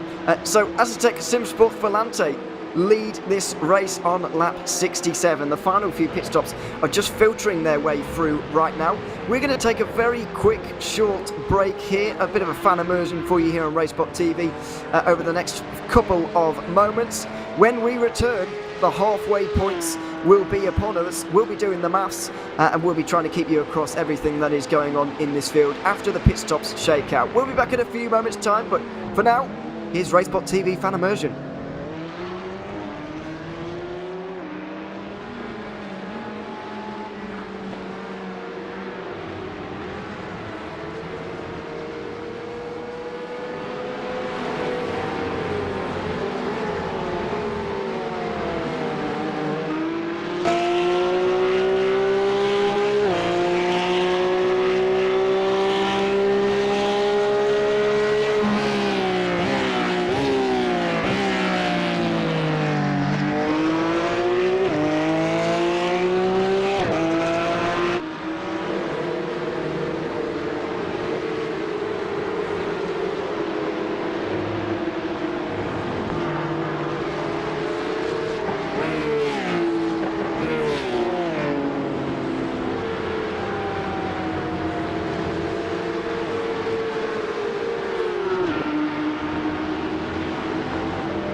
Welcome back to the Red Bull Ring for the final second half of the 700 kilometres of the Red Bull Ring, the finale here in the IVRA ClubSport Series for 2021 and 2022. My name is Ewan O'Leary. Stefan Schlacker has been the super sub for the first half of this race. A big thank you to him, we look forward to hearing him tomorrow as well for the Sprint Series. Now joining me though, Taylor Burris, once again for the second half of this race. Ryan Bauer still behind the cameras. Taylor, it's been a good first half of this race. We're approaching though, an important part in the race. The halfway stage is very nearly upon us. It certainly is. We are closing in about 10 laps away from the halfway point, where we will award the halfway points of today's action here, and it's looking pretty field set up where we know where each driver will get their proper points before this race is all said and done, as we ride on board with Bruno Caneri from the Pure Sim Esports team, who is one of those championship competitors in the Porsche Cup class, working his way through some lap traffic. He certainly is. Now, the big story, of course, let's just run you through some of the big things that have been going on through the last pit stop cycle especially, because obviously we've been away for 5 minutes or so. Assetec Simsport Volante are now leading this race. Oscar Wilkins and his team have made a fantastic strategy call here. They're now out in front. Well, I say that. Where have Pure Sims got to here? Why are they down in 11th all of a sudden, is my question. There's clearly been a problem here for for the Pure Sims car, because they're all of a sudden down in 11th, and I don't know why. Quite. It looks like they did make a pit stop. They made a second stop though. Did they? At the moment, my time is showing their stint is 3 laps old, and they came in on lap 66. They must have been on lap 70 as well. Yeah, it looks like they might have indeed. We'll go back and take a look to see, but this is some big implications for that Pure Sim Esports team. Huge. Yeah, Absolutely they came huge. down pit road around lap 70. Yeah, and we just before we went to break there, lap 66, they were in. And yeah, I remember it vividly. Yeah, wow, this has really changed this race. From it looking quite comfortable, they were going to lose a few points. They were going to lose 9 points to Volante. All of a sudden, they're losing a lot more, and we will get the calculators out soon. But it's a big story in this race. We'll try and get to the bottom of it. But at the moment, as yet undiscovered, as yet unsolved mystery, we are hearing or confirmed reports that they pitted again after 2 laps, but we don't know why. Very bizarre. It was a normal length pit stop. That's the most puzzling thing. The fact that they did 2 laps and then a normal pit stop. Or that's at least what it looks like from the times, anyway. Interesting strategy call, I would have to say, of why they came down a second time. Perhaps the only thing I can think of is possible implication with the driver time, possibly. Well, 3 out of 10 is the limit, and Bruno Canero's done the entirety of this race so far, so they're not worried about that, and I wouldn't be if I was any of the teams, to be quite honest. It's not really going to be a factor. Meanwhile, Maniti are going to get overtaken, so that is important. With about 9 laps to go until the points are awarded, they will get a few more for that. 9th place now moves them up. They'll gain 21 points, but on the road right now, they'd still lose 29 points of their 51-point championship lead. It's not... Well, I guess it's more than half of their championship lead, I suppose, so it is significant, very significant. And the second half of this race now remains very much more wide open than it was when we saw Pure Sims Esports leading this race quite comfortably, as they were half an hour ago.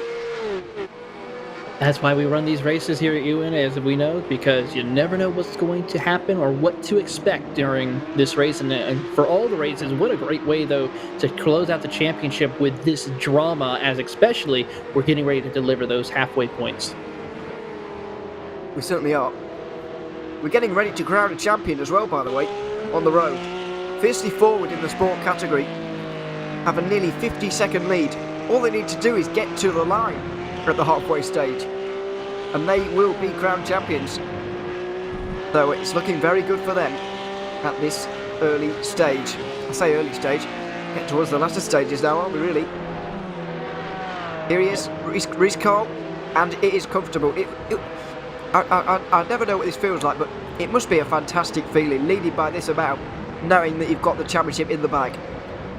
Approaching 50 seconds separates the gap between the fiercely forward GT team of Rios Carly. Following behind, or right behind them, is Alpine Star Geodesic Racing Black of John Butifiero, who is certainly trying to make things work, but unfortunately just does not have the pace to keep up, as we see the fiercely forward team trying to work their way around the leading TCR team of Team Hoisingfeld, who's just up right there in front of them. Yeah, there they are. That's a leading battle in itself, by the way, as well. Hoisingfeld versus Impulse in the fight for TCR honours. So watch out for that one. Impulse coming into today 64 points behind. They're going to need more. Now we've received word it's a drive-through penalty. That's why the pit stop time shows up as normal, I believe anyway, because it was normal. It wasn't anything to do with pit stops. There's a drive-through penalty for crossing the pit exit line. We're hearing. I didn't know that was a thing, but I guess it's just because I haven't read the rules properly. Certainly, drive-through penalty for these little rules. Something that you need to watch out for, and unfortunately, Canero's tried to maximise the exit there of the pit lane, and he's stepped over the line, whether he meant it or not. So, very, very costly mistake, that one. Very costly indeed, as we're looking over a couple things. One thing I can point out, though, talking about the TCR Championship, we could possibly see Team Hoisingfeld come closer to crowning the championship in that category, as well with how they are running, because currently the second place car, the 285 of SRS Majors, sits in 7th place, 11 laps or 4 laps down behind the race leaders. And that's going to be very difficult for them to overcome. So that will drop them further into the point standings. Team Hoisingfeld, though, with those 50 extra bonus points, that will propel them quite a ways up over the competition, because looking as how the next car in the championship, the 233 of Impulse Racing, that puts them only getting about maybe 551 points compared to the over 600 points that the Team Hoisingfeld team will be getting when they come across the halfway point. So unless something happens between now and then for Team Hoisingfeld, it looks like Team Hoisingfeld is looking to claim the TCR championship as well at the end of this halfway point. I'm not entirely sure if they're going to have enough points to claim it just yet, but certainly it's taking a step forward. There's no doubt about that. They are taking a step further towards the championship. Let's not forget, any team with more than 100 points of an advantage at the whole, after these points have been added up quite scruffily by us, then they will be crowned champions. Either way, if you're at that situation anyway, then you should feel quite confident in your chances. Meanwhile, in the Cup category, by the way, Pure Sim Esports are on the back of another car, Trek Esports. This is for 9th position, and this will gain them 3 points, I think, in the standings. It would indeed. Precious 3 points. Very much on the cards here for Pure Sims and Bruno Canero, and they've got 5 laps to try and get through. You can be sure, even though it's only for 3 points, they'll be going absolutely hell for leather for it, and they already have done.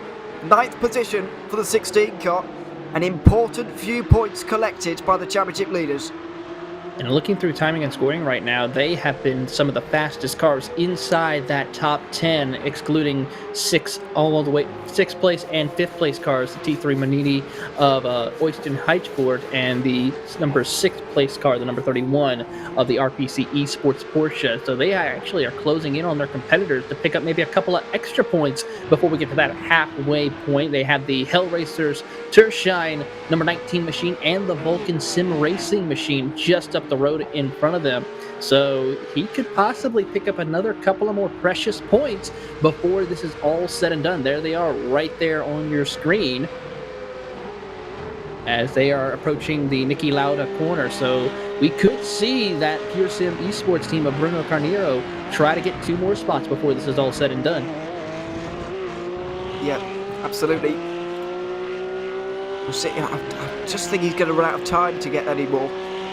But you never know. He's going to be a man on a mission, though. There's no doubt about that. Looks like Volante are going to take this victory at the halfway stage as they aim for their 4th win in a row. It's a remarkable run they're on. Started all the way back at the end of 2021 with VIR. Oscar Wilkins, here he is, in with a bit of damage to the left-hand side of that car. You see the fender there, doesn't look quite right. But the right-hand side, as we look at it, something definitely off there.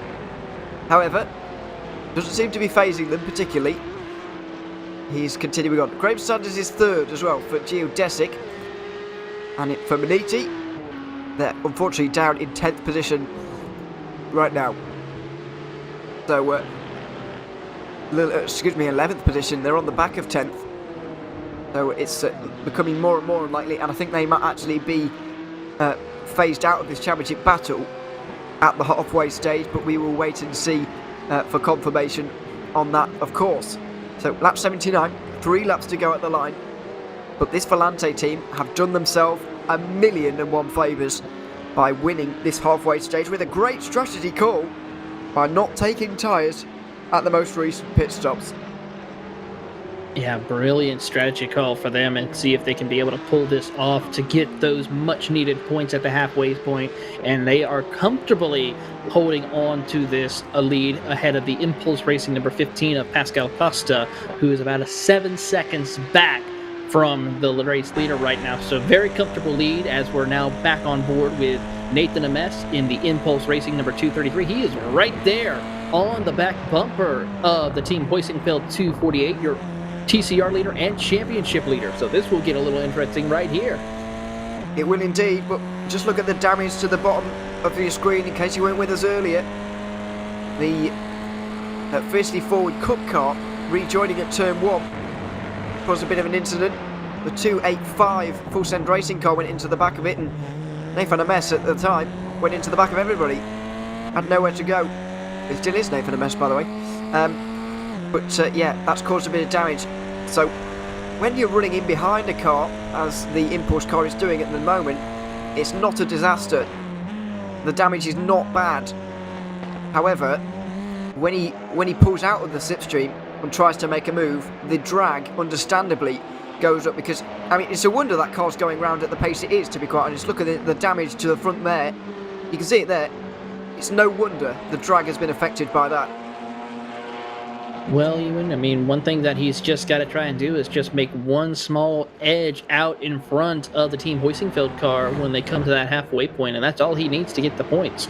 So we'll have to see what will happen if he's going to be able to get close enough to pull off that pass before they get to the start-finish line, before that halfway point. That will be the deciding factor to determine if he can have a shot of winning this championship or coming closer to coming in first in the championship. May not get it, but he at least can get some much valuable points away from your championship leader. That is very true as well. This is where teammates come into play, taking points away from your rivals. But yes, at the moment, 1 and 2, these guys with only 1 lap to go. I think that might be the Volante car in the background there, actually. Is it? No, no, it isn't indeed, but they're waiting for the end of lap 82, of course, so a couple of laps to go, including this one. Here is the Volante car currently leading, lifting off quite a lot here, that 96 car, and going a bit wide through turn 3 as well. Yeah, only just over 5 seconds, so whatever they've done, not taking tyres, bit of short fueling as well maybe, but it has... they're going to feel the effects of this one a little bit later on. They have literally shown that these halfway points are very, very important to these guys. This Volante team was prepared to do almost anything to get them, but fair play to them. Looks like they're going to get the full 50. They certainly are, and that's a stellar performance. A great strategy call by the Volante racing team in order to do that. How about this battle right here for the race lead? They're trying to see if they can get things going in the TCR category. They're still going to be lined up nose to tail as we watch on board.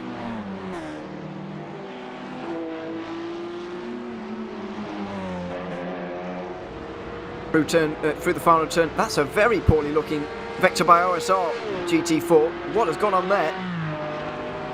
That's Ted Lewendick behind the wheel of that GT4 Porsche. Don't know what happened, but it's very slow. Missing the hood of that number 172 Porsche. Yeah, we're missing bodywork and a lot of the front end, excuse me, as we see the Volante kart going through now. This is the final lap before we get the halfway points, and I've got to say Canero's not that far behind the Hell Racers car. He might just run out of time, but he's going to try for every point he can. Ted Lewendick, though, has really had issues there.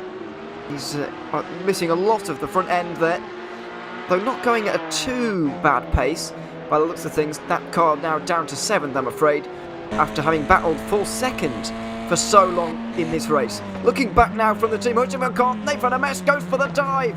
He wants these 5 points, and Patrick Kubenji gives him the room. Now he's got a decent run coming towards these two left-handers. The Heusenfeld car protects the left-hand side, but does it do it enough? Oh my goodness, it's very close, but Kubenji goes wide, and now MS is going to try and go down the inside into the next left-hander. He's got the inside line, he's got the Impulse Racing Cup. Oh no, the contact! There's contact between the two, and Heusenfeld go off into the barriers. Goodness me, we wondered how hard these guys were going to fight for these points. Well, it turns out very hard, and they've made contact. The Heusenfeld car goes into the barriers. Big drama, and we're only halfway into this race. What are they going to be like towards the end of this when there's a championship on the line? What a huge moment this is in this race, in the course of this championship. Have you ever, Ewan? Have you ever? Wow. That is drama. If that is a preview as to what we can expect at the end of this race, then my goodness, we are in for some ending to this one, because that was drama towards the end. If I'm honest, if I'm on the Heusenfeld team here, I would question why we're fighting so hard for those points there when we've already got a very big championship lead. And it looks like the 223 will get black flag for that incident there, as it was expected, but you got to give that team a little credit for trying to fight so hard. We believe it's actually unrelated. The other car, maybe the other Impulse car, the 223, the 220. This is very confusing. We've got a 233, a 223, and a 222. So a lot of twos involved. Yeah, today. we and threes and a mixture of them. There's the car that is come into question for that. So yeah, there we are. It's a bit confusing, but do forgive us. The Pure Sims esports car wasn't quite able to get through on that Hell Racers car in time. They came over the line 8th in the end, I believe. I will do some maths in a minute, but Volante certainly looking good there. This TCR race, though, has just got quite interesting. It has to be said. That was there's going to be, if those two have to come together again in this race, then there's going to be a bit of a want for revenge almost there. Yeah, a little bit of revenge possibly coming into play here with this situation, but I gotta say, some very hard racing as we see the Pure Sim team going up through the ranking, as we just got word the Volante Racing Porsche, your race leader overall, just has come down pit road by the looks of things. Just don't see him on track at the moment. Yeah, absolutely. That's not unexpected, because they surely short-field a lot to make that work at the halfway stage. Was it worth it in the end? We'll find out at the end of the race. Volante have managed to get in front of Geodesic in the standing, so they've moved up to 2nd, which is expected. Pure Sims Esports, though, managed to pick up 24 points after all of that. So they are now, to my maths, 25 points ahead of Volante in these standings. 25 points with only, less than 350 kilometres to go. That means a podium would seal it for this car, but that's easier said than done, of course. It certainly is. I'm actually getting ready to go through the points championship to see how everyone currently lines up and get an idea of where they need to finish in order to clinch this championship for each of the respective classes. So stay tuned for more, but I think the only one that's safe to say for sure will win the championship class is the Fiercely Forward GT team with the with them as well in their Porsche, just led from start to finish so far and just absolutely dominating.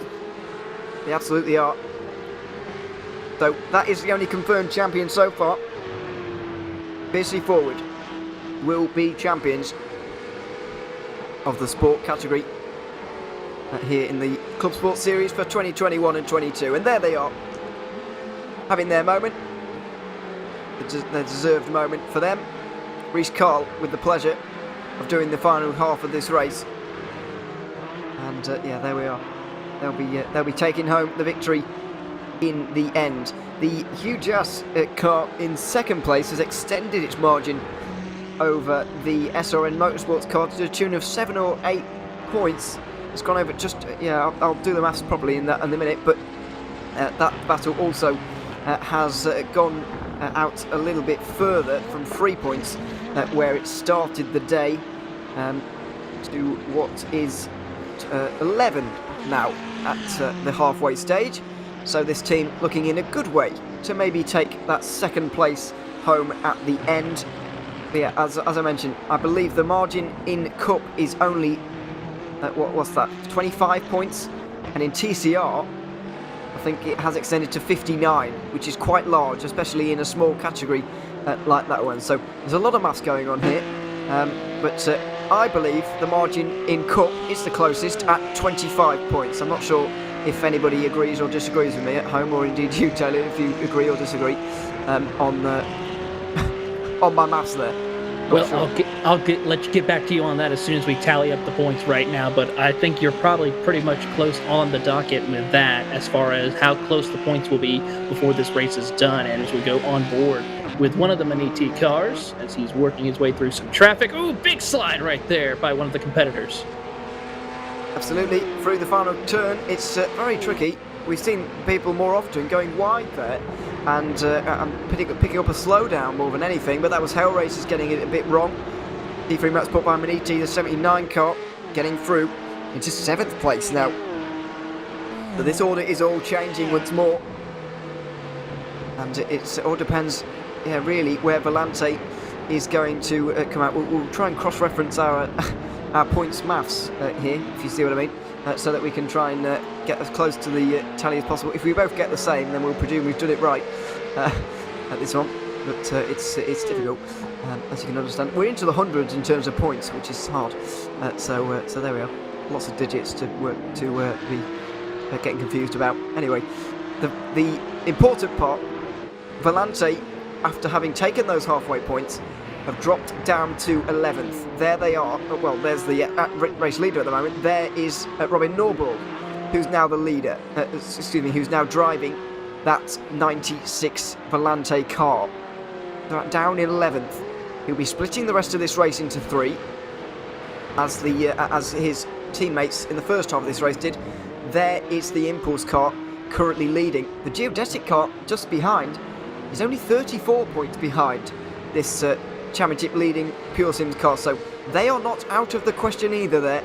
Graham Sanders is not out of the running for this championship whatsoever. All right, so taking a look at the point standings for the Cup class right now, Pure Sims has 564 points unofficially. So they currently, after looking over everything, Volante Racing has, after the point situation is divvied up, about a 25 points gap between those two. So those are the ones to watch. And then you got to go another 8 points back to the Alpine Star Geodesic Racing, number 62, as currently the situation. The T3 Motorsports Maniti is looking to be out of the championship contention as they are just shy. In order for this to happen, Maniti would need to win overall in this race to even have a shot of winning the championship, and then the Pure Sim team probably would have to finish outside the top 10 for this to work. Yeah, I'd say outside the top 15, which is going to be very hard. But yeah, I got the same for the Pure Sims and Volante gap. I got Geodesic down at 9 points behind Volante, not 8, but there's only 1 point difference there. So yeah, not sure. I'll have a look again. But yes, it's going to be interesting. Interesting point made in the YouTube chat as well, which is, of course, Volante will be making a pit stop more than everybody else, which is true, but their pit stops will be shorter. So it kind of all depends on the length of these pit stops and how quick they actually are out there on the circuit. What's their pace going to be like? There's a million variables to take into account here, as Trek Esports and Lucas Gerlich looks like he's going to be able to get through quite nicely on the Hell Racers Porsche there. Down the straight they go, up into turn 3, and it's going to be a nice move for them to get up into 8th position. But yes, the real case here, how short are Volante's pit stop's going to be, how quick are they going to be out on the road, can they do enough and gain enough points on Pure Sims to overhaul them in this championship? That's the main question. It's going to be tough to see that situation, to see if they're going to be able to overcome that, but it's going to be a long haul. We still have 75 laps to go in this race, so a lot could happen. We just saw that happen with the TCR category that we saw. Of course, Team Hoisenfeld now just picked up now at a total of 618 points after picking up those 45 points due to the fact of that incident that they had with one of the Impulse racing machines. Yeah, certainly.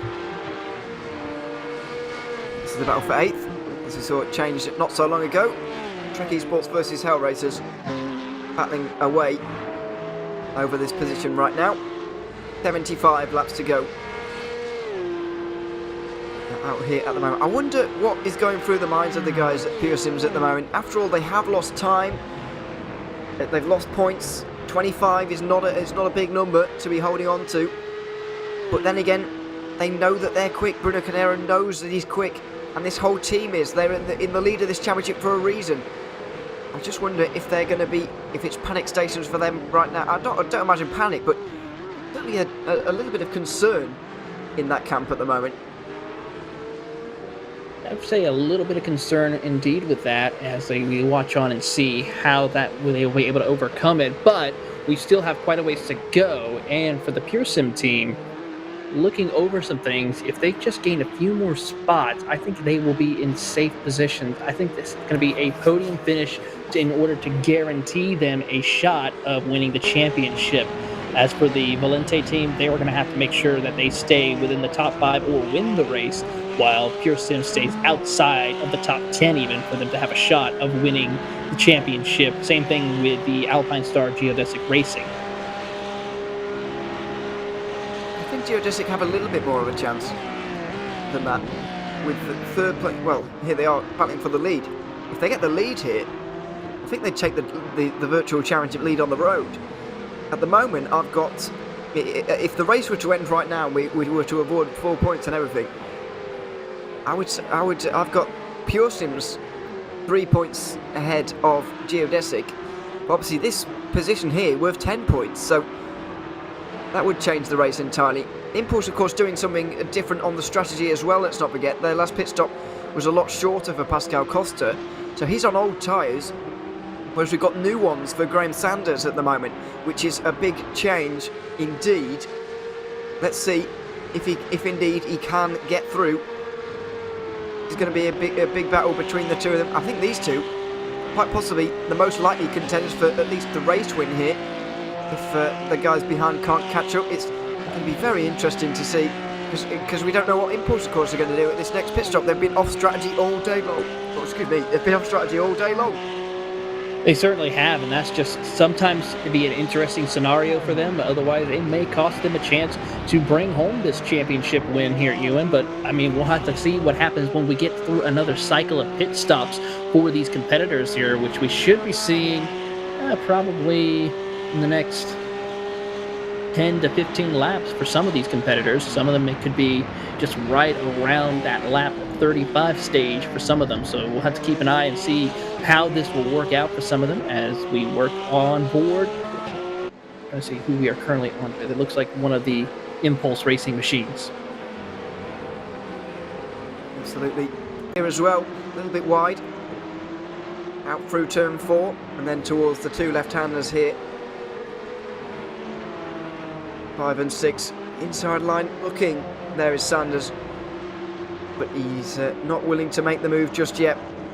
I think Costa's going to be struggling though. got older tyres here, let's not forget. About 33 laps older-ish than the geodesic car at this stage, having not taken any at the last pit stops. Sanders did, as he got into the car for the first time, of course. And so that surely is going to be the decisive factor in this one. Out onto the front straight once more. Is there going to be a move even into turn 1? You don't see this very often, and we're not going to see it this time either. Stays behind through turn 1, but surely it is a matter of time. Matter of time indeed. He is going to find that opening. He wants to take that race lead. Graham Sanders putting the pressure on the back bumper of that Impulse Racing number 15 of Pascal Costa. They got some lap traffic up in front of them as they approach to the top of the hill. Will he look to the inside? He's going to stay put right tucked up behind that number 15 Porsche. They crest over the hill and head down this back straightaway with some lap traffic in front of that. The McLaren HJ Motorsports machine of Giovanni Romano, who's doing a great job in that third position in that McLaren. Sanders not quite willing to go through just yet, wants to save that little bit more fuel before he goes on by. But he's got to take advantage of these tyres, surely, at this stage. Will be needs to get to lap 66, or sorry, 66 to go, I should say, in this race, if he wants to make it on one more stop after this one coming up here. Expecting 5 stints in the race, 4 stops, unless you're Volante and doing something a little bit different, which they are indeed doing. It's going to be very telling where they come out in the next few laps, because they have got probably a few more stops as well as everybody else here, so they've got a lot of work to do, have Volante, despite the fact they've put themselves in a good place early on. Geodesic might even be the best candidate to win the championship at this stage, given the situation that's uncovered on the road. Looking down the inside, but can't quite make that move stick. Even with Geodesic in the conversation here, Pure Sims still need to be on the podium, because a 4th and a win for Geodesic would only tie, and Geodesic would win the tiebreakers. So we need a podium from Pure Sims whatever happens here, if one of the championship contenders takes the race win. And Graham Sanders looks like he's trying to take a step forward towards that right now. We go 3 wide very nearly, but he's not looking to go through at the moment. Pascal Costa might well just hold on to this race lead. I am surprised, I've got to say, that Sanders is not wanting to go through at the moment, because he could definitely go a lot quicker if he was out on his own. He certainly is, and he's running almost identical lap times to your race leader, Pascal Costa, as they work their way through this section of the circuit, and just really just taking his time, and needs to be careful because that Pure Sim team is running a little bit faster, not by much, but also looking through him right now and watching him on the track, he does not have as much traffic or stuck behind too much traffic right now compared to Graham Sanders, who is currently stuck behind your race leader and some other lap traffic in front of them. They got 2 GT4 cars there coming up. Side by side, Track Esports versus Hell Racers. This is for 9th. Excuse me, it's for 8th. And Track Esports have come out on top in that one once more. Still very much in the conversation for this race, actually. Not too far away from the leaders. I'll say that, about half a lap behind. We go through turn 1 once more. Costa still leads, as he has done ever since the halfway mark when the Volante had to come into the pit lane. Sanders, just listen to this here, little bit of clutch, just saving the amount of fuel that he needs to get to the end of the race, running his own race almost at this stage, making sure he can execute his strategy as quickly as possible rather than worrying about everybody else.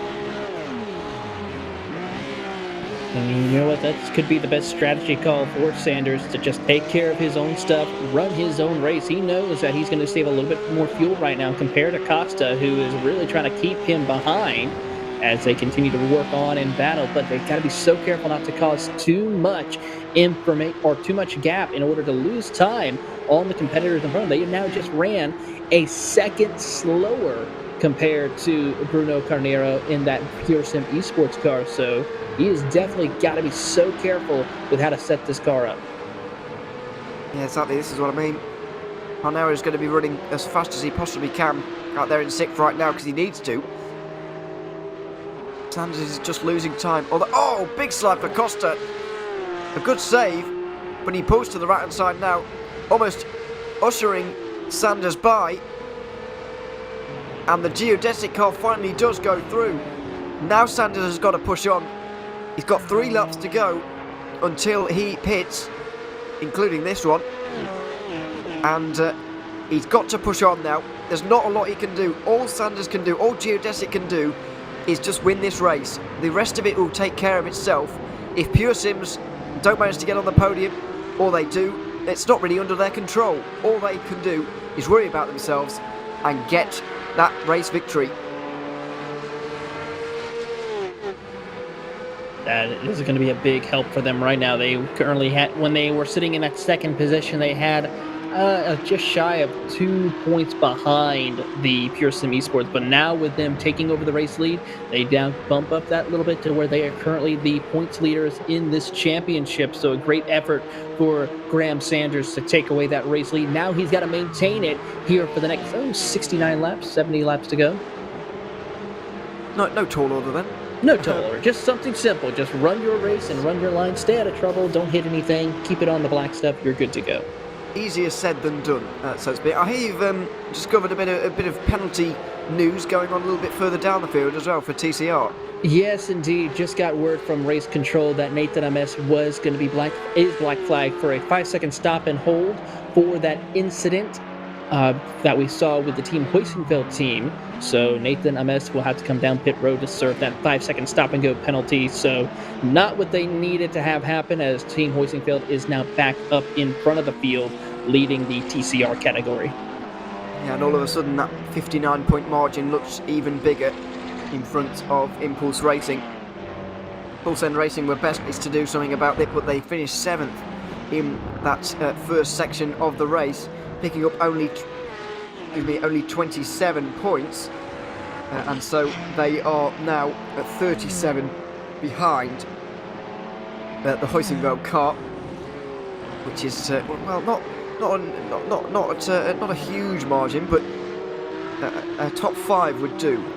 A top 5 would do for that team if they were to if they want to win this race. Win this championship. At the moment, Hoisingfeld are leading the race quite comfortably, and the 285 nowhere near winning this race at all because they're 5 laps down. So it's looking good for Hoisingfeld. As we mentioned already, we've crowned our sport champions. It's all about who's going to finish second, really. And Hugh Jass at the moment look like they're going to take that one. The real excitement is in Cup, and to be honest, I've got absolutely no idea which way this is going to go, and that's brilliant. Oh, that's the greatest thing right now, is watching this Cup battle and seeing who will be crowned the champion, as here comes some of your Cup drivers now. We have one of the Impulse Racing cars, as well as trying to see who the other car is who also joined him. That's the number 13 machine of Project Supersonics of Sebastian Saindow, who also has come down pit road. Yeah, just recently got lapped for the first time, I think, unfortunately, that car. So that is a shame for them. Meanwhile, the Impulse Racing team are indeed making a driver change. Pascal Costa has driven the race so far, the entirety of this one, and he's changing Marco Jaeger now into that car. A little bit early, they're going to have to do 2 34 lap stints to get to the end of the race, which is, or a 34 and a 33, which is quite far. I think if you're pitting this lap, then you are a lap short. If you're pitting next lap, then you are in the right window.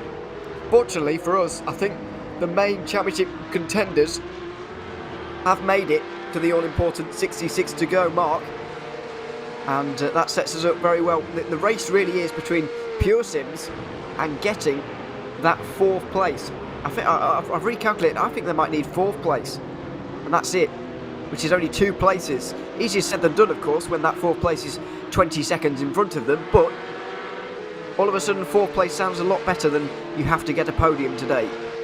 Yeah, they're sitting about 16.9 to 17 seconds back from that RPC Esports machine number 31 in that 4th position. So they got a little bit of work to do, but they have plenty of time to do it. Ooh, one car off in front of one of our competitors right there. There's the Hellraiser machine. Oh, Supersonic as well, recently out the pit lane, straight off the road as well, by the looks of things.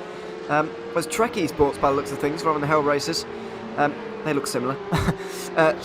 Yes, it looks like those two have come into contact. Not sure how or where, but we'll try and grab a replay over the next couple of moments and try and show you what happened. But Turn 4 has been the scene of many incidents in the past. It's a downhill braking zone, makes things very tricky.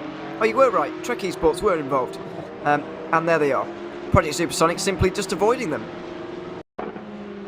Great heads-up driving by the Supersonic team in order to not get involved and make contact with the Trek Esports machine as it goes, just loops around, collects some of that curbing, and, well, Porsches are known for their rallying back in the 80s, and we decided to go ahead and do that for this 992 Cup car. Not the ideal line, but no, they're still in the race, which is the all-important thing. And they'll be trying to get to the end really at this stage. Orion Race Team have been in last time around as well, by the way. The Hell Racers, Nasdaq Sim Sports Volante, also into the pit lane right now. They're just getting their service. But now the all-important cars coming into the pit lane. Alpine Stars, Geodesic Racing. And you can be sure, especially down at Pure Sims, but mainly everywhere at the moment, everybody will be saying, do not cross that pit exit line. That is what, that line has caused a lot of the intrigue that we're going to have for the next 65 laps because of the drive-through penalty that they've had to take out at Pure Sims because of crossing that pit line. And so, yeah, that's going to be reminded of for everybody, I think, not least Bruno Canaro. Well, Bruno's going to stay out for another lap here. This time around, he moves up to P2 as the two T3 Motorsports cars and the Alpine Star Geodesic Racing have just now been released off pit road. He will slide back into third, maybe fourth position, depends on where the Orion Race team of Mike Dam will come into play here as they come off of pit road. Oh, dear me. Hitting through one of the TCR cars, that's exactly not what we need. Bit of traffic involved. 17 seconds away from the lead at the moment. RPC Esports have been having a quiet day, but a solid day once again.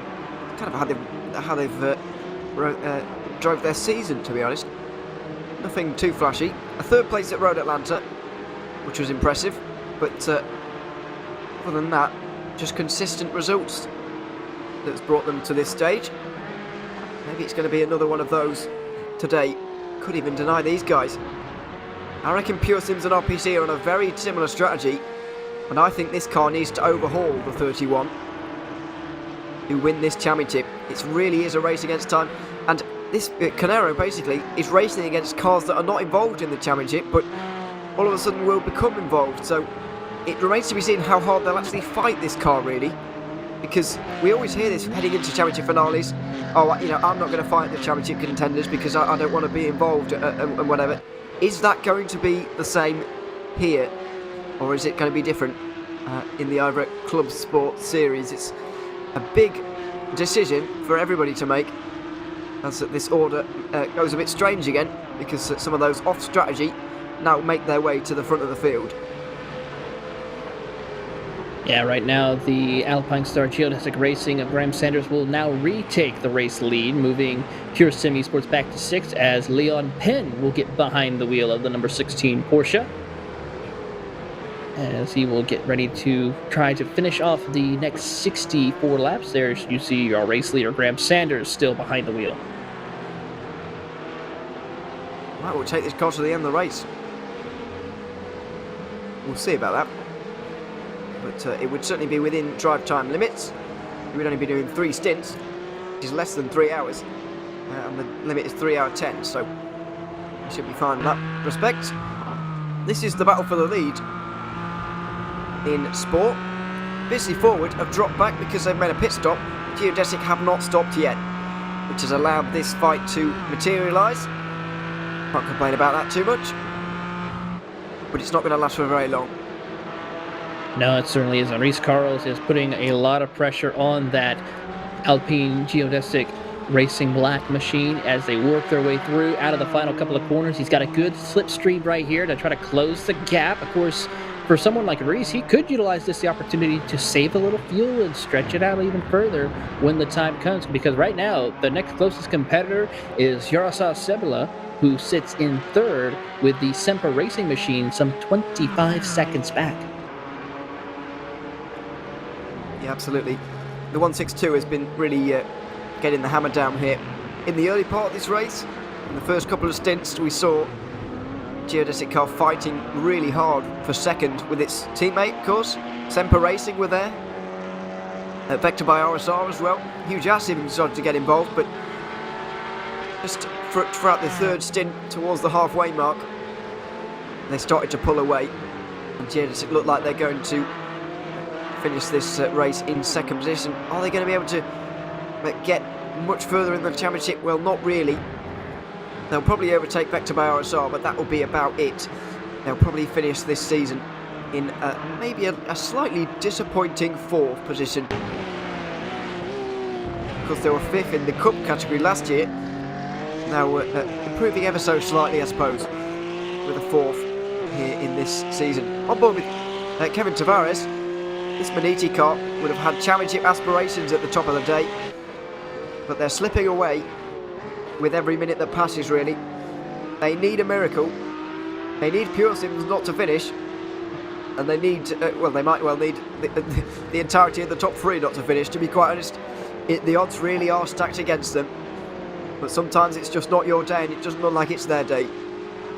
No, it's certainly a tough break for this team, and they are going to need a lot of chips to fall their way in order for them to crown this championship and have a shot at it.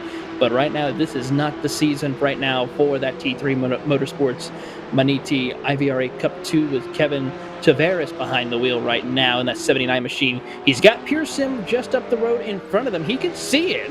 But the only problem is, with that damage to the nose of that Porsche, it makes it a little bit more difficult to try to find the opening they need to close that gap up and pass them when they get closer. Pure Sims won't be looking behind and trying to defend here. They need to push on. They're only just over half a minute behind Geodesic, their main championship rivals. Pure Sims, by the way, not won a singular race throughout this championship season. They've finished second three times, in two of the three 700-kilometre races so far. They've finished in second, Motegi and Zolder, along with the 400-kilometre at VAR. They got very close to victory there, actually. Missed out in the final few laps. But when we had a late race restart, finished fourth at Mid-Ohio, third at Road Atlanta. They've not been outside the top five, and that is why they are championship leaders right now. But one slip-up could cost them everything here. Geodesic have already got a race win this season, and 3 podiums to their name as well. But this could be by far the most important of them all. 61 laps to go. I can't imagine the tension within these teams at the moment. The nerves must be jangling already. Well, they have to be careful with the tension and the nerves, because one small slip-up could cost them to where all of that tension and nerves goes up and doubles for some of these competitors. They got to keep a calm, cool head. A long way to go between now and that checkered flag. 61 laps to go. Anything is possible between now and then, so they have to keep their head focused, keep it cool, and continue to log laps here at Red Bull Ring. Otherwise, it could cost them the chance of glory and a championship. 2 4-cent racing cars here running line astern. The fourth in TCR. TCR Championship, by the way, pretty much settled. Huizenveld need to get to the end here, really, to be crowned champions. Well, they all do, I suppose. But a top 5 will do. And their main rivals don't look like they are 5 laps down at the minute. So not too much of worry there for them. No, right. Pure Sims put about 5-6 seconds behind the next car in front, which is, of course, the battle for 6th place. But it all depends where Volante drop into this. They're third at the moment, but they've still got 2 pit stops to make. So they really need to get a move on here, and their pit stops need to be very short. But we're not going to know where they drop out until, less than 20 laps to go, I would imagine.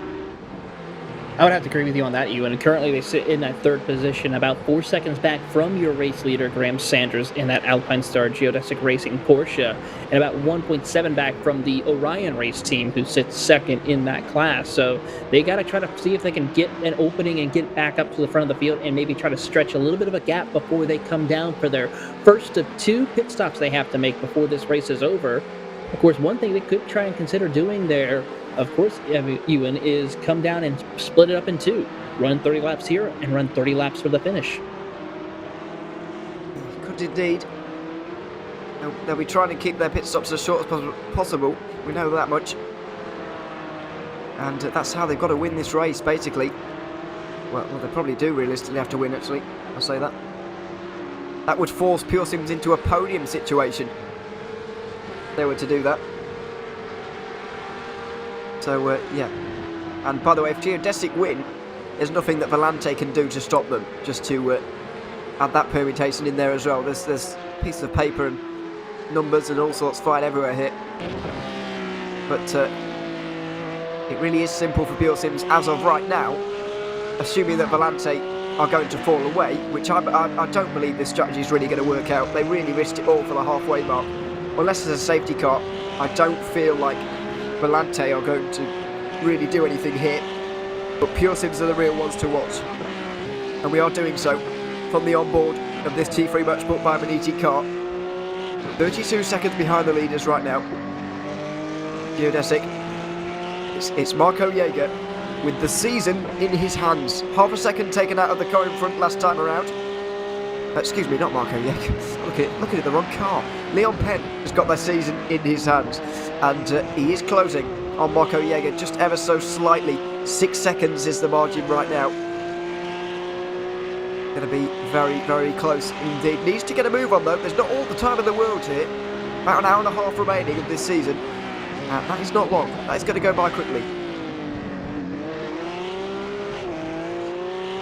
Looking right now at the point standings, currently Alpine Star Geodesic Racing has a 6-point advantage over Pure Sim Esports right now. So Pure Sim has got to at least pick up 1 more position, maybe 2, in order to be tied for the Race Points Championship or to surpass them. So they got a little bit of work to do. Currently, they sit 6 seconds back from the 6th place car of Marco Jaeger in the Impulse Racing machine. So this is going to be very dicey here for the next 59 laps as they continue to log laps. So I got to say, you've never seen a championship battle get this intense like here at the IVRA ClubSport Series. Very strong teams battling it out for championship glory. Yeah, this is the best one I've seen at IVRA. Well, I say that. Is the Endurance Series one at the end of last season better? I'm not sure. But that was after only 3 rounds, to be fair. This is after 6 rounds. And even more opportunities to pick up points. 10 opportunities to pick up points by the end of this. So arguably this is more impressive. Oh, Geodesic Racing dropped down the order. What's happened to Graham Sanders? He drops out of the lead of this race. He's had an issue at turn 3. Oh, dearie me. The tail turns again. Oh my goodness me. What has happened here to Sanders? He's had a spin. He's pushing so hard.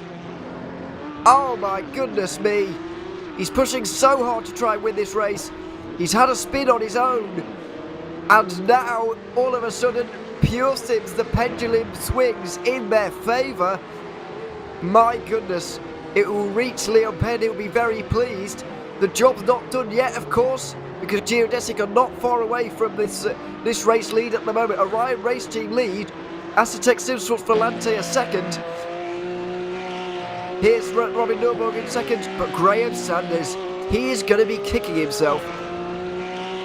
Yeah, with that now swings it over to just shy of a 5-point gap between those 2 competitors right now. Of course, with Volante Racing now in 2nd place, this will make things a little bit even more interesting to see who will come out on top. Wow. And it looks like Graham Sanders is slowing right now. Let's keep an eye on the gaps. 4 seconds at the moment to the leader.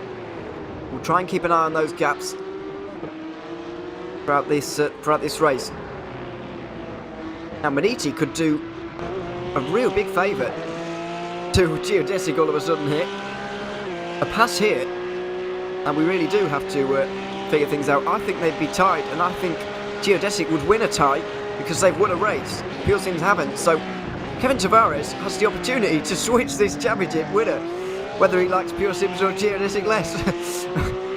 So obviously he's not going to do it like that, but you know what I mean. He has got a lot of power in his hands right now. If he makes this overtake, then it would change the course of this championship. So I looked over the championship right now. Currently, as they run, Volante Racing would be your championships winners as of right now. They currently will get 620. They would get about 90 points if the race were to end. That would put them just shy of over 10 points ahead of the Pure Sim team. So this is a very big situation for Volante. They just need to maintain, probably try to see if they can pressure to get the race win away from the Orion race team to give them a little bit more of a buffer. But that's what it's looking to be right now. You are right. Geodesic, now that they're not... I forgot about that. So, Volante now... Deary me. Let's not forget about their pit stop situation. They do have 2 pit stops to make, but down the inside come Volante. Orion race team let them have that one because they're on different strategies. But Robin Norberg is doing all he can here. He has to. He's got to run as fast as he possibly can for the rest of this race. And there's no way he can do that stuck behind Orion race team. He'll be doing no fuel saving, no tyre saving towards the end of this race. For him, it is absolutely hell for leather till the very end and see where he can get up to.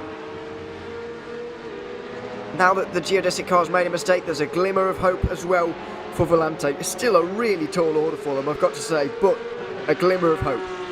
A small glimmer of hope indeed for the Volante Racing team, but how about this? We've had everyone leading at one point or another during this championship event here, and we can still try to figure out who will win this championship, and we don't know until that checker flag falls.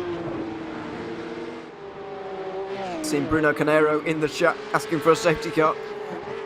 I can understand why, but I find it unlikely at this stage, I've got to be honest. There's only 27 cars remaining out there on the circuit, or actually probably less actually, with Sean Campbell. Might not be in the race anymore either. Yeah, he's currently out of the race. 26 cars are currently on the track, with the 285 machine of Ali Peacock is the last car on track. Yeah, not many, and I don't know about you, but I'm not expecting to see a safety car now. I know this is the commentator's curse, of course, but I'm not expecting to see one, really. And never say never, but with how things are going, it's looking very consistently clean racing overall further out the field as we see the Pure Sim driver work his way through some lap traffic. That is one of the Semper racing machines of Rafael leading that car in 4th place right now. Yeah, absolutely. Going up the hill towards the hairpin. 1.5 seconds or so for the lead, just waiting for Volante to come in really, and then we might have a bit of a clearer grasp on where we stand in this. But it's very, very difficult to work out at this stage. I do feel like Caution is out. Oh my goodness! Well, I said a safety car was unlikely. It's time to eat my words. The safety car is out. Not sure why, but the safety car is indeed out. Hashtag Blaine Ewan on this one. Yeah. Full Send Racing. Oh my. Ollie Peacock has had technical difficulties there. That looks like a technical failure if ever I've seen one. And Volante Racing will be delighted. Pure Sims Esports will be delighted. I don't think Geodesic will be quite as delighted with this situation. Well, this championship turns on its head again. Well, that kind of opens the door for Volante Racing to come down pit road to get that needed service and also save a little bit of fuel. Yeah, absolutely. As race control will now open up the door for waiver rounds to get some drivers back on the lead lap, which opens the door for some other competitors to try and battle for their respective class positions in the championship. Of course, there'll be a great fight in TCR, I'm sure, for the race lead. and in sport as well for the positions there. Well, there's actually only 4 cars on the lead lap there now, but I'm sure there's going to be a fight between those when we get to it. So we look forward to that, but this Cup Championship turns on its head all over again. As I mentioned, Pure Sims have 25 points over Volante, so a podium is necessary. If they finish on the podium, Pure Sims, they will be crowned champions no matter what happens. But there are so many permutations if that does not happen. The big advantage they have now is that all the cars are in front of them. They had some big gaps to close before, but they've been completely wiped out now. Look at this Cup train. All the positions are right there.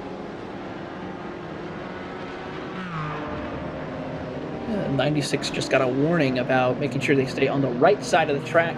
They will receive a penalty if they do not heed that warning here, so they have to stay on that right side. That is part of the rules and regulations.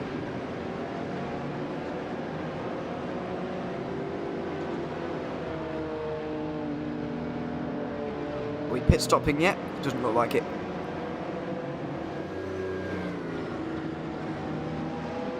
But one more time around before we are allowed to make those pit stops. Got to get everybody in the right place first in terms of the wave rounds. To be open next time around, and then we'll wave around again, and then we'll be ready to go racing once all the Cup cars are at the front as well. There's going to be no lap cars between no slower lap cars, I should say, between each of the Cup cars. There may well be lapped Cup cars in the form of Project Supersonic if they find themselves embedded within the pack somewhere. Now, 53 laps to go. Most of the cars, in fact everybody apart from Volante, need only one more stop. However, they would have to do that under green if they are going to only make one more stop in this race. Do they come in now while the safety car is out or not? That is the big question. I think it's safe to say that they need to consider doing that, since this will kind of give them the chance to get bunched back up with the competitors instead of having a huge gap like we saw during those green flag pit stops for most of this race. Even it's basically a free pit stop for some of these competitors. It certainly is. Volante will certainly be in. There's no question in my mind about that. There's no doubt in my mind that we will see Volante in the 96 car. But everybody else is a question mark here. I guess you could take tyres as well, I suppose, given it's under the safety car, and then you don't have to later on. No fuel saving towards the end of this race though as well if you do the 2-stop. But then again, you'll be saving so much now. I mean, if you do 1 stop, then you might not have to save that much anyway. So, bit of a puzzling one. Either way, we're going to find out a lot more when we pull around towards the front straight here, and everybody will be heading down towards the pit lane, all in one go, or indeed not, depending on how these guys decide to play it. More often than not, you'll see these guys coming in this situation, I would say. But you never know what it's going to be like on the day. Pressure of the finale may get to 1 or 2. Up towards the final 2 corners we go then. Volante are going to be in, but are they going to be leading a long train? Or are they going to be on their own? Survey says... Oh, Geodesic in, Maniti in, Orion stay out almost entirely by themselves. Orion race team have gone for a 1-stop entirely on their own almost here. Geodesic, Maniti are in, RPC are also in. I think I can see Pure Sims and Impulse there as well. We've got some GT4s in the background. We've got Hell Racers in as well. There are the championship leaders just in behind. I think the other Volante car has stayed out as well. So, Orion have been left out to dry. They're the only team to attempt to do this on only 1 more stop. Very interesting strategy call by Orion as well as the Aztec Sim Sports Volante team. Impulse also stayed out as the rest of the field will try to work their way through and continue on. So 3 cars in the Porsche class decided to, as I just say that, Marco Jaeger just comes off the pit road. So 2 cars choose not to pit. Yes, indeed. Let's see who's in third, though. Who's won the race here? Impulse Racing look like they've made a very short stop there. And they've got out in front quite possibly. Can't quite get a handle at the moment. T3 Match brought by Manici 78 have made a short stop as well. Geodesic have got out in 5th. Very important for them to do that. Where have Pure Sims got to, though? I think they're in 8th at the minute, behind behind Volante and RPC. Well, take So the this is point the order. standings we talked about, Ewan, and just shuffle them all up even more so. So back to the calculators we go. Yeah, absolutely. I think at the moment Pure Sims would have it, because we've got the 3 championship, we've got 5th, 6th and 8th are the 3 championship contending cars. So Pure Sims are in a decent place here. New tyres on as well, I believe. They put new tyres on?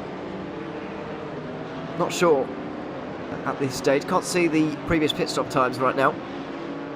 But I think they might have done. Taking on new tyres. Impulse certainly didn't. That's their roll of the dice. And why not, I suppose. Why not at this stage? And yeah, what is going to happen? We're going to have one more lap under safety car, I think, while we get the Cup cars up towards the front. But we've done the wave around with the classes.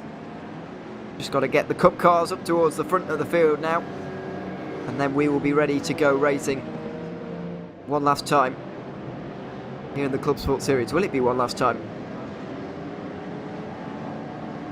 A few more pit stops being made. One of them for the Volante car. The 97 that stayed out decided not to go through with it anymore, and Semper Racing as well. They took the lead ever so briefly in sport, but they've decided to come in once more.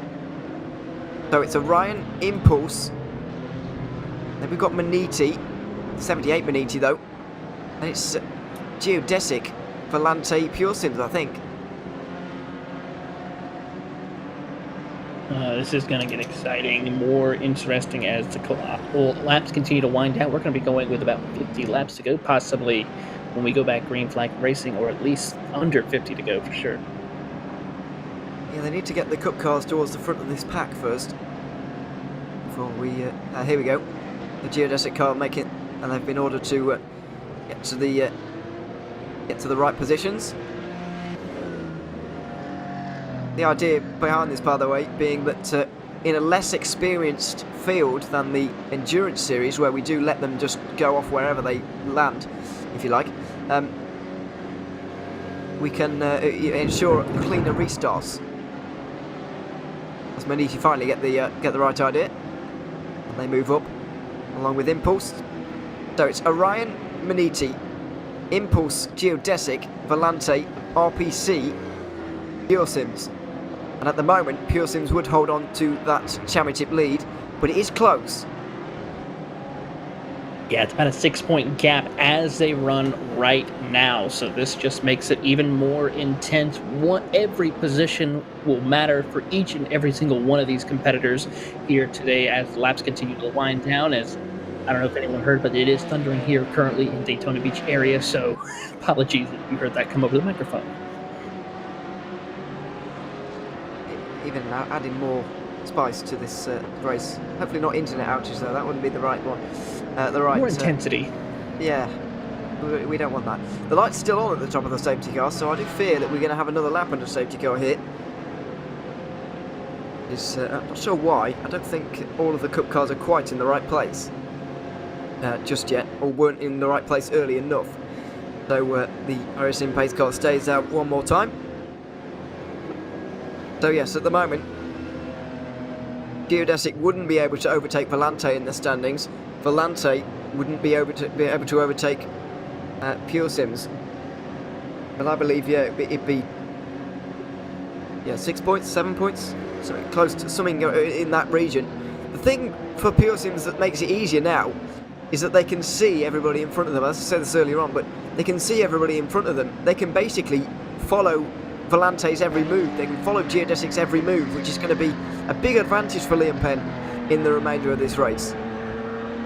It certainly is, and it's going to be very critical and important to see where these drivers will be able to set up in order to make sure they make these passes quickly as possible to catch their competitors to have a shot at winning their championship. So I know we're going to see Mike Dame in the Orion race team leading the field to the green in the Cup class. What is his strategy going to be? Is he going to try to back up a little bit to try to cause a little bit of a stack up in order before taking the jump?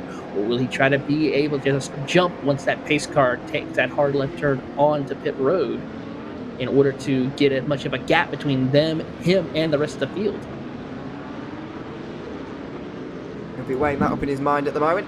We are confirmed as going green this lap around, which is good news.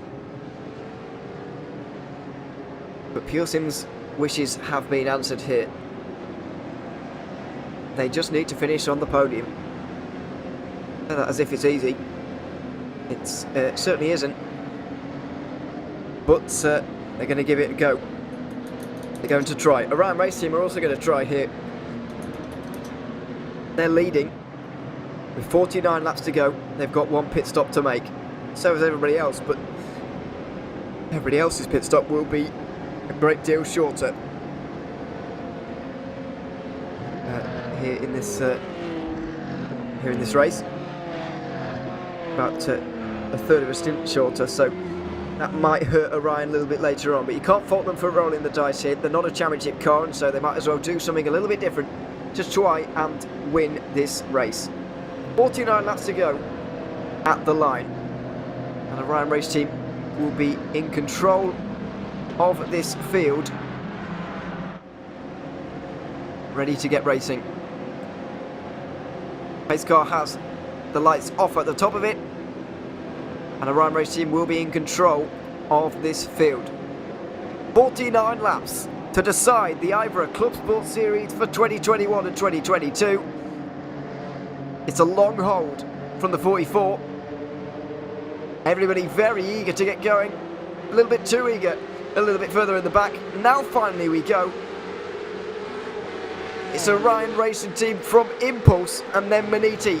The top three at the moment. Pure Sim's already looking to make moves on the outside line. Liam Penn on the outside of RPC into turn one. Trying to make things work already. And it looks like he might have done it here. He starts in 7th. This restart, he might be about to get into 6th. He's got the outside line though, up into turn 3, which is not the ideal line at all here, let's not forget. Although he does it.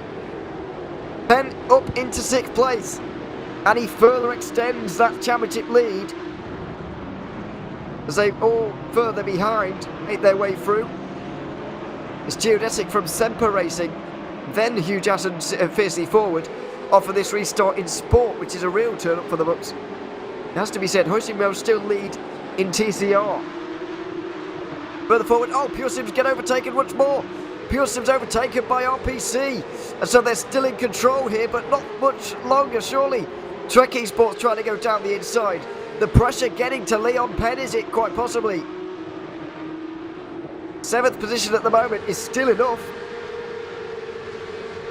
But it's close as Trek Esports get all kinds of out of shape through the middle sector. Hell Racers benefit from that. Vulcan Sim Racing as well.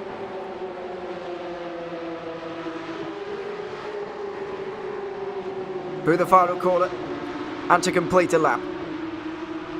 Liam Penn trying to get through on Christensen right now, and he needs to. Geodesic need to get through on Maniti to try and get this 3rd place. At the moment they're still not doing enough. Only gaining 20 points and they need more than that. Pure Sim's under pressure here. Vulcan Sim Racing applying the pressure, and once again they could well be changing the face of this championship. Deary me.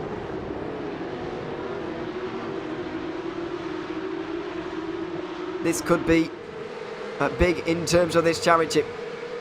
Orion Race Team and Impulse Racing running very close in the 1 and 2 at the moment. And Impulse indeed do go through. It looks like Impulse have made the move, have they? On Orion? I think so. I think they have made their way through on Orion, who will be struggling in the latter portion of this race. I think it's fair to say. through the mule sector.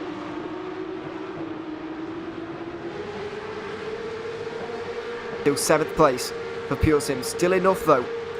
Still going to be enough right now. They'd lose 20 points as things stand to Geodesic. They've got a 34-point margin. So you do the maths. It's good enough at the moment. And it's good enough to be just ahead of Volante as well. But look how close it is up front at the moment. Impulse have not exactly got a big lead. And Orion are under a lot of pressure as well. I feel like Orion are going to sink through this field quite quickly here, judging by the way the opening moments of this restart have gone.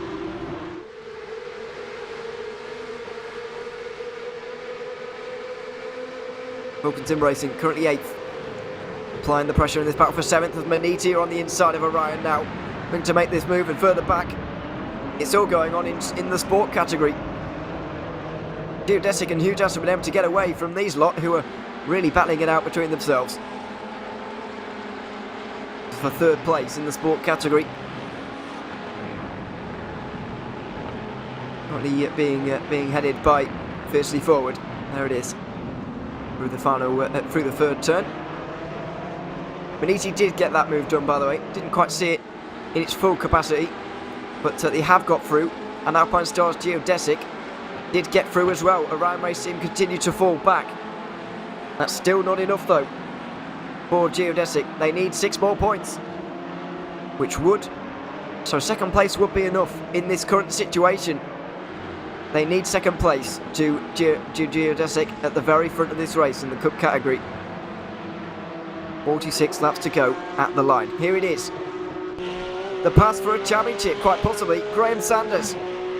This would put them in a position to possibly do it. From 51 points behind at the start of the day, it's all of a sudden becoming more and more possible. It's a nice run through turn 1, it's the inside line. Coming up towards turns 2 and 3. The braking zone up the hill is where it's going to be won and lost here. He's got the inside line though, so surely this is done and dusted really. Here he goes, late on the brakes. The 78 Maniti car swings quite wide. And Alpine Stars Geodesic Racing get into 2nd place.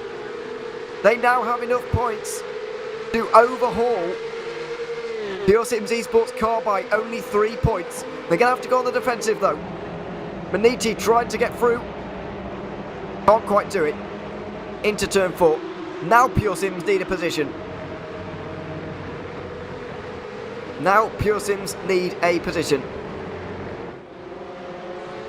So, 45 laps to go when we get to the line.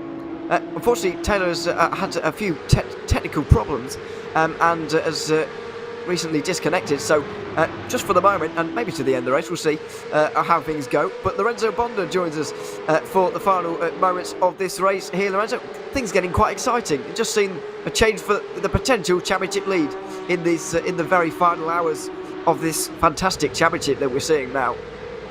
Yeah, I like what I'm seeing. Everybody fighting for the marbles right here and 46 to go. They still always a little bit of a pit stop at the end of the race, but Red Bull Ring, I couldn't find a better place to find a battle for the championship in a track like this where draft dependent, lots of drama, high attrition, and towards the final laps is going to be a good one. It certainly is. We have seen a fair amount of incidents and accidents so far. Unfortunately, 3 retirements so far, maybe 4 actually, with Ollie Peacock as well, after his technical fault, bringing out the one and only safety car so far in this race. But it's been mostly clean other than that, with most of this race complete now. We're about 3/4 of the way through, and Geodesic doing all they can to try and get through here. Back in TCR, things are a lot calmer, and this won't be the same for much longer really, because when we get back into the lap traffic again, it's a bit like the start of the race, when we get back into the lap traffic again, it should be well, very exciting indeed, very nerve-wracking for everybody, because we know how difficult traffic is when you're in a big group like we're seeing in the Cup category up front right now. Yeah, and I think the biggest problem right now for some of these cars who are battling for positions and trying to make up some ground is, in a track like this, you demand a little bit of precision. So the one thing you have to be in here is within the toe. If you miss the toe, even for a slight bit, even if it is for a slight second, it's very hard for you to recover because they're running so close to one another.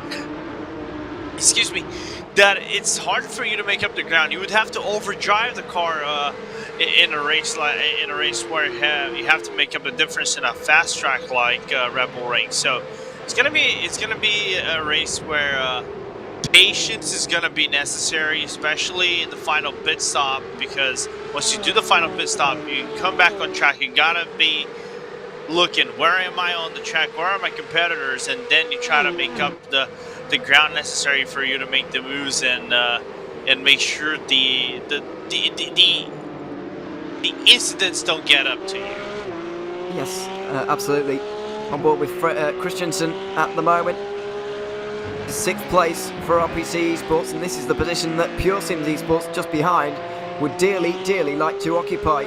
Still time in this race, let's not forget. But there is the car. Leon Penn looked a little bit tentative on the restart. Got overtaken by, well, got side by side at the very least with Vulcan, but managed to hold them off just for the moment. Here is that Leon Penn driven car right now. Just seeing where he can get up to. No reason to really panic at this stage because the gap's only 3 points that Pure Sims are losing out by at the moment. But if Geodesic overtake Impulse at the front here, all of a sudden this task becomes a lot more difficult, and you do have to start getting up the order a little bit. Here is Sanders trying to get through on that Impulse car at the front of this race. Marco Jaeger obviously is going to want a race win of himself, so it's not going to be an easy move. No, not. It's basically a full send into a corner, and even then you need to grip out of the corner. I think we saw this at Pesk. Doing a maneuver on the inside, you need a really good exit for you to get that overtake on the inside, because the natural grip goes towards the outside, a little bit into the rumble strips.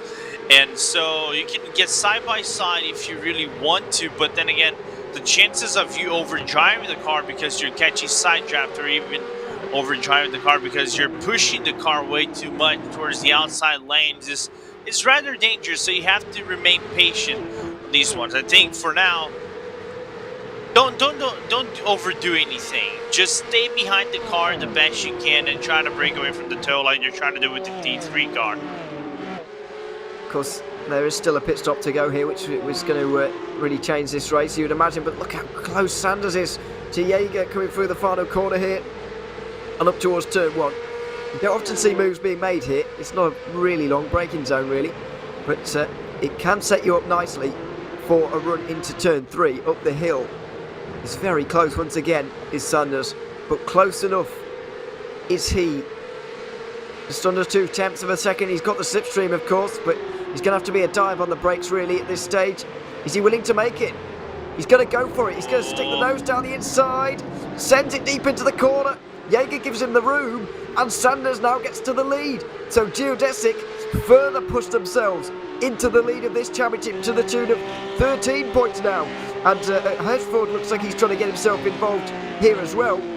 This task now getting more and more difficult for Pure Sims, as they will have to take a couple of cars now. I believe maybe 3 cars for them to get back into championship winning position.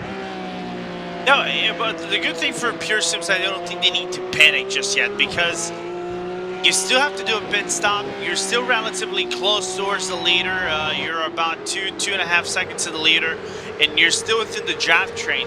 The biggest problem with this track is there's a draft train in front of you, so making up the places needed, it does require a little bit of an argy-bargy going through the turns. And the one thing you really don't want is get a caught off cycle going to a pit stop. Let's just say, oh, I'm gonna try to go for an undercut. Okay, I go for the undercut. What does happen next? If you don't have a car that goes into the pit stop, going to the pit lane, maybe in the next lap or 2, it does get complicated for you to be within the draft range and then get closer, maybe overtake other guys just from pure pace alone. This is the battle in sport, which is a little bit less, a little bit less close at the moment between Geodesic and Hugh Jass. Porsche versus McLaren, the only McLaren in the field, as we've said all day long, but good to see it out here nevertheless. These two getting away from the rest. This is a lot closer. Oh, goodness me. It's very close indeed. The top 8 all in a line for this race win. Don't forget there's 5 of these cars trying to get just a race win here or a good performance. Never mind championships involved for the likes of Geodesic, Volante and Pure Sims here. There's a lot of different aspirations here, a lot of different motivations for all of these different drivers in this train right now. With 41 laps to go, got about an hour to sort themselves out here at the Red Bull Ring, but no better place to do it really. We've still got about 20 laps until the final pit stops of this race, which are going to be very, very crucial indeed. I just wonder as well, with the field staying as closer as it is right now, is Pure Sims saving fuel and having a shorter final pit stop a viable strategy, or indeed doing something a little bit different on strategy? Is it a viable strategy? Is it, because for me it's a bit risky really doing something on pit strategy. One thing that obviously you're very sure about is overtaking cars, and it's a very exact science, but pit strategy doesn't always work out the way you expect. So are they possibly going for the pit strategy route instead of actually overtaking cars here? I do think so. I think the most feasible way for you to make up ground right here has to be pit strategy. But everybody else is thinking the same thing. Maybe for except Alpine Stars, you know, the Geodesic team going for that move on impulse. They had to take the chance. They took the chance. They managed to capitalize on that. You can see everybody else just following closely to one another. Again, past. If there's one thing that the Porsche Sport Super Cup taught us about this track, is we see the wipers working for Robin Roberg right there, is overtaking in a track like this where it's very draft dependent is difficult. You do demand either a falling out of the pace, or you do demand a little the tiniest of mistakes to open up a small gap that you have to try to capitalize that immediately. Otherwise, you're back into the tow, and back into the tow means, all right, back into fuel saving, trying to be patient, trying to make up the ground necessary. So I think in the next maybe 6-7 laps, we'll know who's got the better fuel mile range to go towards the end of the race, because I think that's what the 911 Cup, 992 Cup cars do at the end of the day. Now, one thing as well that's going to help, it's going to help Pure Sims here. The team in 4th place, the Ryan Race team, didn't pit under the last safety car, and so they are going to drop back here. Surely their pit stop's going to be about 1/3 longer again than the rest of the pit stops. Mike Dam is driving that car at the moment. Bit of a strange call to stay out really, but they had to try something different. Doesn't look like it's going to pay off the way things are going right now. Just trying to shorten the amount of pit stops they were making in the race really. It's not quite paid off the way they were hoping for, I don't think. But that's going to give Pure Sims one of the 3 positions that they need. If the race were to finish right now, or if every other position were to stay as it is, they need a 4th place in this race. At the moment they are 7th, but with a Ryan out of the equation, they would be in 6th place. So there's still a couple of positions needed out here on the road. Meanwhile, we are into traffic. Now this is going to turn the race into a different dimension as well. There's not that many cars out there anymore. There's 6 TCRs and about 6 GT4s as well. So not many, but it still could be enough to change the course of this race. It can, you know, I think for the TCRs, that's where the action needs to be a little bit more frantic, in my opinion. But the problem is, I think just like the other category in the GT4s making up the ground, and I think somebody got checked up right behind the Aztec Volante car. I think that was P number 5 who got checked up right there. So it's got it opens up the door for RPC to move on the inside, but it grips out a little bit towards the outside. Pure Sims will come in, and everything's going to get frantic right now into turn number 3. Certainly is. It looks like the Orion car's just stopped, to be honest. Vulcan Sim Racing have got through as well, so not sure what's gone on there, but Pure Sims are now into 6th place, and they're one step closer to recovering this title. Vulcan Sim Racing down the inside at turn 3 there, a little bit caught up on the curb, but they're still going. Back up front here. to these guys battling over second place. It's Impulse versus T3 Motorsport by Maniti, as Graham Sanders gets away. Speaking of leaders, Fabian Siegmann is leading in TCR. Basically just needs to finish here to be crowned champion in TCR. And I think even then he might be able to clinch it even without doing that. Obviously doesn't want to, but he just need to get to the end here and get classified, get the points, and he will be able to celebrate a victory with Team Huizingveld for their second championship in a row. So this field has spread out just a little bit. 1.3 seconds Sanders back to Impulse. 1.5 seconds very nearly between the two of them for the lead of this race.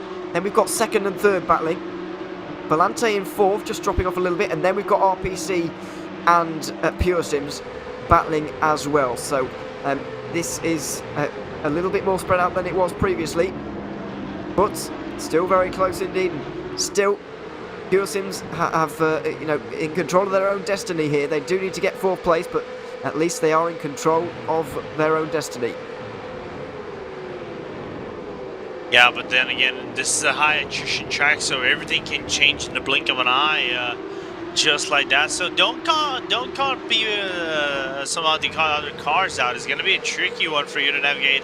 With 37 laps to go, of course, some last laps for the lower tier categories, but still, it's going to be very frantic nevertheless how they're going to manage this one. Pure Sims, in my opinion, I'll be very honest. Even though they still have a close gap to RPC, I would say don't conserve fuel anymore and go for the position on RPC if you can make that move, because you really don't want to get stuck in a car with the car. I'm not saying they're slower, but there is starting to build up a little bit of a gap between the RPC and Aztec that can be quite hard for it to make up the ground necessary, even with the pit stop.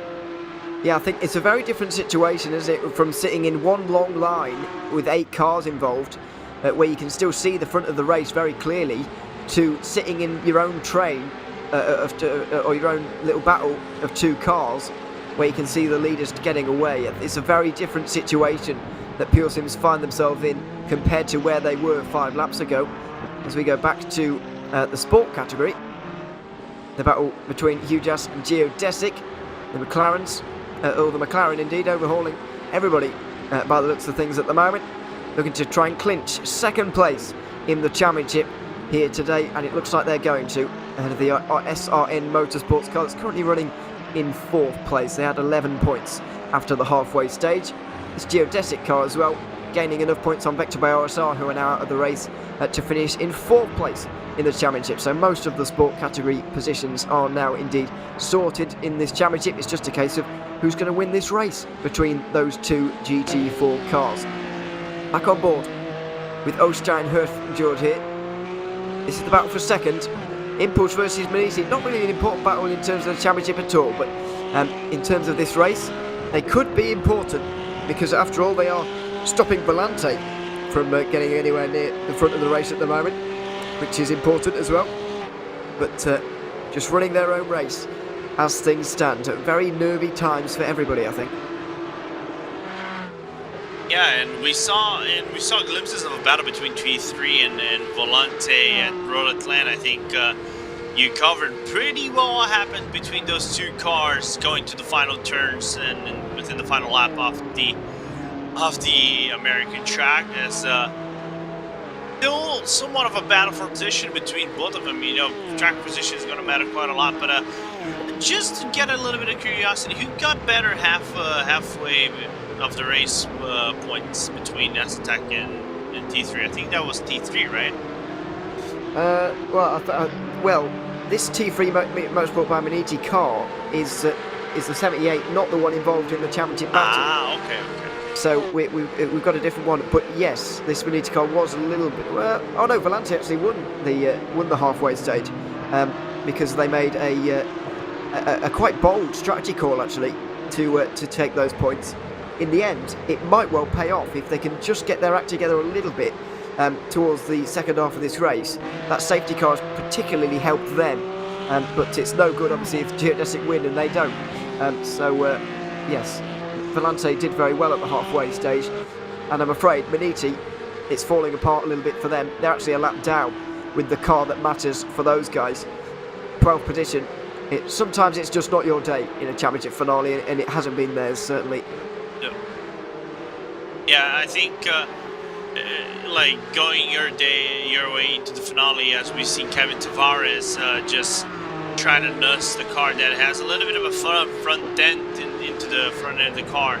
Not the best day going for the number 79. Of course, they probably might drop back a few other spots at the end of the day. As Ryan race team, we see them doing better than them at this point of the race so far. I don't know about the halfway points though. But getting through the end of the race is still better than not getting any results at all. And I was just covering another league, just to let you know. If you think that is bad, imagine championship contenders falling out early in the race due to all kinds of different dramas happening to them. Yeah, I'm glad that we've got this championship fight going on deep into the race here. Fuel saving. Yeah, yes, and indeed even a little bit of fuel saving there for the 97. That is. This is the sister car to the Volante Aztec Simsport Volante 96, the 97. The pole sitter, let's not forget, but went too slowly off of the start. When the pace car pulled in, they slowed down, and you're not allowed to do that, so they got a drive-through penalty immediately throughout the race, which has set them back, and they've never really recovered, I'm afraid to say. Down in the 9th place now, but it just shows that poor starts to races can kind of give you a hangover for the entire race, really, and that's been the case for the 97 team, just mired in traffic all day.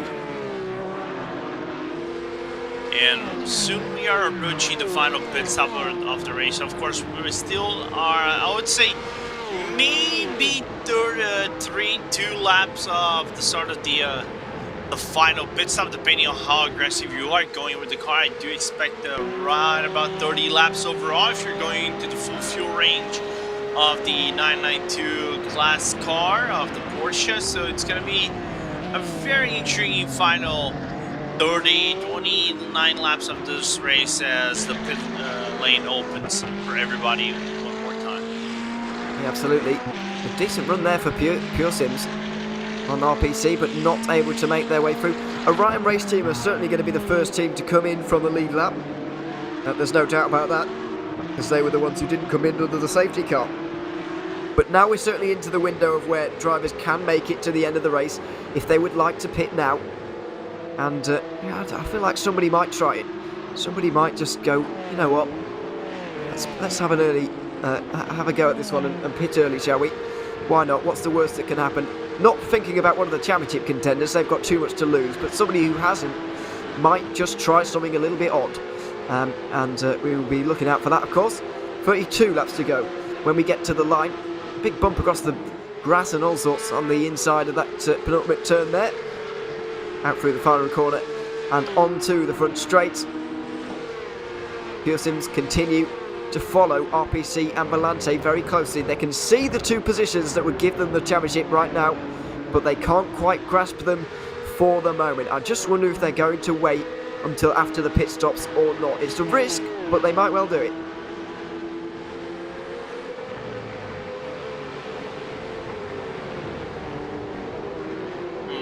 That is a really good question, which I might not have the answer for you just yet. I've recently been handed a sheet, by the way, of the final standings and where we think everybody is. So I did indeed get things right. So I thank goodness for that. Somebody has finally put the actual maths through it instead of just my brain, and that's come out that's come out all right. So Pure Sims do indeed need that 4th position. If they get 5th, then it's a tie with Geodesic. However, because Pure Sims haven't won a race and Geodesic will have won 2, then obviously there's only one way that tiebreaker is going to go. Going to go the way of Geodesic, of course. So they need 2 places, and this is the situation they find themselves in. Volante slowed down. Was that a slow down penalty coming off of that corner there? That was a very weird moment. Could have been, you know, there's a few places where you can get a slowdown in this track, especially towards the exit of turn number 6 and 7, where if you run way towards the outside or cut a little bit more of the curve, you can get up to a second of a slowdown. That's what could have happened over there to Robin Milmore again. That's why we saw Pure Sims moving through one more spot. Well, Geodesic and Pure Sims are now tied, but Geodesic with 2 race wins will still take the championship. So Pure Sims need that one more place. 4th place is enough for them to take this title. And RPC Esports, currently the team that may provide it for them. 31 to go. We're on board with Chief Matchbook by Maniti, trying to make some inroads here on Impulse Racing. These 2 teams not involved at all in the fight, which makes them very interesting prospects for the final moments of this race. Can they maybe do something? It looks like nobody's going to catch Graham Sanders' balance of things. When a championship's on the line, and you know when there's so much pressure on everybody here, it's hardly surprising that Sanders is producing a drive like this. He's absolutely, cruising away from the field at this stage. We haven't seen any leader get this much of an advantage pretty much all day. 2 seconds is the gap right now as Maniti coming to the pit lane. The first rolls of the dice in terms of the strategy are being made right now. Yeah, like I said, 31 laps to go is where we start to see the fuel window, the pit window, to start to open up for the 992 Class Cup cars. Gonna be an interesting one how we're gonna progress with the GT, with the sport cars and the TCRs. It's right about the same margin.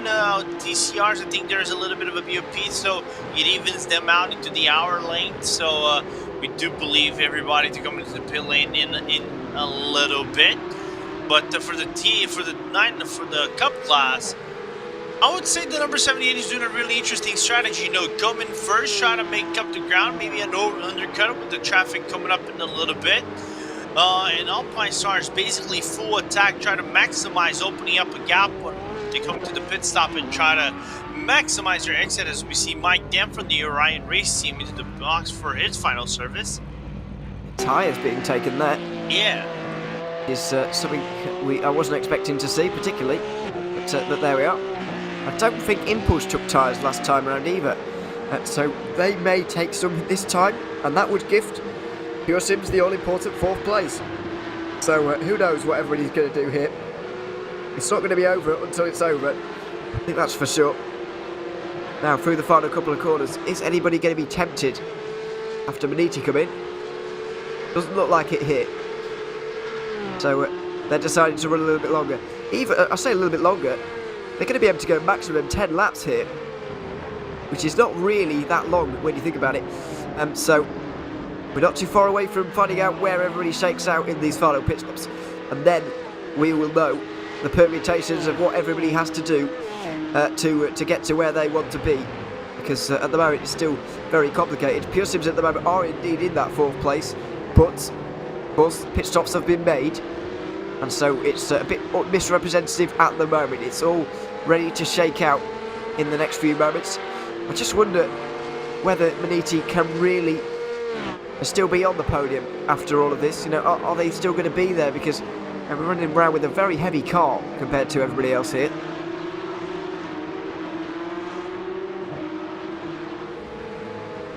Not a strategy I would particularly go for myself, but they've decided to go for the early stop. Why not?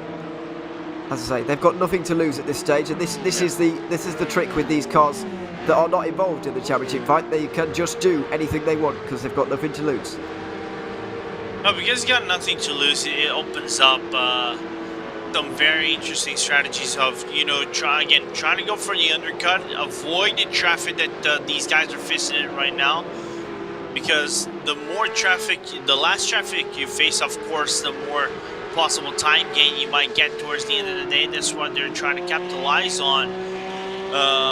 Maybe gaining a second or two right here when they get out of the pit lane, when the other cars get out of the pit lane, and maybe stay within, if not within contention to battle for positions, rather stay in front. Make sure the undercut works as appropriately as they want to work it out. It's all a real headache, not least for us, but the strategists as well behind the scenes.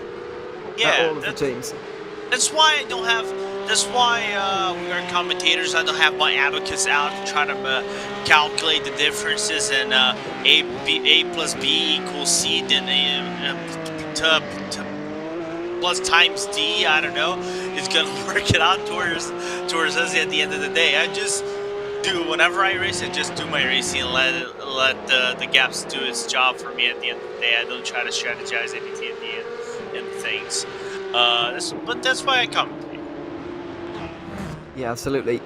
It's plus we have to focus on 25, 26 cars that are out there at the moment, not just one or two, which a team might have to do. So give us a break. Anyway, 27 laps to go when we get to the line. Kicking up the dirt through the final couple of corners here. Following, are they champions in waiting or not? Pure Sims Esports. Leon Penn at the moment doing the work. Bruno Canario was earlier on. He was praying for a safety car. And he has, got his wish. But can they execute now because of this? Going through on some of the lap traffic. That's the damaged Impulse Racing TCR. Picked up that damage in the very first stint of this race. They're still going at a fairly decent pace. Actually leading the class right now. I'm not sure there might be pit stops involved with that, but either way, they are leading, and that is very impressive indeed. Graham Sanders, though, nearly 3 seconds. He is a man on a mission. Nobody is going to deny him race victory today, I don't think. The championship battle really is out of his hands, I would say. You know, this is what happens when you come into the final half of the race in third. There's not a lot you can do other than just do your part, and then you still might not win. So Sanders is doing all he can at this stage. He's doing the inhuman job of trying to make up the difference. Actually, he's in P2. He's just slightly ahead of the Essetec car because he actually got a better results overall at Mid-Ohio and VIR instead of Essetec got. Even though Essetec got 2 wins, the regular results were actually better towards Alpine Stars. So that's why the difference is the same in terms of points, but now because of the halfway points through, the advantage goes to Aztec right now. It certainly does. Leon Penn on board with him. Got the opportunity to maybe go for 2 positions here and give himself a little bit of an insurance policy in this race. But where's that Maniti car going to come out in? What can this Volante car behind do as well? At 96. Why did they let those 2 cars through? Have they got something up their sleeve? But late on in this race, RPC Esports then looking down the inside of Impulse. These guys fighting over anything they can get for this race. Oh, it gets through for RPC. Oh, contact! Deary me! Don't want to be getting involved with that, Leon Penn, because you can very much get yourself a penalty if you're not careful. Small bit of contact made between himself and the Impulse Racing car. RPC sending it down the inside once again at turn 4. This might give the opportunity to the 16 to make a move here if this battle resolves itself at all, because it's still side by side coming into the next 2 left-handers. Turn 5 and 6 round the outside for RPC. It's going to be a long way round there. Can Penn just take advantage of this? He doesn't for the moment, and this all closes up nicely. I honestly thought there would be a spin around between the Impulse car and the Pure Sims 1 as RPC dives down on the inside. Are they going to the pit lane? No, they're not, and everything checks up once again, and everybody's going to fight one more lap through. I don't think I like this from RPC, you know, just be aggressive, forces the Impulse to be slightly defensive, and then kind of checks up both Aztec and Pure Sims right here. This is kind of like nightmare scenario for Leon Penn right now, because you don't want to be moving backwards, you want to move forwards, and that backwards might even favor Geodesic at the end of the day, and who knows, might even favor Aztec at a long range. Yeah, you certainly do not want to be here. It's too close for comfort. RPC with a nice exit off of turn 3 though, and there may be a move into 4. Slipstream, difficult braking zone of course, but the opportunity will open itself out to the right hand side here, and here he goes. Fredriksson down the inside again. No, Christensen, excuse me. Down the inside again, but not making the move this time.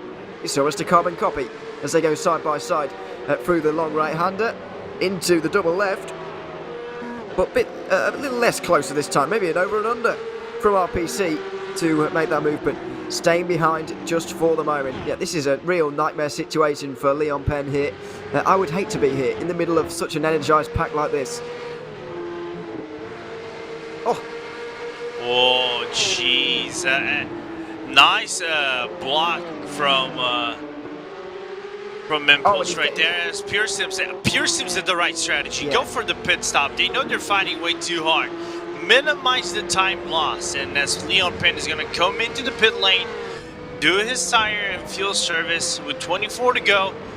Well, the way this is going, I wouldn't be surprised if Leon Penn makes 3 for 1. Yeah, absolutely. This is absolutely the right decision from Pure Sims. Very smart indeed. Not only does it minimise the time loss that these guys are suffering battling like this, but it also minimises the risk because it had accident written all over it at one time. It's calmed down a little bit now, although it's about to get energised again here with RPC on the inside line.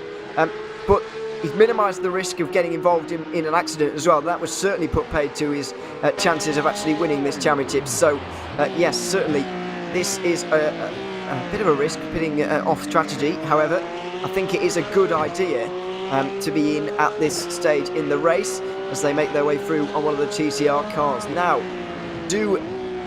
does anybody here react in these three? Will Volante react? They are championship rivals after all.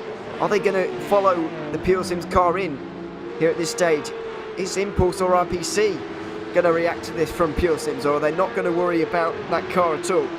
Let's find out as they go towards these final two corners. It looks like they're going to be pushing quite hard, to be quite honest, and staying out.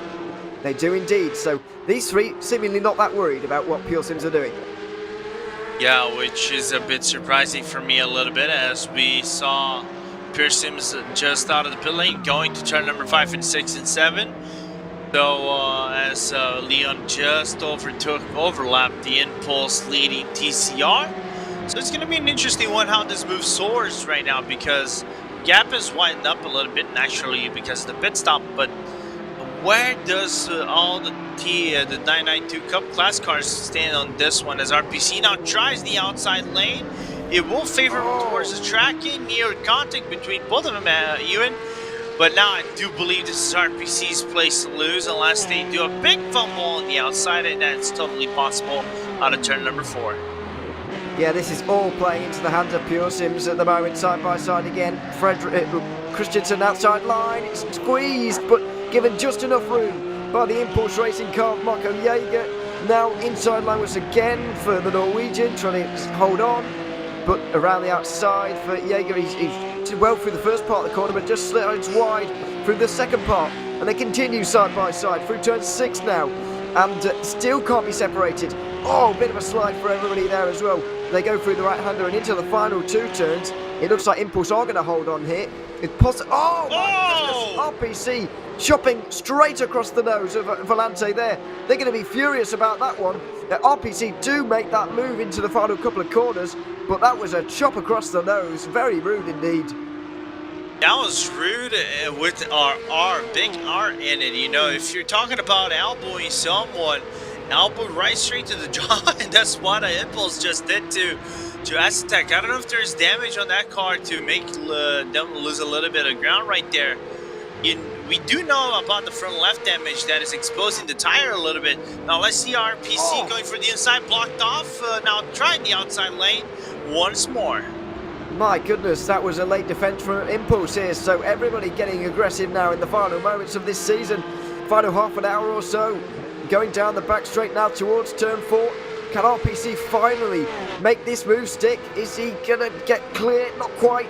Into turn 4. And so down the inside for Impulse once more. Into turn 4. How many times have we seen this so far between these two? Absolutely inseparable at the moment. Into 5. RPC this time on the inside line. Marco Jaeger on the outside line again. Almost a carbon copy of last lap around.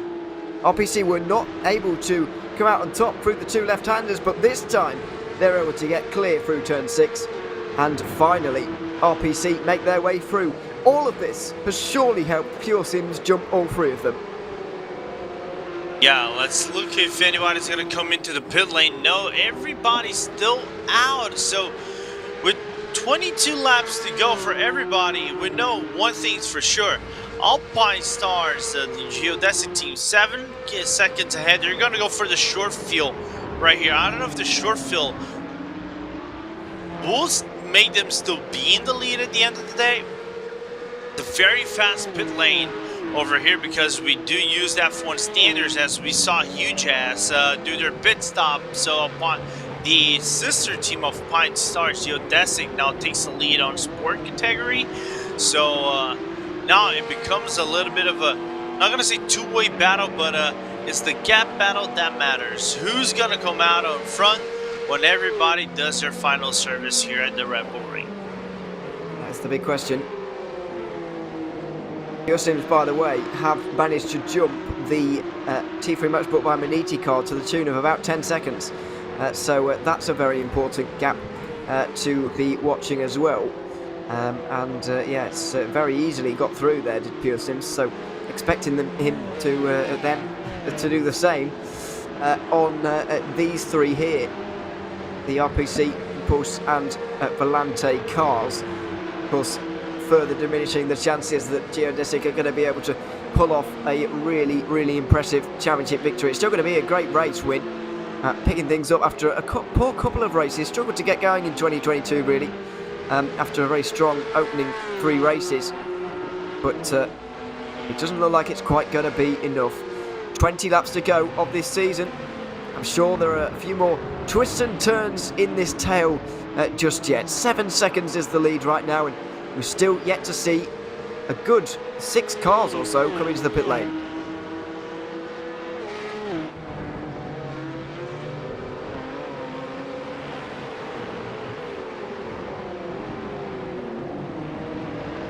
So, 20 laps to go, including this one. Christensen very pleased that he's been able to finally dispatch of Jaeger here, with Robin Normog just behind. Volante. Let's just remind you that if Geodesic win the race, as they are doing right now, Pure Sims need to be in the top 4. Geodesic winning 2 categories, by the way. Saw a brief glimpse of the GT4 there. 3 seconds is the advantage in that category. Here is the 162. John Butterfoot now going to be taking that car to the end of the race. Not too many seconds over Fiercely Forward though, but that might be why. Fiercely Forward into the pit lane. Geodesic may have another pit stop. Yeah, I think they might have to come in as well. Not sure. Yeah. They were due to pit everybody up to, I think, Huge Ass has to pit right in front. So Riscaro, John Bader for Semper Racing as well. Always a pit lane. Leaders also in Cup class doing their pit stop as well. So yes, Geodesic in from the very lead of this race right now, leaving RPC Sports to take the lead, because we've also seen Impulse in. They're not being hounded any longer, but this is going to be very telling now with the gap to Pure Sims. Where is the gap going to be? Geodesic are going to get out in front of Pure Sims, but that's not exactly a surprise. Pure Sims have indeed jumped Impulse, and they have got through on Hail Racers. They've got through on everybody there by the looks of things. They're surely going to get through on these two as well if they've managed to do Impulse there. So surely now it might well be a second place for the for that leading car of Pure Sims Esports. On board with the T3 Motorsport by Maniti car. They've made a driver change, presumably tyres maybe as well. But Pure Sims have played a very nice strategic game indeed here. I said they were taking a bit of a risk, but they were absolutely calculated in what they were doing. They knew exactly what they were doing, and they knew that this outcome was going to come their way. All they've got to do is bring it home now. Yeah, and as we look into Pedro Burger actually trying to make the overtake on the Track Esports car right ahead of him, trying to look aggressive going to turn number 3. The Brazilian just going to make the overtake work at the end of the day. As we see G. Hertra back wing into looking how Pedro is driving that car, looking feisty, looking very, very aggressive, looking into turn number 5 and 6. Not in front of him is the Hell Racers right ahead. Aztec is going to take the lead at 97 as RPC Sports and the number 96 are pitting as well. They are indeed. Oh, goodness. Becky Sports going out wide there. That was quite risky. You don't often see moves at the penultimate corner and the final corner. Maybe. I mean, it doesn't take a lot of that kind of speed. There's a reason why you don't see many moves for those final 2 corners, and that's a good demonstration as to why, really. Yeah. It just gets a little bit too close for comfort. Hell Racers just up in front here, by the way, are also involved. As Marco Jaeger goes for a dive on somebody. Oh, it's the GT. Well, he's not happy about it. The sport leader, goodness me. Alpine Stars Geodesic Racing getting absolutely dive bombed there by the Porsche Cup car. And they were furious. The lights flashing, telling you all that you need to know about that. So, yeah, these things do happen. There's not many of those sport cars out there, but the Cup cars making use of dive bombing them wherever they can, even all the same. You're thinking that Cup cars don't dive bomb? Yeah. We have seen 1 or 2. That was certainly one of them from Marco Jaeger. But we're getting down towards the end of the race. Everybody's pushing really hard at this stage to try and get what they can. As Sim Sports Volante come into the pit lane, that's the final pit stop of the Cup season here in the ClubSport Series. And so Alpine Stars Geodesic Racing are going to retake the lead ahead of their championship rivals Pure Sims Esports, who only need a 4th position. They've only got 3 seconds or so over 5th, which would obviously take the championship away from them if they finish 5th. So it's not exactly comfortable, because one mistake and all of a sudden it will all be thrown away.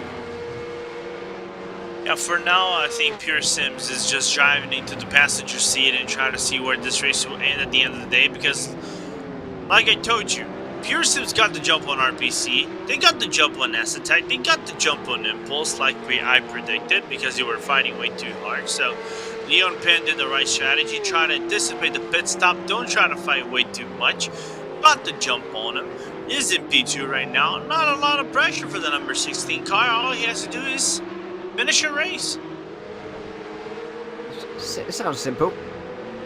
Yeah, simple on paper, Yes. hard on execution. We'll see, especially when you add in all the nerves of knowing that you've got a championship on the line here. You know, it's not. That can't be understated, really. How nerve-wracking this must feel. I know I've never been in a championship situation, not like this anyway. But even after knowing what it's like leading a race of this length, knowing the pressure of that feels, you know, it's magnified by at least 10 times when you consider a whole championship, a whole season's work is basically resting on the next 16 laps. Oh my goodness! RPC very nearly ending up in the barrier there, saving it just about, but they dropped down to 7th. They dropped down to 5th position, I should say. Wonder if there's any contact with the RPC, yeah, there has to be contact with the Impulse TCR. I want to look at the replay from another perspective. Let's just see here. Open up turn number 9, going to the entry of number 10. Yeah, clip the curb a little bit.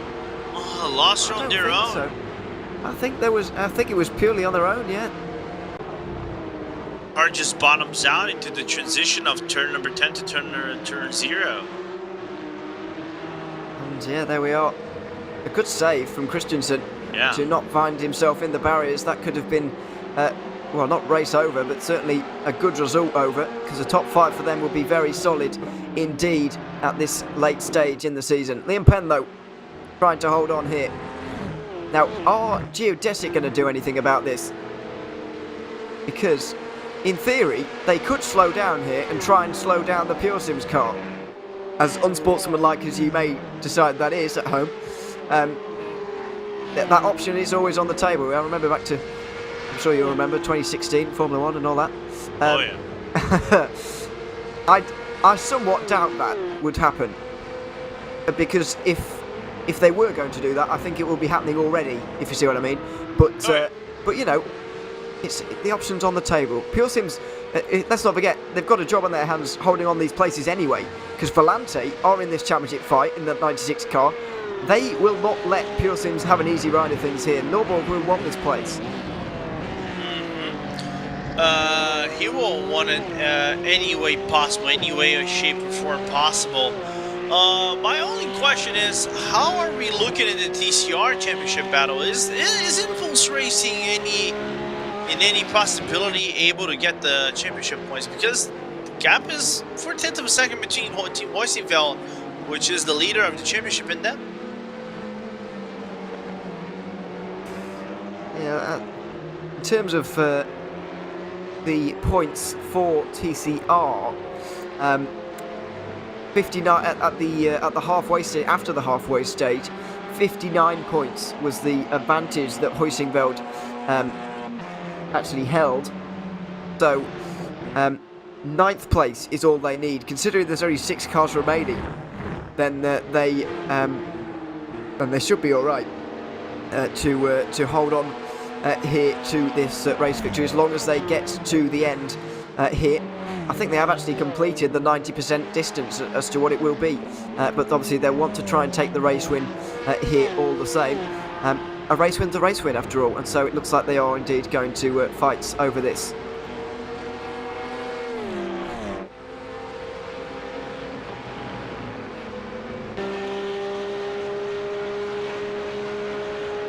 So, Norborg back on board with him as he tries to get through on Pure Sims Esports. Looking behind this, RPC Esports and Impulse, a couple of seconds adrift at this stage. It's going to be a big effort from them to get involved here. And how motivated are they going to be to get involved in this championship fight at this late stage? I'm not sure they will be particularly wanting to do that. Yes. Let's see. Going through the double left-hander, of course, turns 4 and 5, or 5 and 6, I should say, or whatever you want to call it. Bit of an argument over corner names here.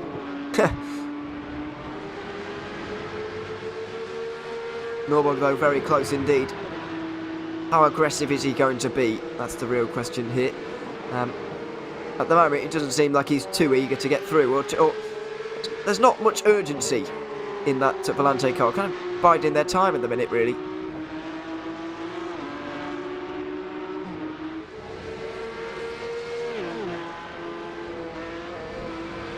Now Sanders loses a bit of time. Just under 5 seconds is the margin now. I think there's a bit of traffic going up towards... Oh no, he's running on his own. Just under 5 seconds between the two, though. You can see these two pairs of cars battling away at the moment. Up into the hairpin. So, championship hangs in the balance, so we've got some interesting on-track battles as well to be watching, which is what we like to see.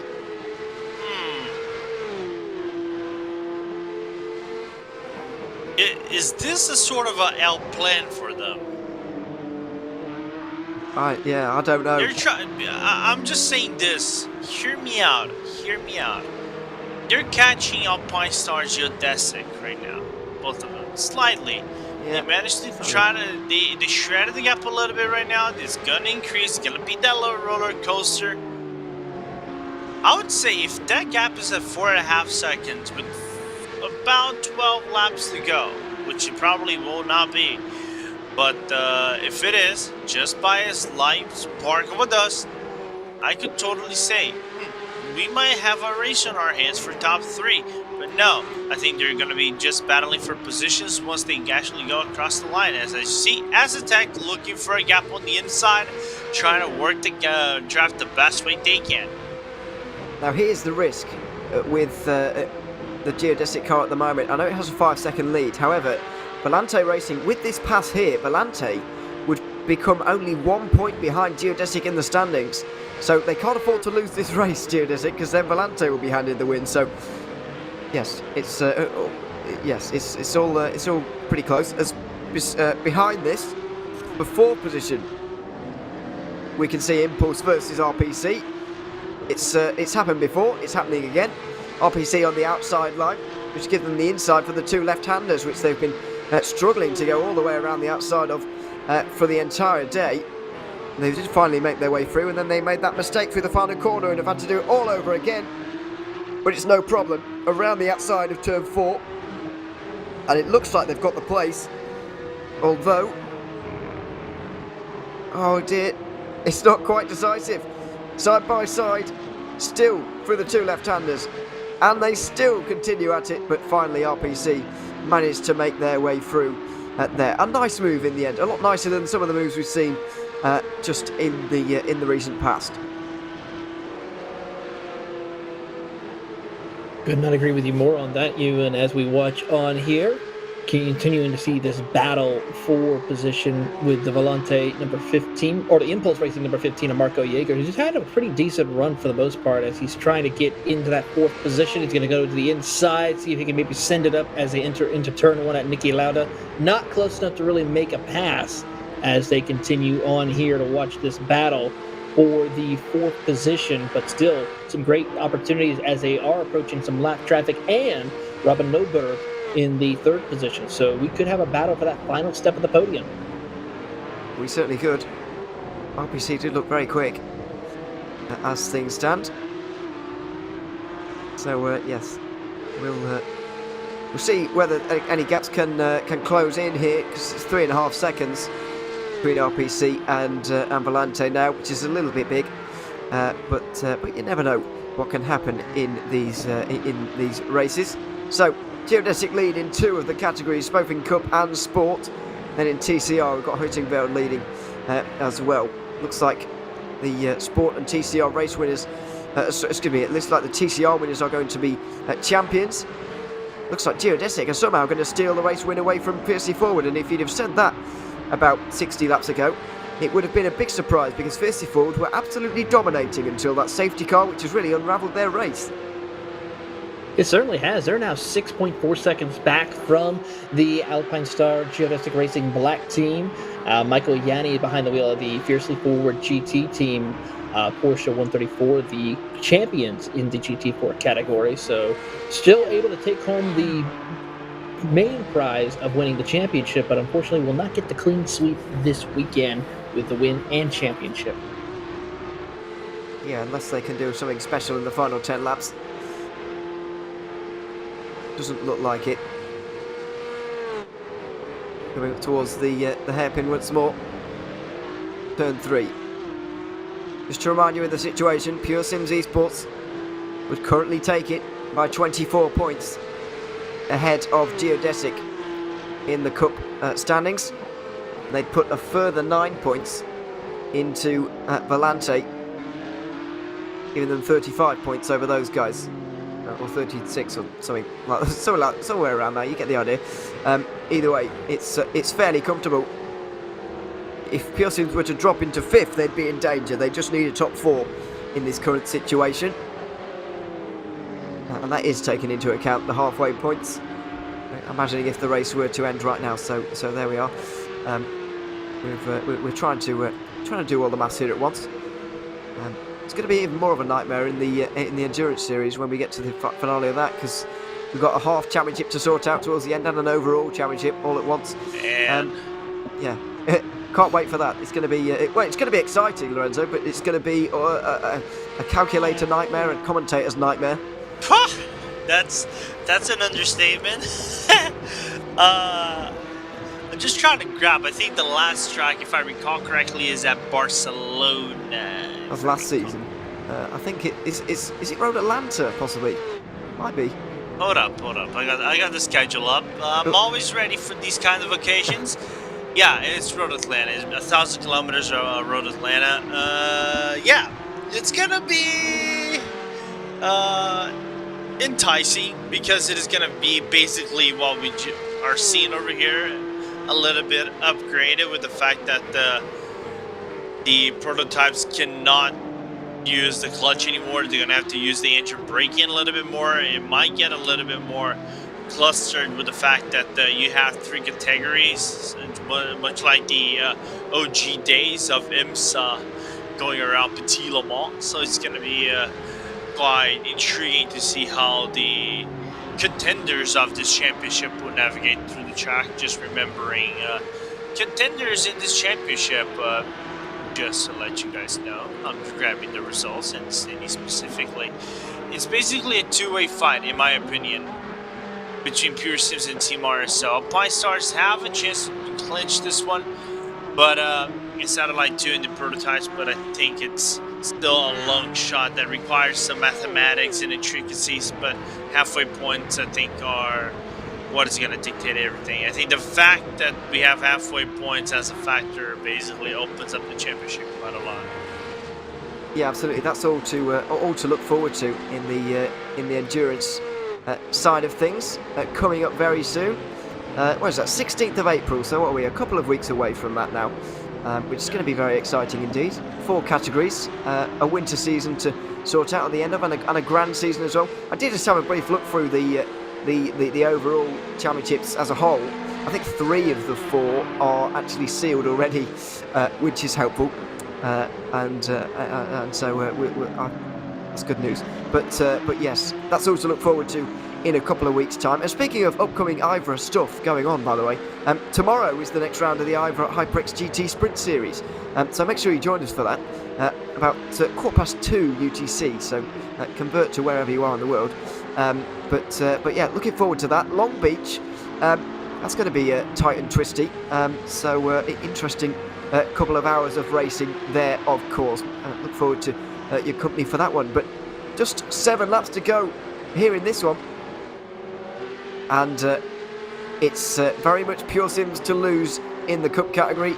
Fiercely Forward, obviously, already champions in sport. Pushing Belt all but confirmed as long as they make it to the flag here in TCR.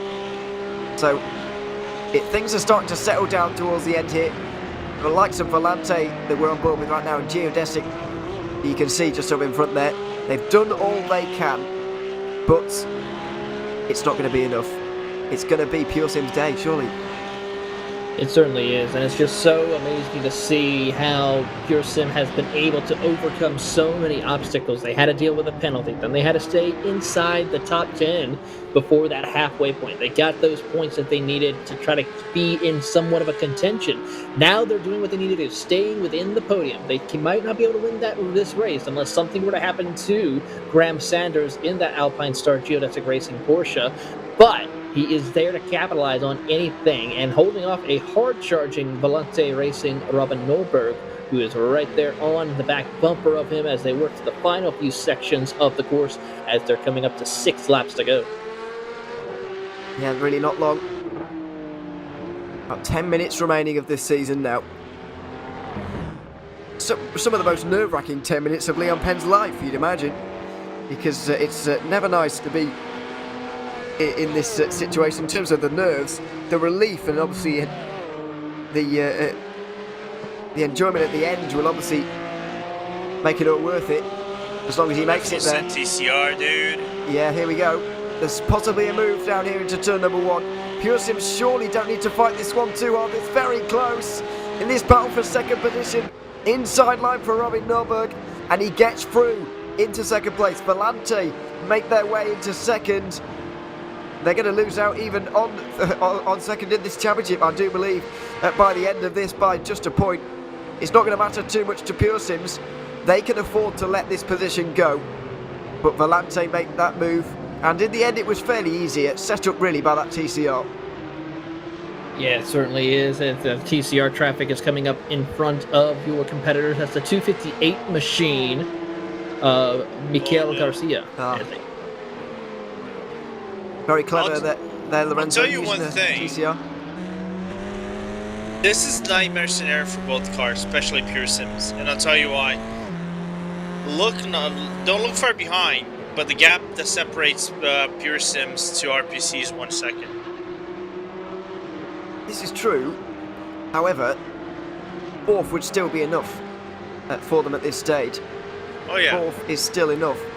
So it's not desperate times at the moment. If Impulse were a lot closer, then it would be more desperate. But at this stage, I think staying out of trouble and not getting in an incident is a little bit more important than the time they've just lost. You know, there's one thing that has been quite on my mind. I've been wondering if the setup that Acetec has in this race is similar to what they had in the Endurance Series. Because, if I recall correctly, Acetec was having a phenomenal race at the Red Bull Ring. They just had a small issue with the, I think it was the Altus car, but it wasn't, I think, in this championship. It was another championship they raced with these cars. It was a 24-hour series, now I remember. I think they're running a similar setup. It's highly likely. I was going to say, the Endurance Series doesn't quite use the same car, but I guess this car's been used in the... No. They ran with the similar in the 24-hour series that is also kind of maintained by Casper Decor and the boys at the race direction. Oh, I see what you mean. Yes. As we cross into 4 laps to go in a few moments' time, really applying the pressure here to Volante. For Pure Sims, this is so nerve-wracking for them. There won't be many fingernails left at the on the virtual pit wall, I suppose you could say. 4 laps to go though. You can just see the geodesic car in the distance there, going to a race victory. Surely their second of the season. They're going to bookend the season with race victories. They won the opener at Motegi. They look like they're going to take the finale at the Red Bull Ring. Pure Sims, are they just about going to hold on? They're losing 19 points of their 35-point margin at the moment. 34-point margin at the moment. They've got 15 points in the bag. If they were to drop back now, they'd lose another 8, but it still wouldn't matter too much. It'd just make it even closer, I suppose. RPC have looked very strong late on here, getting through on Impulse without too many problems. And now Pure Sims look like they're going to get overtaken here. Once again, I think it's very important for them to not get involved in an incident here more than anything else.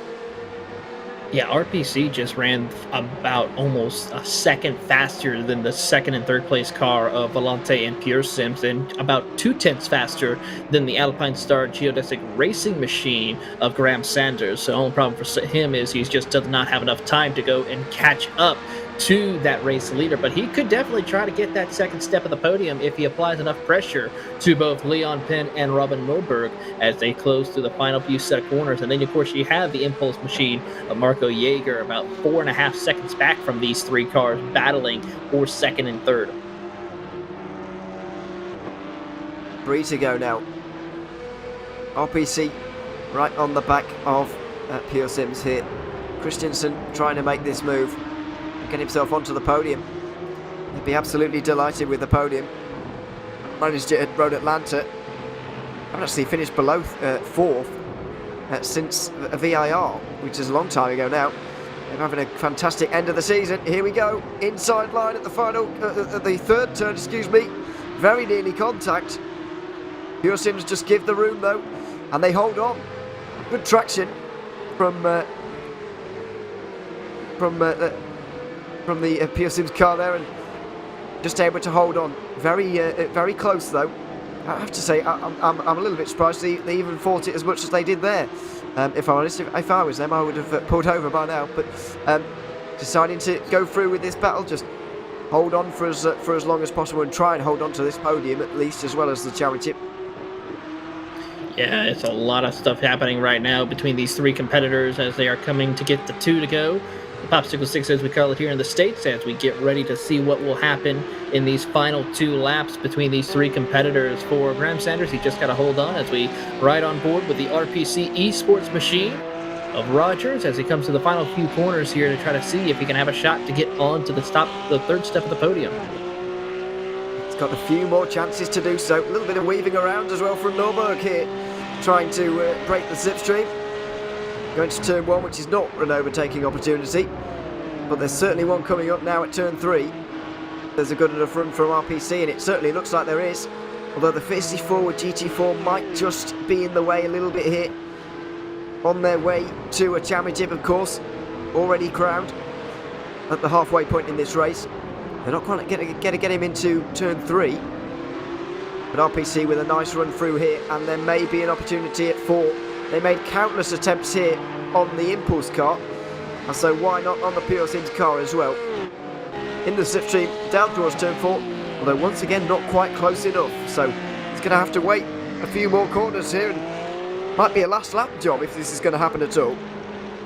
It might be a last lap job for that Pierce RPC esports team, but for Alpine Star Geodesic Racing, as you see on screen, they are just cruising for a victory here. They have one more time to go around this circuit. They have about a 6-second cushion over the 2nd, 3rd, and 4th place competitors of Volante, Pure Sim, and RPC as they work through the final few corners. Great driving here as we see one of the GT4 cars also, who is going to be a sweep for Alpine Star. So, one more lap in the IVRA ClubSport Series for 2021 and 22. Alpine Stars Geodesic Racing have done all they can today to try and get the championship away from Pure Sims. They came in with a 51-point deficit, reduced it to 34 by the halfway stage, and at the moment it's 15 points as they run on the road right now. It's looking more and more unlikely with every metre that they're going to be able to do this now. RPC doing their best to grab a podium on the final lap, and it's down the inside. Oh, very close. And even the Impulse car goes, even the Volante car of Robin Norborg goes a little bit wide up there at turn 3. The pressure getting to him at this stage as well. Volante, of course, coming in with a championship possibility today as well, but they look like they're going to miss out as well. We're into turn 4. Pure Sims are just a few corners away. So a Geodesic, they took the first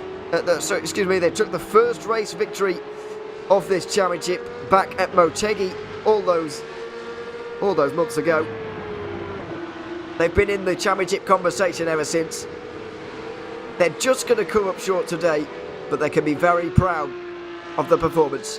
Graham Sanders doing all he can by winning here in the 700 kilometres at the Red Bull Ring. He takes the checkered flag first for Alpine Stars Geodesic Racing.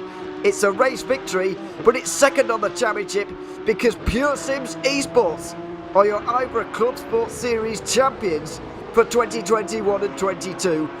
In the sport category, it's going to be Geodesic taking a race victory here as well. Just ahead of Fiercely Forward, who will be your sport champions. And speaking of champions, Team Huysingveld, back-to-back champions in the TCR category. They won 4 races last season. It doesn't look like they're quite going to manage that this time around. But 3 will do. The final 3, the most important 3, and the championship victory to go with it as well. Team Huysingveld, champions in the IVRA ClubSport Series once again. 3 very worthy champions and 3 very worthy race winners in a very great race to end this great championship. Yeah, very great drive. Great performances by everybody. We had 24 cars finish this race out completely. Only 6 did not finish here. So great racing overall throughout this 700 kilometers. And I got to say, for you, Ewan, you were definitely a trooper powering through all 700 kilometers of this race. Well, when you've got action like this, I suppose it's not that difficult. but there we are. Yes, it's been a very enjoyable afternoon indeed. These are how the Cup standings ended off. Graham Sanders taking the Alpine Star Geodesic Racing car over the line first, ahead of Volante, Pure Sims and RPC, who were battling all towards the end. Impulse Racing, a rather lonely 5th in the end. There was a bit of a battle going on behind as well with the other Volante car, Vulcan Sim Racing, and the first of the T3 motorsport by Maniti cars. Not really their day today. Hell Racers finished in 9th ahead of Trek Esports, rounding out your top 10. Just outside the top 10, it was a Ryan race team. The first car 1 lap down was Isaac Hayne in the T3 motorsport by Maniti 79. Then Project Supersonic 2 laps down, and Fiercely Forward many laps down after their early incident.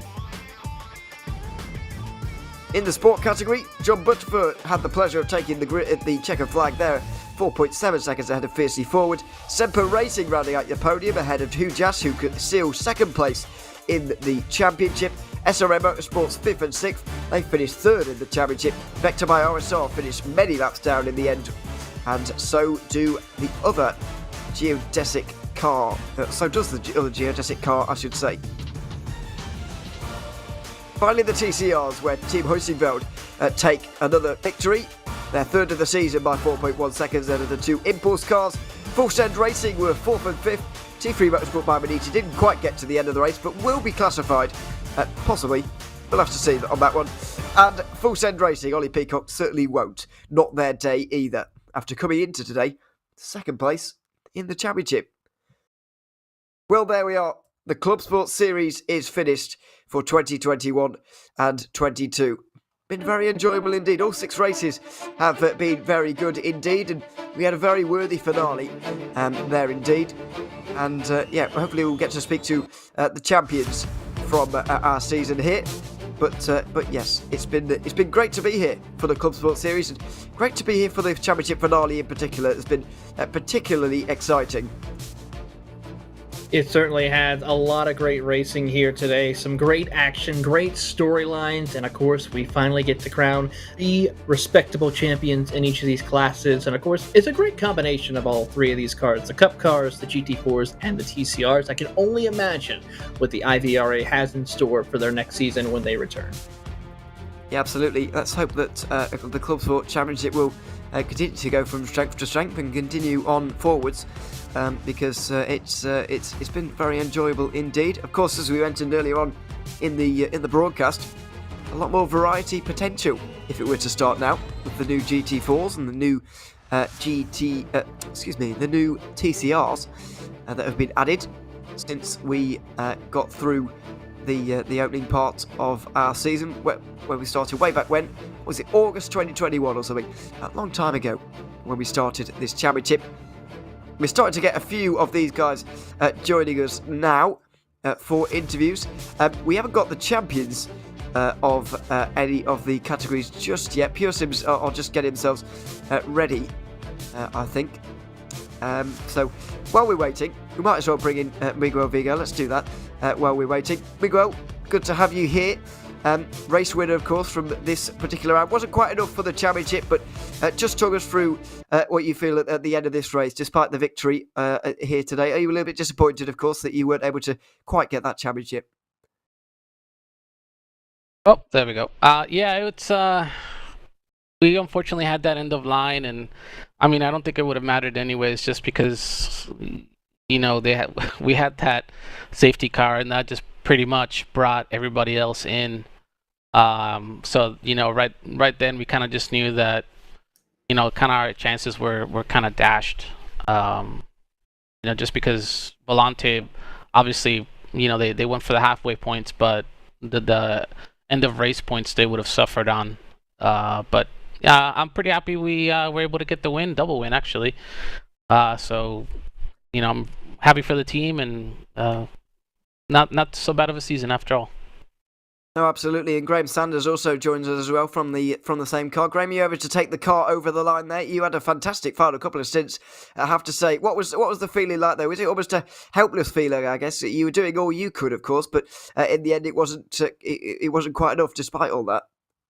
No, yeah, for sure. First, I just want to say massive congrats to Pure Sims. They did a great job this season, and that was a great battle with Volante as well. So, but no, that race was really stressful. And yeah, once we were in the lead, there was nothing we could have done to make it any better. So, I'm definitely happy to end it on a win. It's unfortunate that we didn't get the championship. It was a pretty tall order to take that away from Pure Sims, but I'm also really happy to take away P2 from Volante.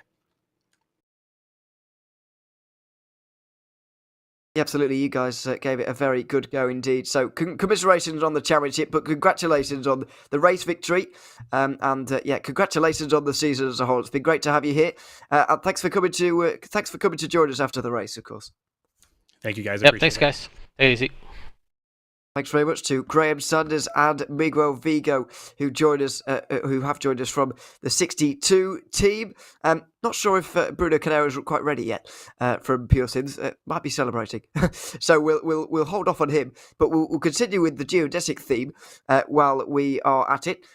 With the sport class winners here today by just about 5 seconds. John Butterford taking that car over the line. John, good to have you here. You guys managing to take the race victory here today. When you were a little bit surprised because Fisty Forward had a huge lead at one stage, but you guys were able to overhaul them nevertheless. So, has this win come as a bit of a surprise? It's a little bit of a surprise, but I think the car after the caution especially was huge ass. So it looked like they had gotten a penalty in the pits or something. But after that, I was pretty much matching Michael in the fiercely forward car. So I felt good about my pace once we were kind of reset with that yellow flag. Yeah, absolutely. And as this season as a whole, I mean, you've not had the greatest 2022 in terms of this series. Anyway, 0 points hauls in a row, despite a very good start for you. So how would you assess it overall? Because individual race results, fantastic for you, but obviously those 2 races in the middle have kind of put a dampener on things a little bit. Yeah, it was it's a little bit of a season of ups and downs, but really proud of how we finished the season off with another Geo win in the club class and then the top class as well. So that's kind of how we started the season, and it feels good to finish it that way. The middle of the season was kind of things that weren't exactly in our hands and some that were. So we just kind of learn from the mistakes and go forward. Absolutely. We look forward to seeing that. But congratulations for now. It's been good to have you here. Yeah, it's been a great season from you guys. Congratulations on the P1, and thanks for coming to join us. Thanks, guys. Thanks very much, John Butterfield there from the 164 Geodesic team. One final... what should we do here? One final race winner, shall we? While we're at it, because they were champions indeed after all as well. Fabian Siegmann from Team Huysingveld managing to take the TCR title with another race win here today. Fabian, good to have you here. Talk us through the emotions of you crossing the line there and knowing that you were finally crowned champions after obviously a lot of laps of waiting around there for that to finally become official. Yeah, thank you very much. Yeah, it's great achievement for us. It wasn't really easy today. So I think, as you said during practice and quali, it seemed like that we lack a bit of pace, especially in the beginning. But then once the race got longer, we somehow managed to get the job done, and I feel like we got faster and faster. And luckily, we were able to build a gap again after the safety car. Which kind of was unfortunate for us, but yeah, we're super happy that it worked out for us. Absolutely. One strange moment in the race, I have to say, was when you and one of the Impulse cars battling really hard for the halfway points throughout the race. That did surprise me a little bit. That incident between the two of you. Were you what were you thinking at that particular stage? With regards to how that battle was going down, because it did, after all, it did end up with both of you off the road. Yeah, absolutely. We knew that we could give the halftime points to them because we had enough gap in the championship, but of course we wouldn't do it without a fight, and then we defended a little bit, and to be honest, they simply pushed us out of the way because they knew that there will be the halftime point. So I don't feel like that it was a fight. It was really just they drove us off the track to get them. But in the end, luckily we managed to get the win and secure the championship. Yeah, absolutely. In the end, it didn't matter at all. So congratulations to you and the team, of course. Fabian, thanks very much for coming to join us. And yeah, once again, congratulations. Thanks. Bye-bye. Thanks very much, Fabian Siegmann of Team Huysingveld there. Team TCR champions there, of course. Now, Bruno Canero has been waiting a while, so we'll bring him in. The Cup champion, of course, one of them, for Pure Sims Esports. Bruno, good to have you here. I know you've been biting your nails off, likely, watching everything unfolding throughout those final few laps. What is it like watching your car being driven by somebody else, and you're not in any control at all, and you've just got to, just watch along. What was that final couple of stints like for you to watch as just a spectator?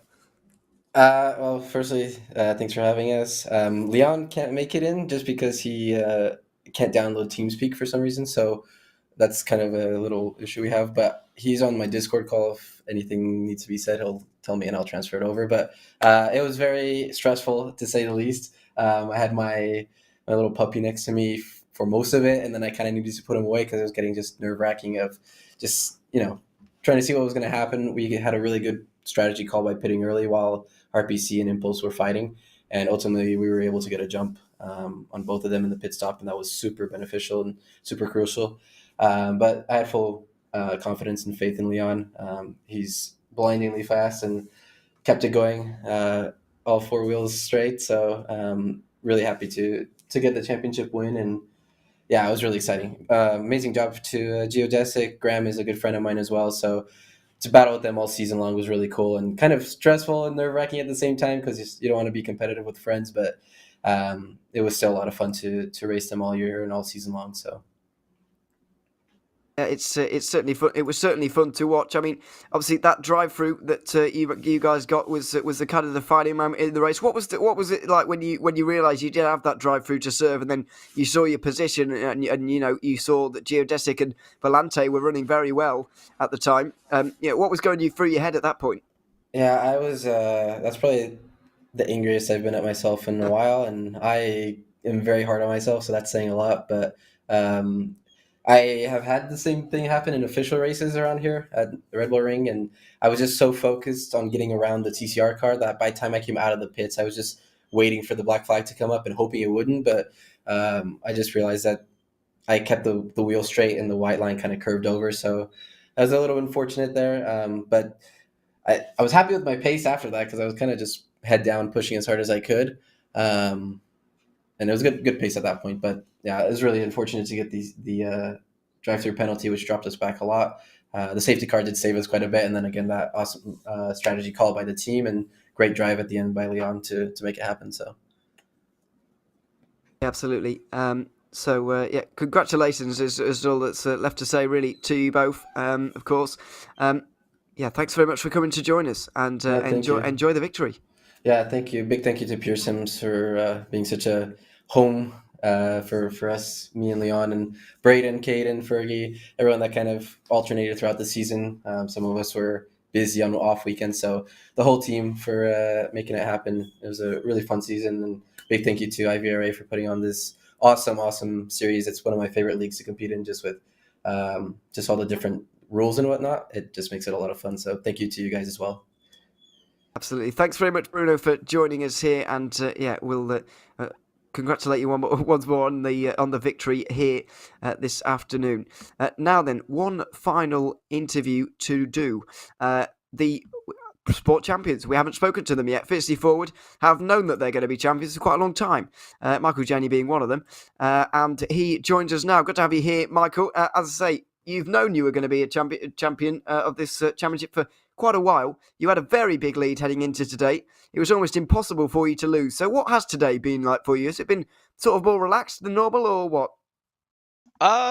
Yeah, it's, as I guess relaxing as a 6-hour or 4-hour race can be. But we had the huge lead, our pace was there, felt really comfortable, and ultimately I think Geodesic did a little bit better on the strategy. I think the safety car may have helped them out a bit more than it helped us. But John had a really good pace there at the end, so even with the gap, it was, at that point they had already got the victory. But we knew from the halfway point that we were gonna have the title just based on points, but you don't really, I guess, feel like it's actually happened until the race is over. And after a bit of oh, we didn't win, we got P2, then I was like, wait a minute, we won the championship. So I was like, that's even better. Yeah, absolutely. I was going to ask you that actually because you had over a minute's lead and the safety car came out, all this chaos kind of kicked off, and you've ended up at second. So it just, I can't imagine the disappointment is too large for you at the moment because obviously you remind yourself that you've won the championship, but it must be a little bit annoying to have not won the race, albeit a very small bit of annoyance, I suppose. Yeah, definitely. It's in the back of your mind because you know exactly what you did incorrectly to get to that point. But I mean, if anything, it shows you that I think the reason why IVRA is so successful is because of that safety car. And I think that example may be one of the best of the race is not over because if a safety car comes out, the whole thing can get shuffled around. So it's a fair bit of luck, but yeah, not really upset at all. It happened, but overall had a lot of fun. Yeah, exactly. I totally agree, and good to see you taking it in such good spirits as well. To be fair, but then again, you are champions, I suppose. So congratulations on that. It's been good watching you all season long. We'll let you go now and enjoy the victory. But thanks very much for coming to join us. Yep, thanks guys. Thanks very much, Michael Janey from the winning sport category team in the IVRA ClubSport Series for 2021 and 22. That is just about going to do it for us here this afternoon. My name's been Ewan O'Leary. I've been alongside Taylor Burris and Lorenzo Bonda and Stefan Flacco have been intermittently joining us throughout the day as well. Ryan Bauer has been behind the cameras all day long. This has been the IVRA ClubSport Series for 2021 and 22. It's been a wonderful, wonderful season with a fitting finale here in Austria. The Red Bull Ring has produced another absolute classic for us here this afternoon. Make sure you join us tomorrow for the HyperX GT Sprint Series. But until then, it's goodbye for now.